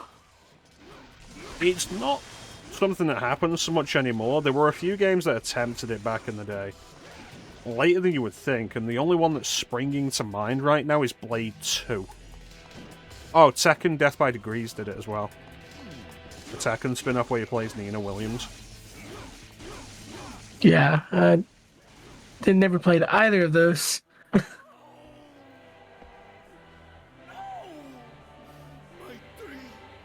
Either of them are really good. Oh man, I lost. King? Yeah. Here's your crown. I feel like you say that, you should probably shoot him in the head. Not the chest. Yeah, that would have been cooler. It's not a bad line, though. A little more Dante-esque.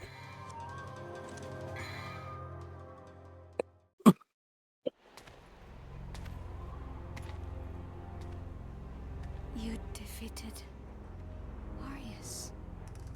What'd you say? I was staring at your butt. There's just one thing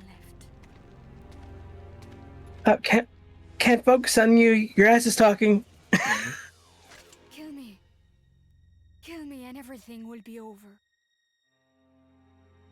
Okay. I thought I was a descendant of the So king here's a that fun protects thing for me, you the to mother. consider.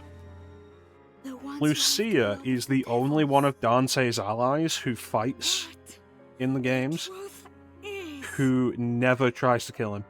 I was created by Arius. Yeah?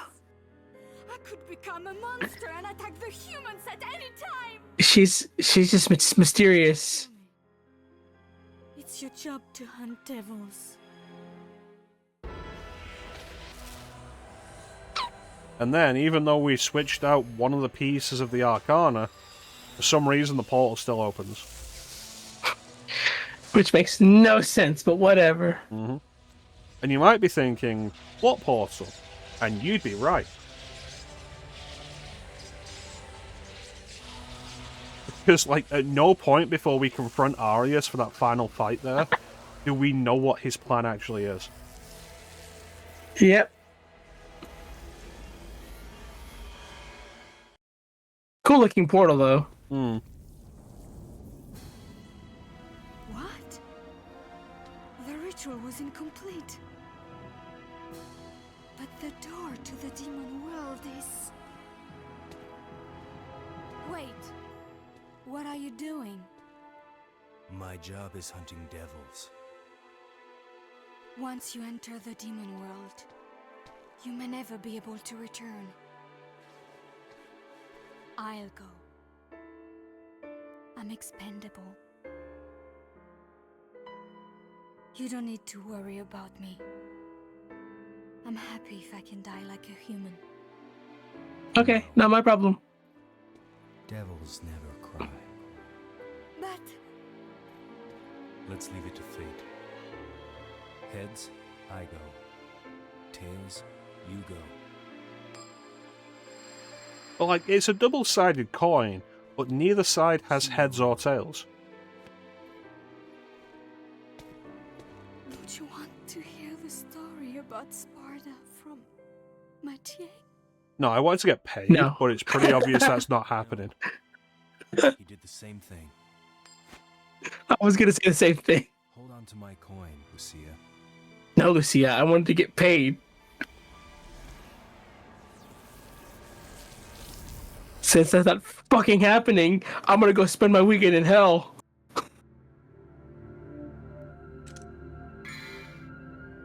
Well, got enough for a purple orb.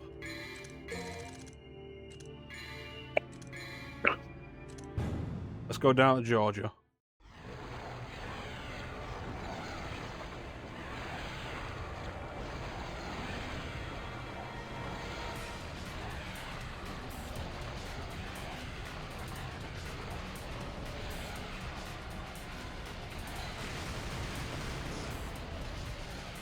Okay, well, fuck you. I'm gonna go around this side.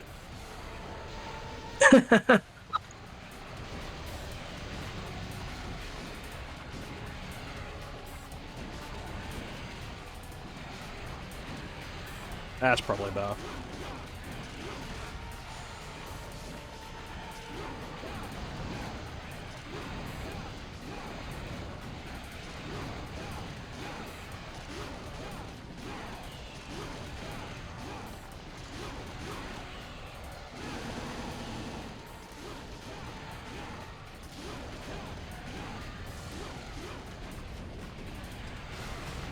Why would you turn around, Dante?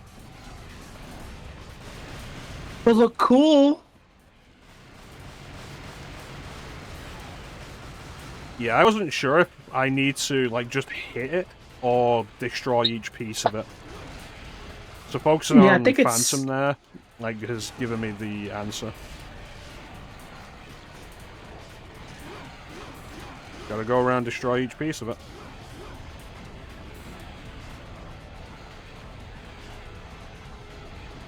Look at that, shaking. It's like an easy night. No, go on.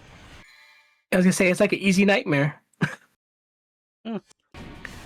That tentacle there, shaking, sinking into the ground and fading away like it's a Final Fantasy VI boss.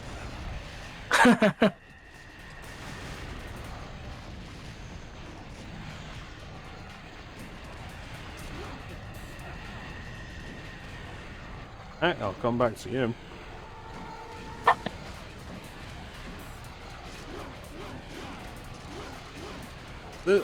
Like so many things in this game, there's a concept here that Argosax, in this form, being made up of so many demons you've already fought. Like, it's really interesting.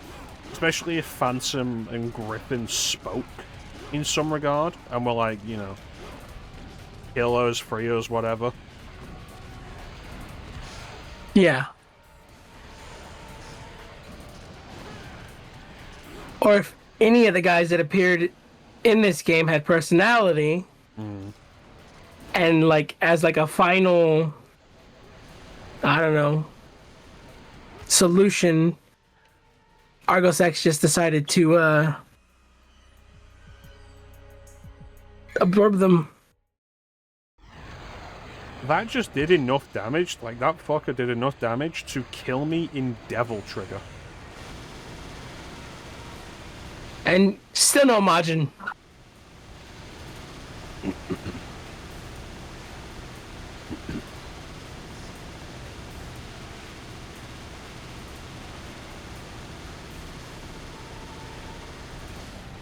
Okay, that part's dead.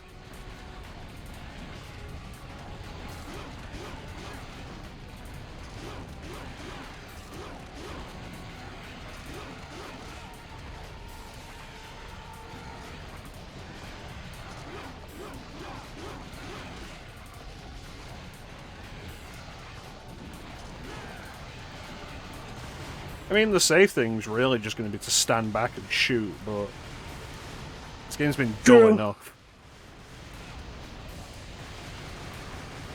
I mean, to be fair, this is the last dull fight, and then it gets more interesting. The same thing I always say with this series.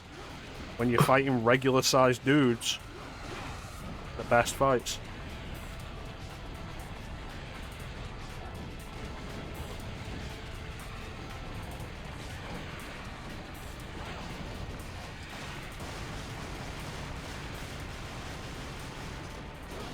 Michelangelo in 1, Virgil in 3, Dante and Credo in 4,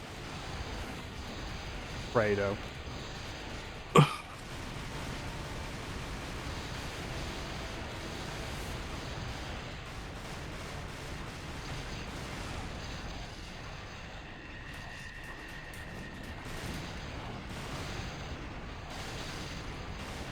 Weird how Griffin just kind of shows up here, though.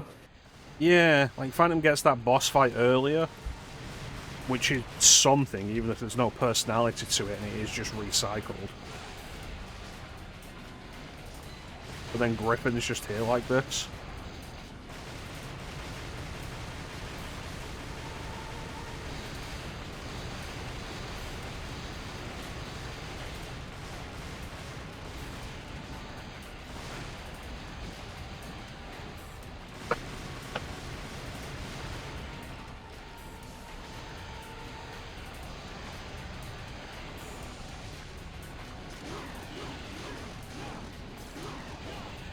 Alright, a little bit more.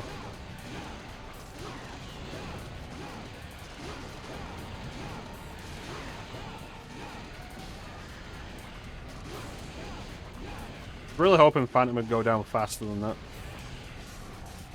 Yeah, I thought he was gonna go faster too.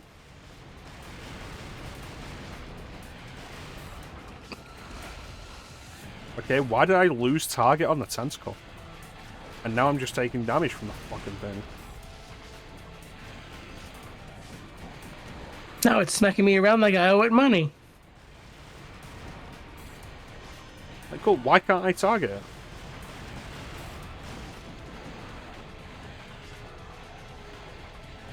Gotta be specifically within its attack range.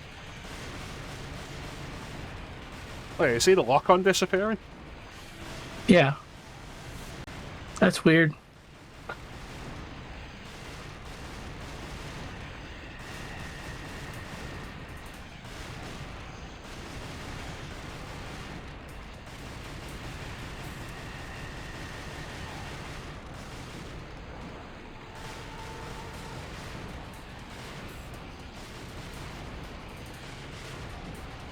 Okay. Why am I not targeting it?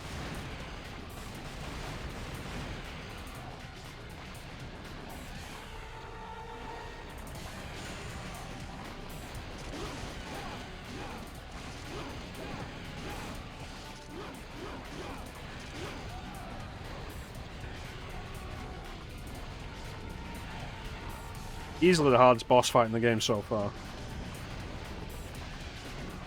Yeah. Just gonna roll around the outside of the edge and pick up all these green orbs that's left. Oh, come on, Griffin. That's bullshit. Look at that, I can attack Griffin from here. Oh no, it's taking the lock-on away.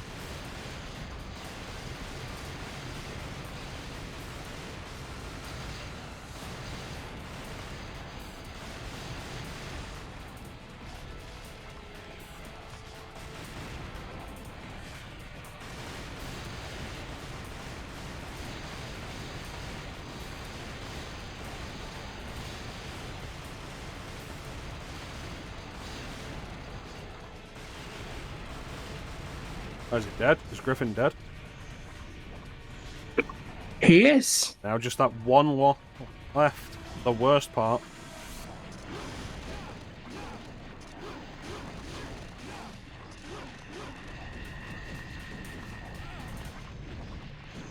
That's not pleasant.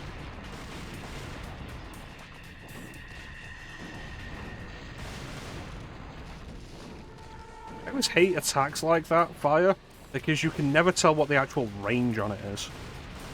Yeah. It looks like it wouldn't have as big a range as it does.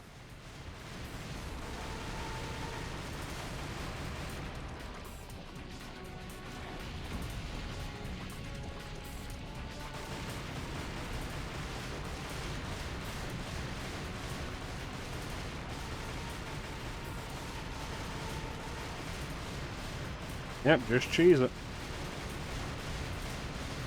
At this point, yeah.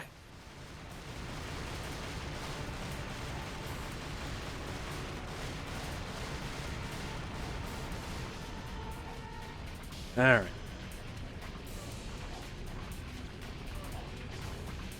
Head banging on his way to hell.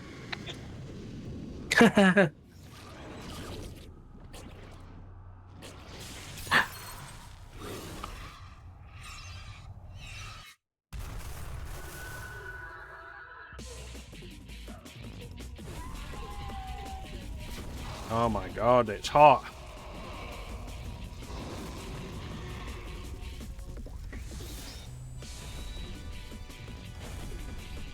Hello. Would you like to refill my health before we do this? No, Alright. I don't think I will. Ah, man, I remember when Stinger was useful.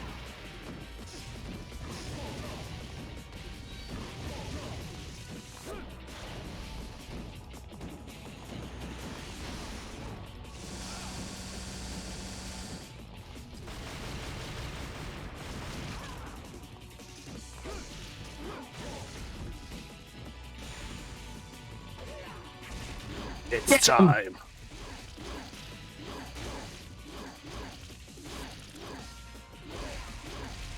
You want an example of how busted Margin Trigger is? There you go.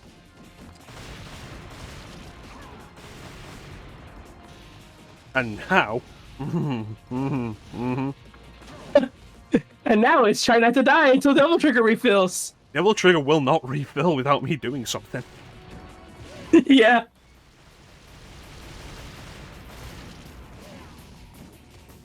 And we do not get a second shot of Margin Trigger. There it is. Hey, at least we showed off Majin Trigger, though. Yep. Now we get to do this fight the way it should be.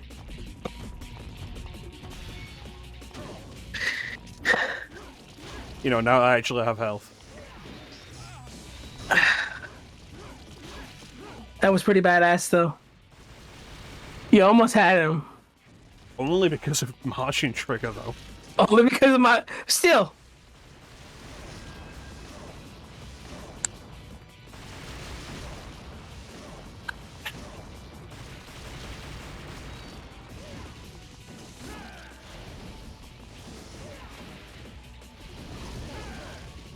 You know what? This does hold up. What? Yeah? Oh, yeah.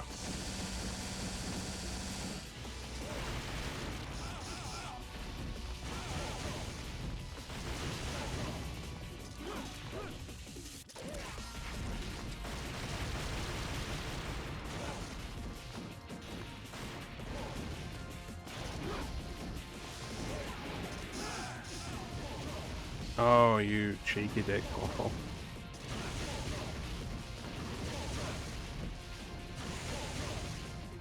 I was gonna say, I think I see the strat. What was the strat? To try to get him down as much as possible so that way Majin doesn't have to do all the work. I mean, I least was that's what I actually would say. trying, but, like, it's a nasty set of attacks that this game is not prepared you to deal with.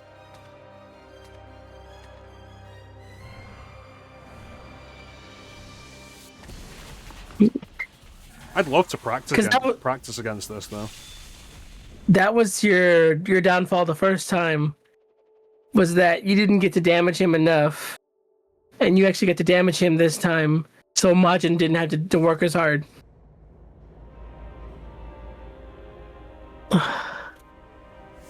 Can we talk about this?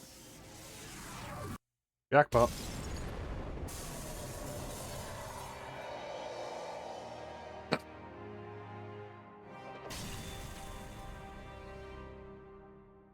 And then he never got out of hell. Where did the bike come from? Let's go all the way to hell. He kept it in his pocket, obviously.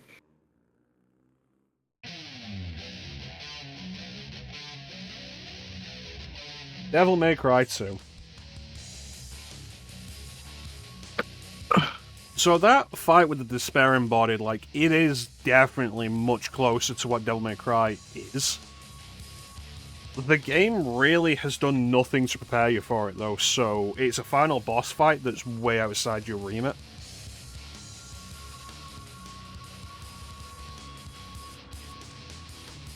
I'd love to get the chance to practice a little bit more against it, though.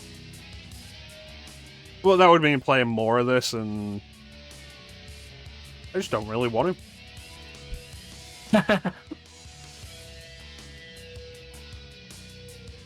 What do you think, Ninja? I think, having seen this game 3 times, that's enough. You say seen, you didn't say play. Well, okay, I've played it once, seen it twice. That's enough. Actually, I think it's more twice.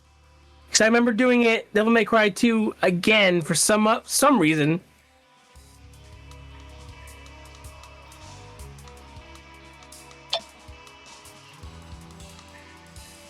The crazy thing is, I've beaten this on hard.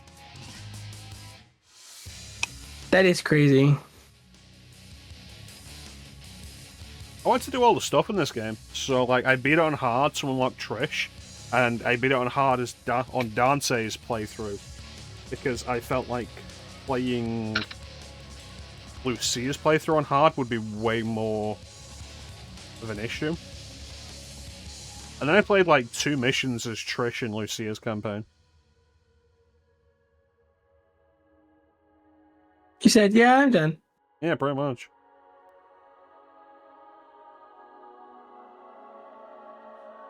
See, this is the only other track I know.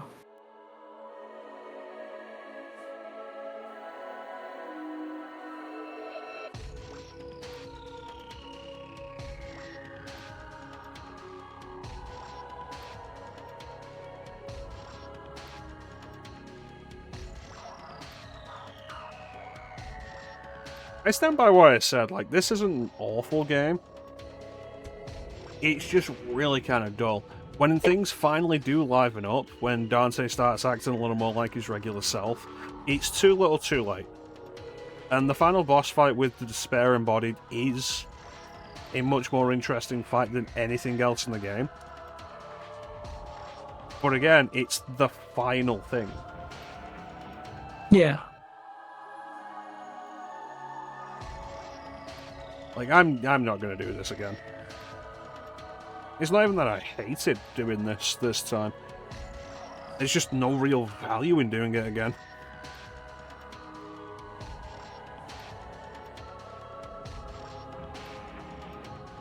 And that's why I don't play it. Because there was a time when my only experience was on the PS2, and I thought to myself, it can't be that bad, can it? And then I played the HD collection, and I was like, no, it really is, not as great as I remember it.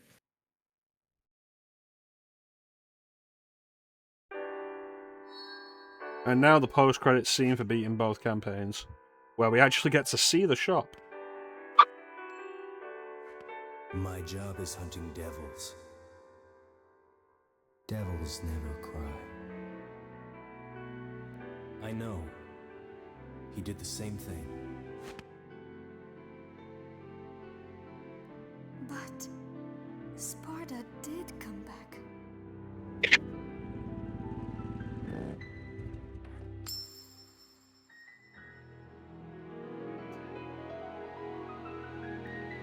And we never saw the coin or Lucia again.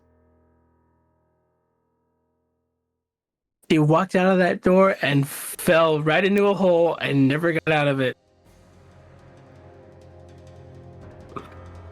So, how Dante got out of hell is another thing that's only explained in Japanese-only supplementary material. Uh-huh. In the Devil May Cry 5 prequel novel, it's explained that he found a shard of Yamato.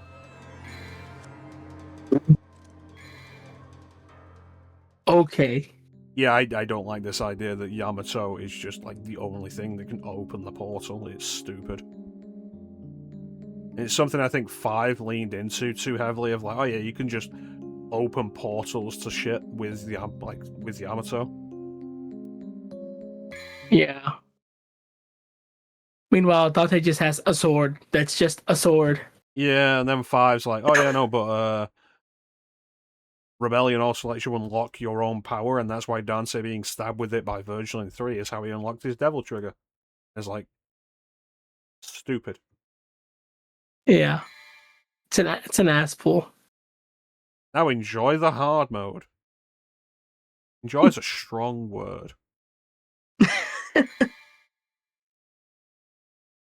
Maybe suffer through. Maybe kind of deal with. I mean, if I was ever bored and I was just like, okay, I'm going to listen to a podcast and just like burn through this again to unlock Trish. Yeah.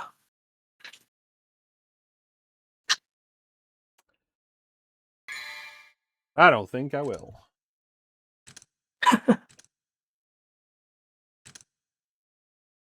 Diesel Dante. I love the juxtaposition here, though, of like this high quality CG render of Dante and this low quality in game model JPEG.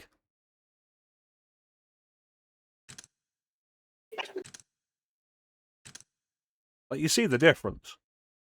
Yeah. They clearly had their priorities straight. No, we're not Show making off. we're not making an FMV render of this design. Absolutely not. Yeah. But that's it for Devil May Cry 2. The history of stylish action. Next up is, I believe, Beautiful Joe. Or we'll be playing it for the GameCube. Although, if you play it on PS2, unlockable Dante mode. Ooh, that's cool. Which has its own story and everything. The voices are all gibberish. But, like, they're all subtitled and stuff. It has its own, like, story going on. And Trish is kidnapped instead of Sylvia, and Dante goes into the movie to rescue her. And it's kind of funny. They also reference this game as being like some hobo stole Dante's coat and went to this island. That's funny. I recommend I generally recommend playing through Beautiful Joe anyway. It's a fun game. Whether I'd recommend the PS2 version over the GameCube version, I don't know. It is weaker on PS2. But I think it probably is still fine. Or you could just watch a playthrough on YouTube if you really care, but don't want to play it.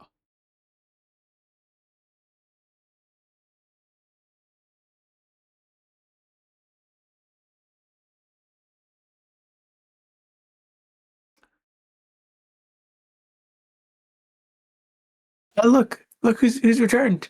How can we suffer through hell? Look who avoided all of Devil May Cry 2. Like a coward. Like the biggest coward. He was actually a small person. Well, oh well. It's hard read. It meets again.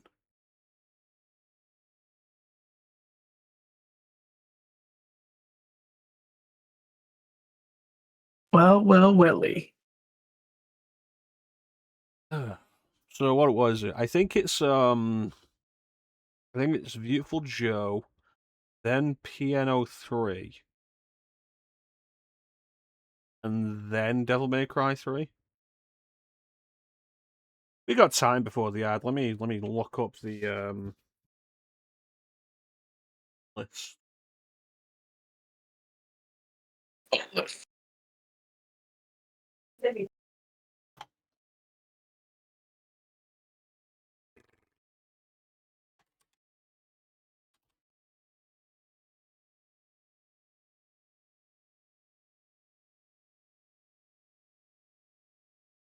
Often termed character action games. I don't call it that. Okay, so TV tropes, the stylish action page. Defining titles. These are in alphabetical order. So, Assault Spy, which I do have. I hadn't really considered.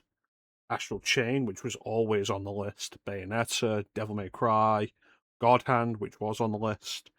Metal Gear Rising Revengeance, which is absolutely on the fucking list. Ninja Gaiden, which...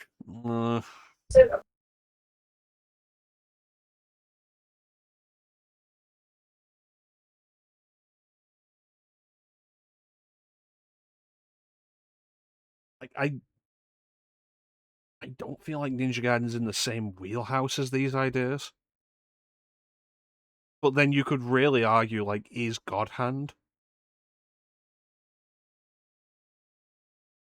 But I already did Ninja Gaiden, and I don't want to do it again. Transformers Devastation, which is on the list. Vanquish, which is on the list. Beautiful Joe, which is on the list. The Wonderful 101, which I keep forgetting about, but I should have on the list. But I don't know how much we should take into consideration off this list on TV tropes. Like Afro Samurai, the game, like I wouldn't have considered that. Astro Boy or Mega Factor, I wouldn't have considered. Azure Striker Gunvolt, I absolutely would not have considered. Lords of Shadow and Lords of Shadow 2, no, not at all. Bulletstorm, no.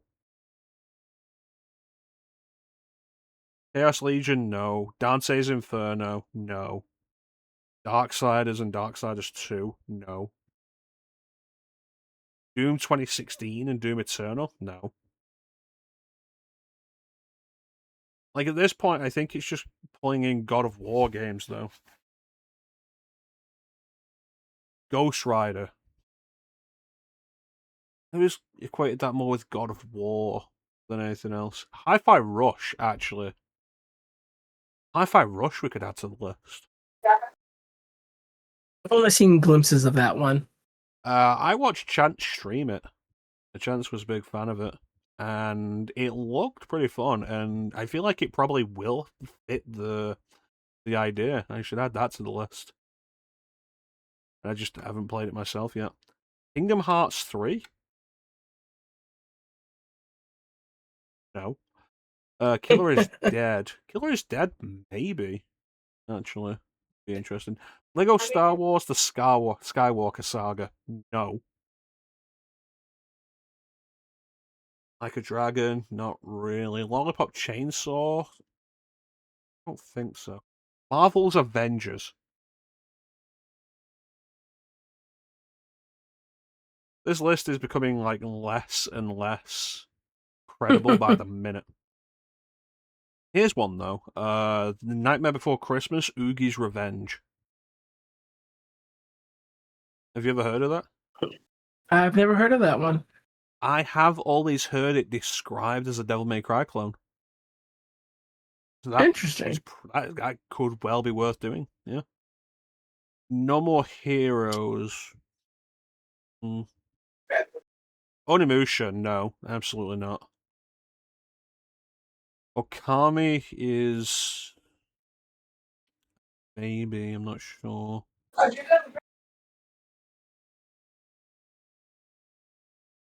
Sekiro, no.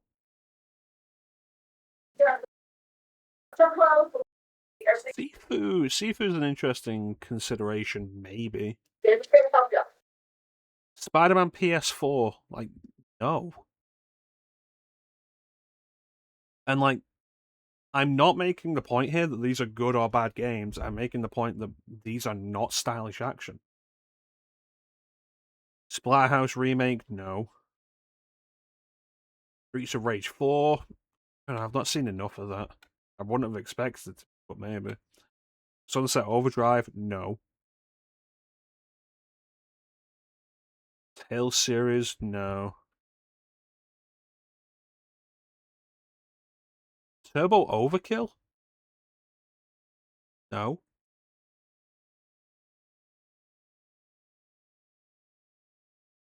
World Ends With You? No. X-Men Origins Wolverine? No. Zenless Zone Zero? I will not be touched. So what did we get? We got Nightmare Before Christmas.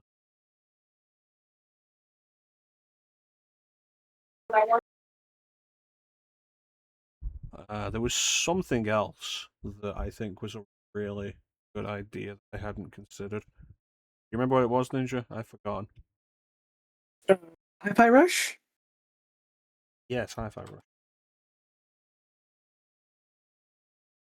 And possibly Killer is Dead. I'd like an excuse to play that on stream anyway. Honkai Impact 3rd? No.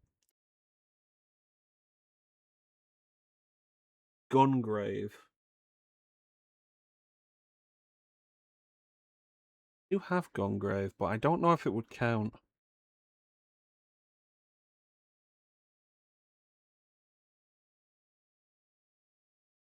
Like, a lot of the other stuff's like, nah.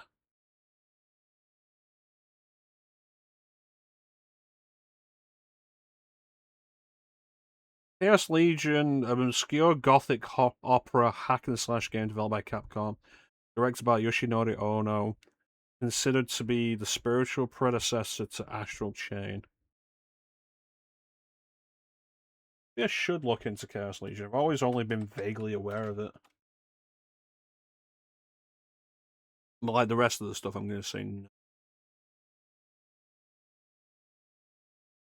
Salt Spine. Have it, and I played it for like 10 minutes.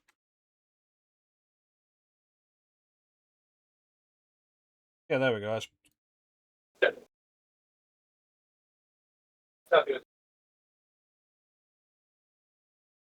So Ninja, what did you think of Devil May Cry 2?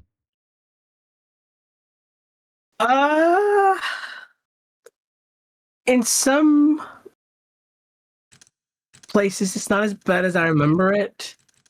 I mean, you certainly made Dante look a lot more fluid than what I remember it being. Though if I probably played now, it probably may have been the same stuff. Lucia was just as awful. I mean, it was Devil May Cry 2. Yeah, I think like a lot of the supposed fluidity of Dante is of the dodge rolls, which like they may look fluid, they're really not. You can't really cancel out of stuff, and it's a real problem, and you feel it in gameplay. I feel like Dante was a little more well-rounded than Lucia. Like Lucia did not feel like she had a lot of options. Yeah. And that's kind of what I could get with Dante. Is Dante may look fluid, but I remember playing it and it's like, okay, this isn't as fluid as it looks.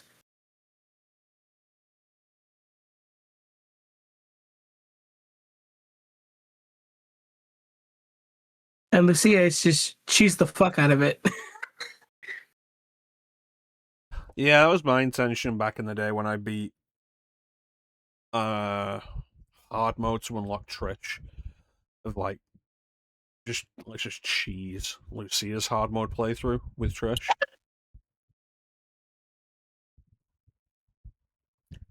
Like beyond the actual issues with the gameplay, like the story is basically non-existent. Plot development just kind of happen. Mathieu, he's not a character. Arius isn't a character. Lucia gets maybe 2 character moments, but it's largely overlooked. Dante has no real personality for most of the game. And at the end, you start seeing a little bit of his Devil May Cry 1 personality shine through a little bit more, which I've heard is Itsuno like being in control by that point.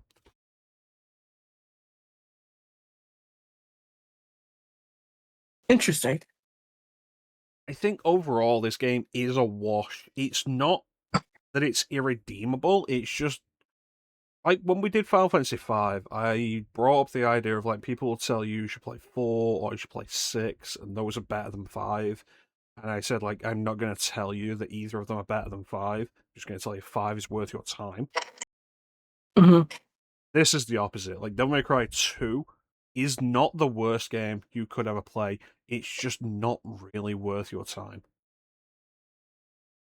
There's not really anything here that isn't done better elsewhere in so many regards. Like, it doesn't follow on anything really from Devil May Cry 1. And any good ideas that are here are done so much better in 3. And it's not even the case of like where I'll say usually stuff is worth seeing where they began. Like Bloody Palace begins here, Rebellion, using triangle as your attack button, dodging, Gunslinger, the beginnings of Trickster, the beginnings of Gunslinger, various things. Like, they all start here, but their origins are not particularly deep or interesting. And just knowing that they start here is enough. This isn't really worth your time. I agree with that.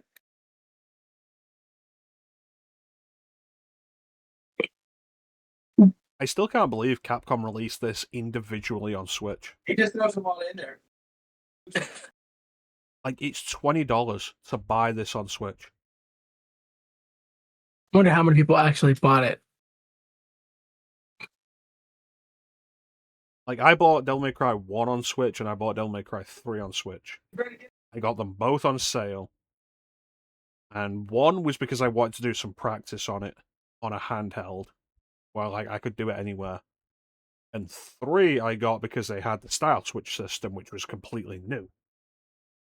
And the whole idea of, like, playthrough Devil May Cry 3 switching styles and having access to all weapons and devil arms at once felt like it would really liven up a replay of that game.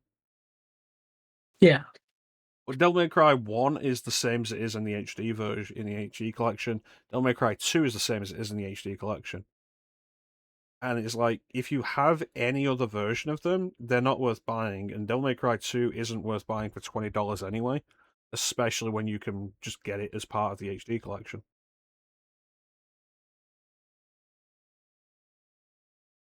I don't think there's anything else really to say. Like, I love Dante's design in this game. I think it looks better in Nocturne because of the bright color palette. This game's a little too muted. And it's kind of a shame because, like, this render image where the red really stands out is great. But it never really does in-game. I like Lucia's character design. And I wish they'd brought her back, something more substantial. Shame they never did. Ninja, you have any final thoughts you want to share before we wrap up? No, I think you've said it all, sir.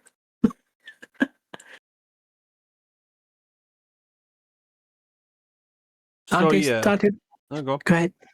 I was gonna say Dante looks cool in this one, and I mean, yeah.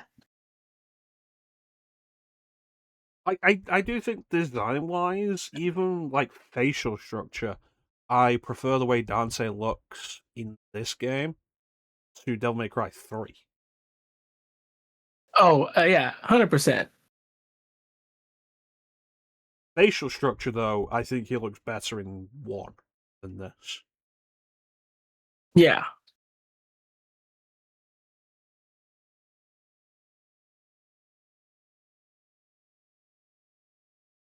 And if you have Devil May Cry 5 on PC, I recommend checking out the Devil May Cry 2 Dante outfit mod. Looks great. If you want to see that mod in action, I used it while streaming. So check out the archive. Now I want to go back and look at the archive just to see what mods you used, because I can't remember. I know the DMC2 outfit was one of them, but I can't remember what the rest were. There's a bunch. It's mostly my standard DMC5 suite. Like, Red Queen is replaced with Alistair, which I thought was a nice idea of like Dante bequeathing Alistair to Nero and Nero modifying it to have the rev like the Red Queen does. Uh-huh. I think V had a different outfit, which I thought was quite nice. Like maybe it was a suit. I have 2 outfits for V. I can't remember which one I used. Subhuman was replaced with a specific remix of Armageddon by Blue Starly, which I thought really worked. Bury the Light is featured in the game. Like when V stabs Urizen in that whole scene, the quiet part of Bury the Light is playing throughout that entire scene, and like adds a really good layer of foreshadowing.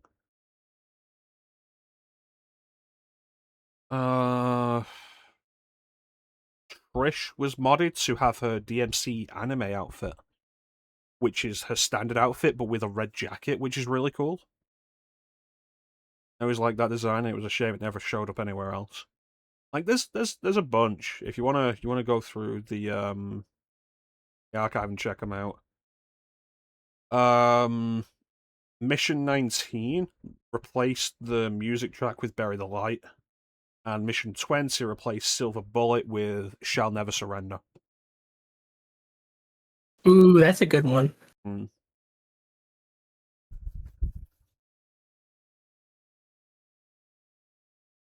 But yeah, the archives there. I have a command to actually archive because I think it's just on a timer.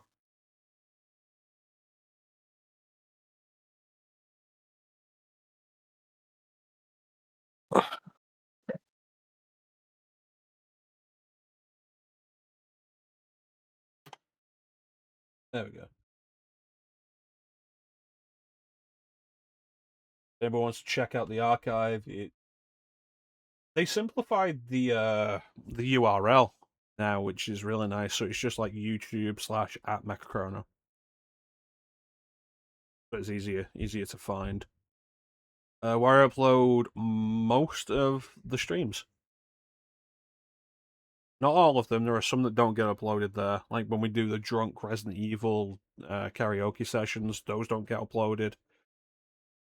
For copyright reasons. And it's something I think was like genuinely terrible on my part. Those don't get uploaded. But most of the streams get uploaded. And at this point, we're approaching 7 years worth of archive. What there? Hello, Teak.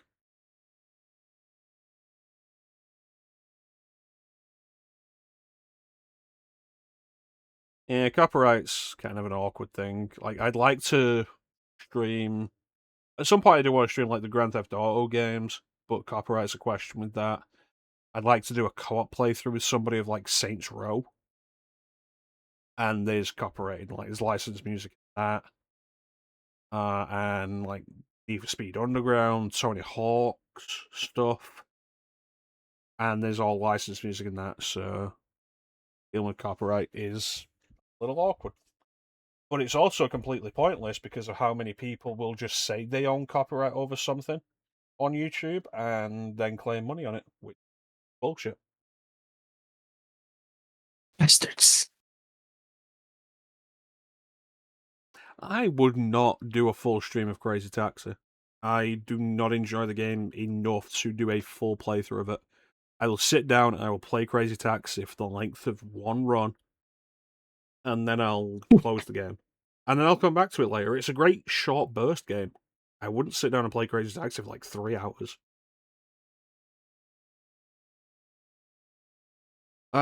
So the year of RPGs, we have East 2 going on now. We've just began East 2.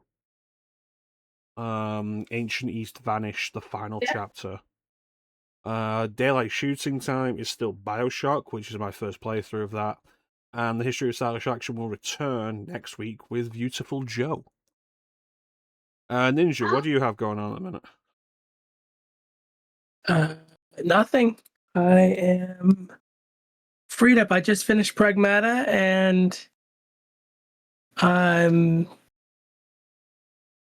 back in that limbo of trying to figure out what I'm going to play next.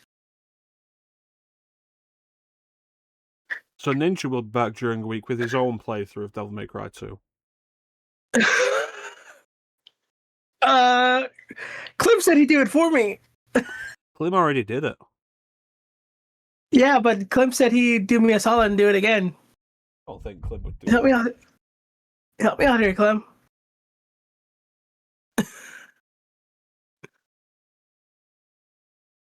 That's not a no. See?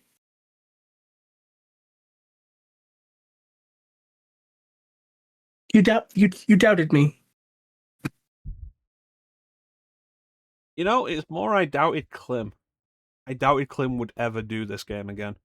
I had to bully him repeatedly into doing the Lucia campaign. Because he did Dante and was then just going to leave it.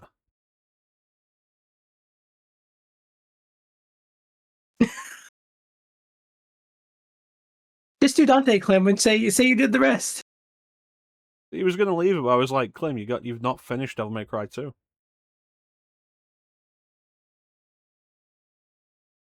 See, I would do the same thing Clem would do. If someone was like, "But you didn't finish it," you're right. You see, I feel like the only people here who don't have their pride tied up in that are me and Teak. Because, you remember when Teak did stuff like he did Sonic 06 and only did one playthrough and was like, if you want another playthrough, you have to spend points on it. And he did Sonic Heroes and he was like, I've done one playthrough, if you want another playthrough, spend points on it. And I'm just here also like, I'll do a playthrough, and if I don't want to do more, I will not do more, and you will not convince me. Do you remember that time me and Bane were like, "Oh yeah, play Bubsy 3D, play Bubsy 3D," and then you played Bubsy 3D, and we were like, "Okay, you can stop now." You're like, "No, we're doing a whole stream of this shit. You wanted this shit, you're gonna get this shit." Yeah, you got a level. You got a level of Bubsy 3D, which is more than most people ever see. And it's like, hey, remember when we were doing RE2 on the N64 and your advice of using the acid rounds on the liquor got me killed? And it was like, hey, Ninja, now we're going to play Superman 64. You know what the I was craziest right. thing, though? Oh, I'm not going to watch a playthrough of Rebirth. I did my time with Rebirth. Yeah. I'm not watching a playthrough of Rebirth. I will not do that.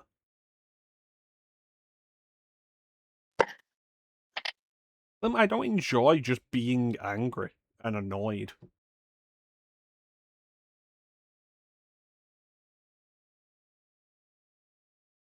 It's why we ended up instituting that rule of I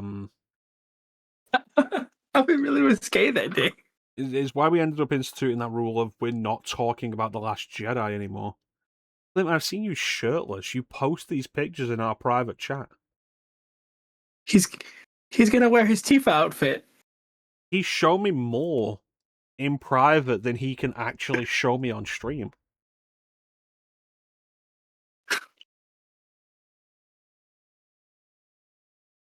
Yes, but I have always said, and I maintain, that I am not swayed by sex appeal.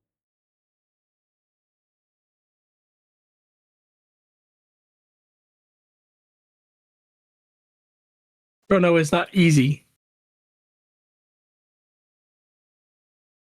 The rest of us, well, no, I think they made a hard judgment against that in the idea of equality.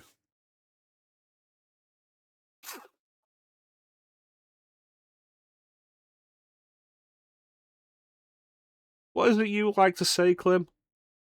I'm not gay.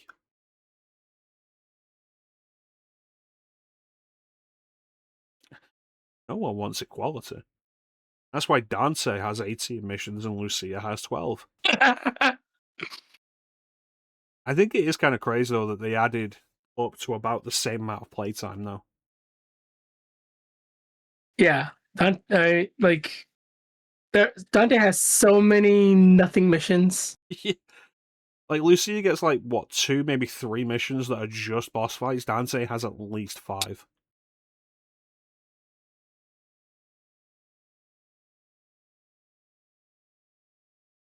Yeah.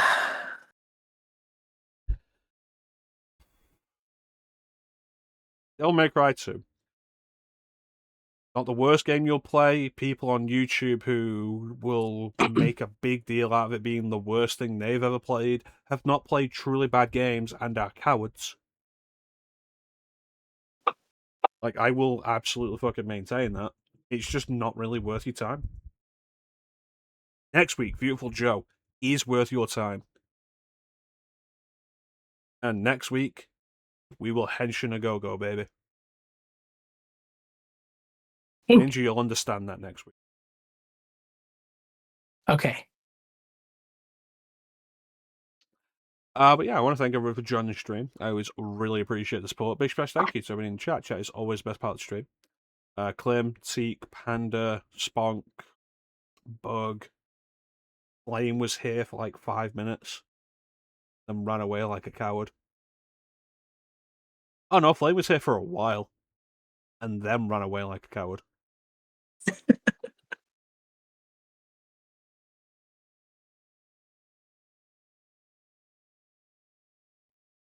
The History of Stylish Action will return next Sunday with Beautiful Joe. And unless the new stuff that I've decided to add changes it, I believe Piano 3 is after that, which is a game I don't think anybody knows. It was, if anybody remembers, the Capcom 5, which were 5 games Capcom announced that were going to be exclusive for the GameCube. Everybody remembers the other 3 that actually came out. One of them was cancelled. Dead Phoenix was cancelled. Everybody remembers the other 3. People always forget Piano 3 because it wasn't great and it stayed exclusive to the GameCube. While the others, Beautiful Joe, Killer 7, and RE4, all went to the PS2. Yeah. Kind of wild that Killer 7 was published by Capcom. I don't know anything about it, so I guess we'll see. I mean, I wasn't going to do it for the History of Stylish Action. I don't think it fits within that. It's closer to like a weird rail shooter where you control the car that's on the rails. Oh, okay. It's an odd game. Like, it's worth looking into because there's very little like it. It's an odd game and it makes it difficult to recommend. I will stream it eventually. But it's also available on PC now, and you can get it super cheap if you're interested. Or you could illegally download a ROM of it and play it on emulator. I'm not going to stop you. But yeah, and of course, super big special thank you to Ninja for joining me once again on mic. Sure thing. He sounds so tired of this. This is only game 2. Will it It's get just better? because it's Devil May Cry 2. It'll get better. Yeah. It's like, will it get better? Yes. Will it get worse? Maybe. Maybe. But I don't think it will get as dull, is the big thing, though. No, certainly not. Yeah, I think like anything that's worse than this is not as dull as this. But yeah, that is pretty much it. So, is there anything you want to say before we go, Ninja? Thanks everybody for sticking around for this, because we had to. I feel sorry for Chrono, because Chrono's the one who had to play it. Yeah, I wasn't paying attention for most of it. Yeah, I'm pretty sure you were zoned out. Just ninjas, just say anything. It's like you say, like, when I was like, okay, we've kind of gone off on a tangent talking about. I've gone off on a tangent talking about Marvel vs. Capcom. And you were like, hey, conversation's conversation. Yeah. Anything to keep us going, man. But no, I've definitely played worse games. Yeah. I've streamed worse games. I've streamed more frustrating games. This game's just kind of there. Mm-hmm. I would agree. But yeah, that is pretty much it.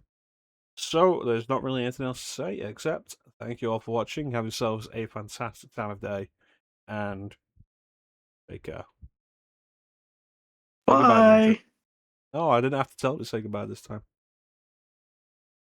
3 streams. He's finally learning. Bye.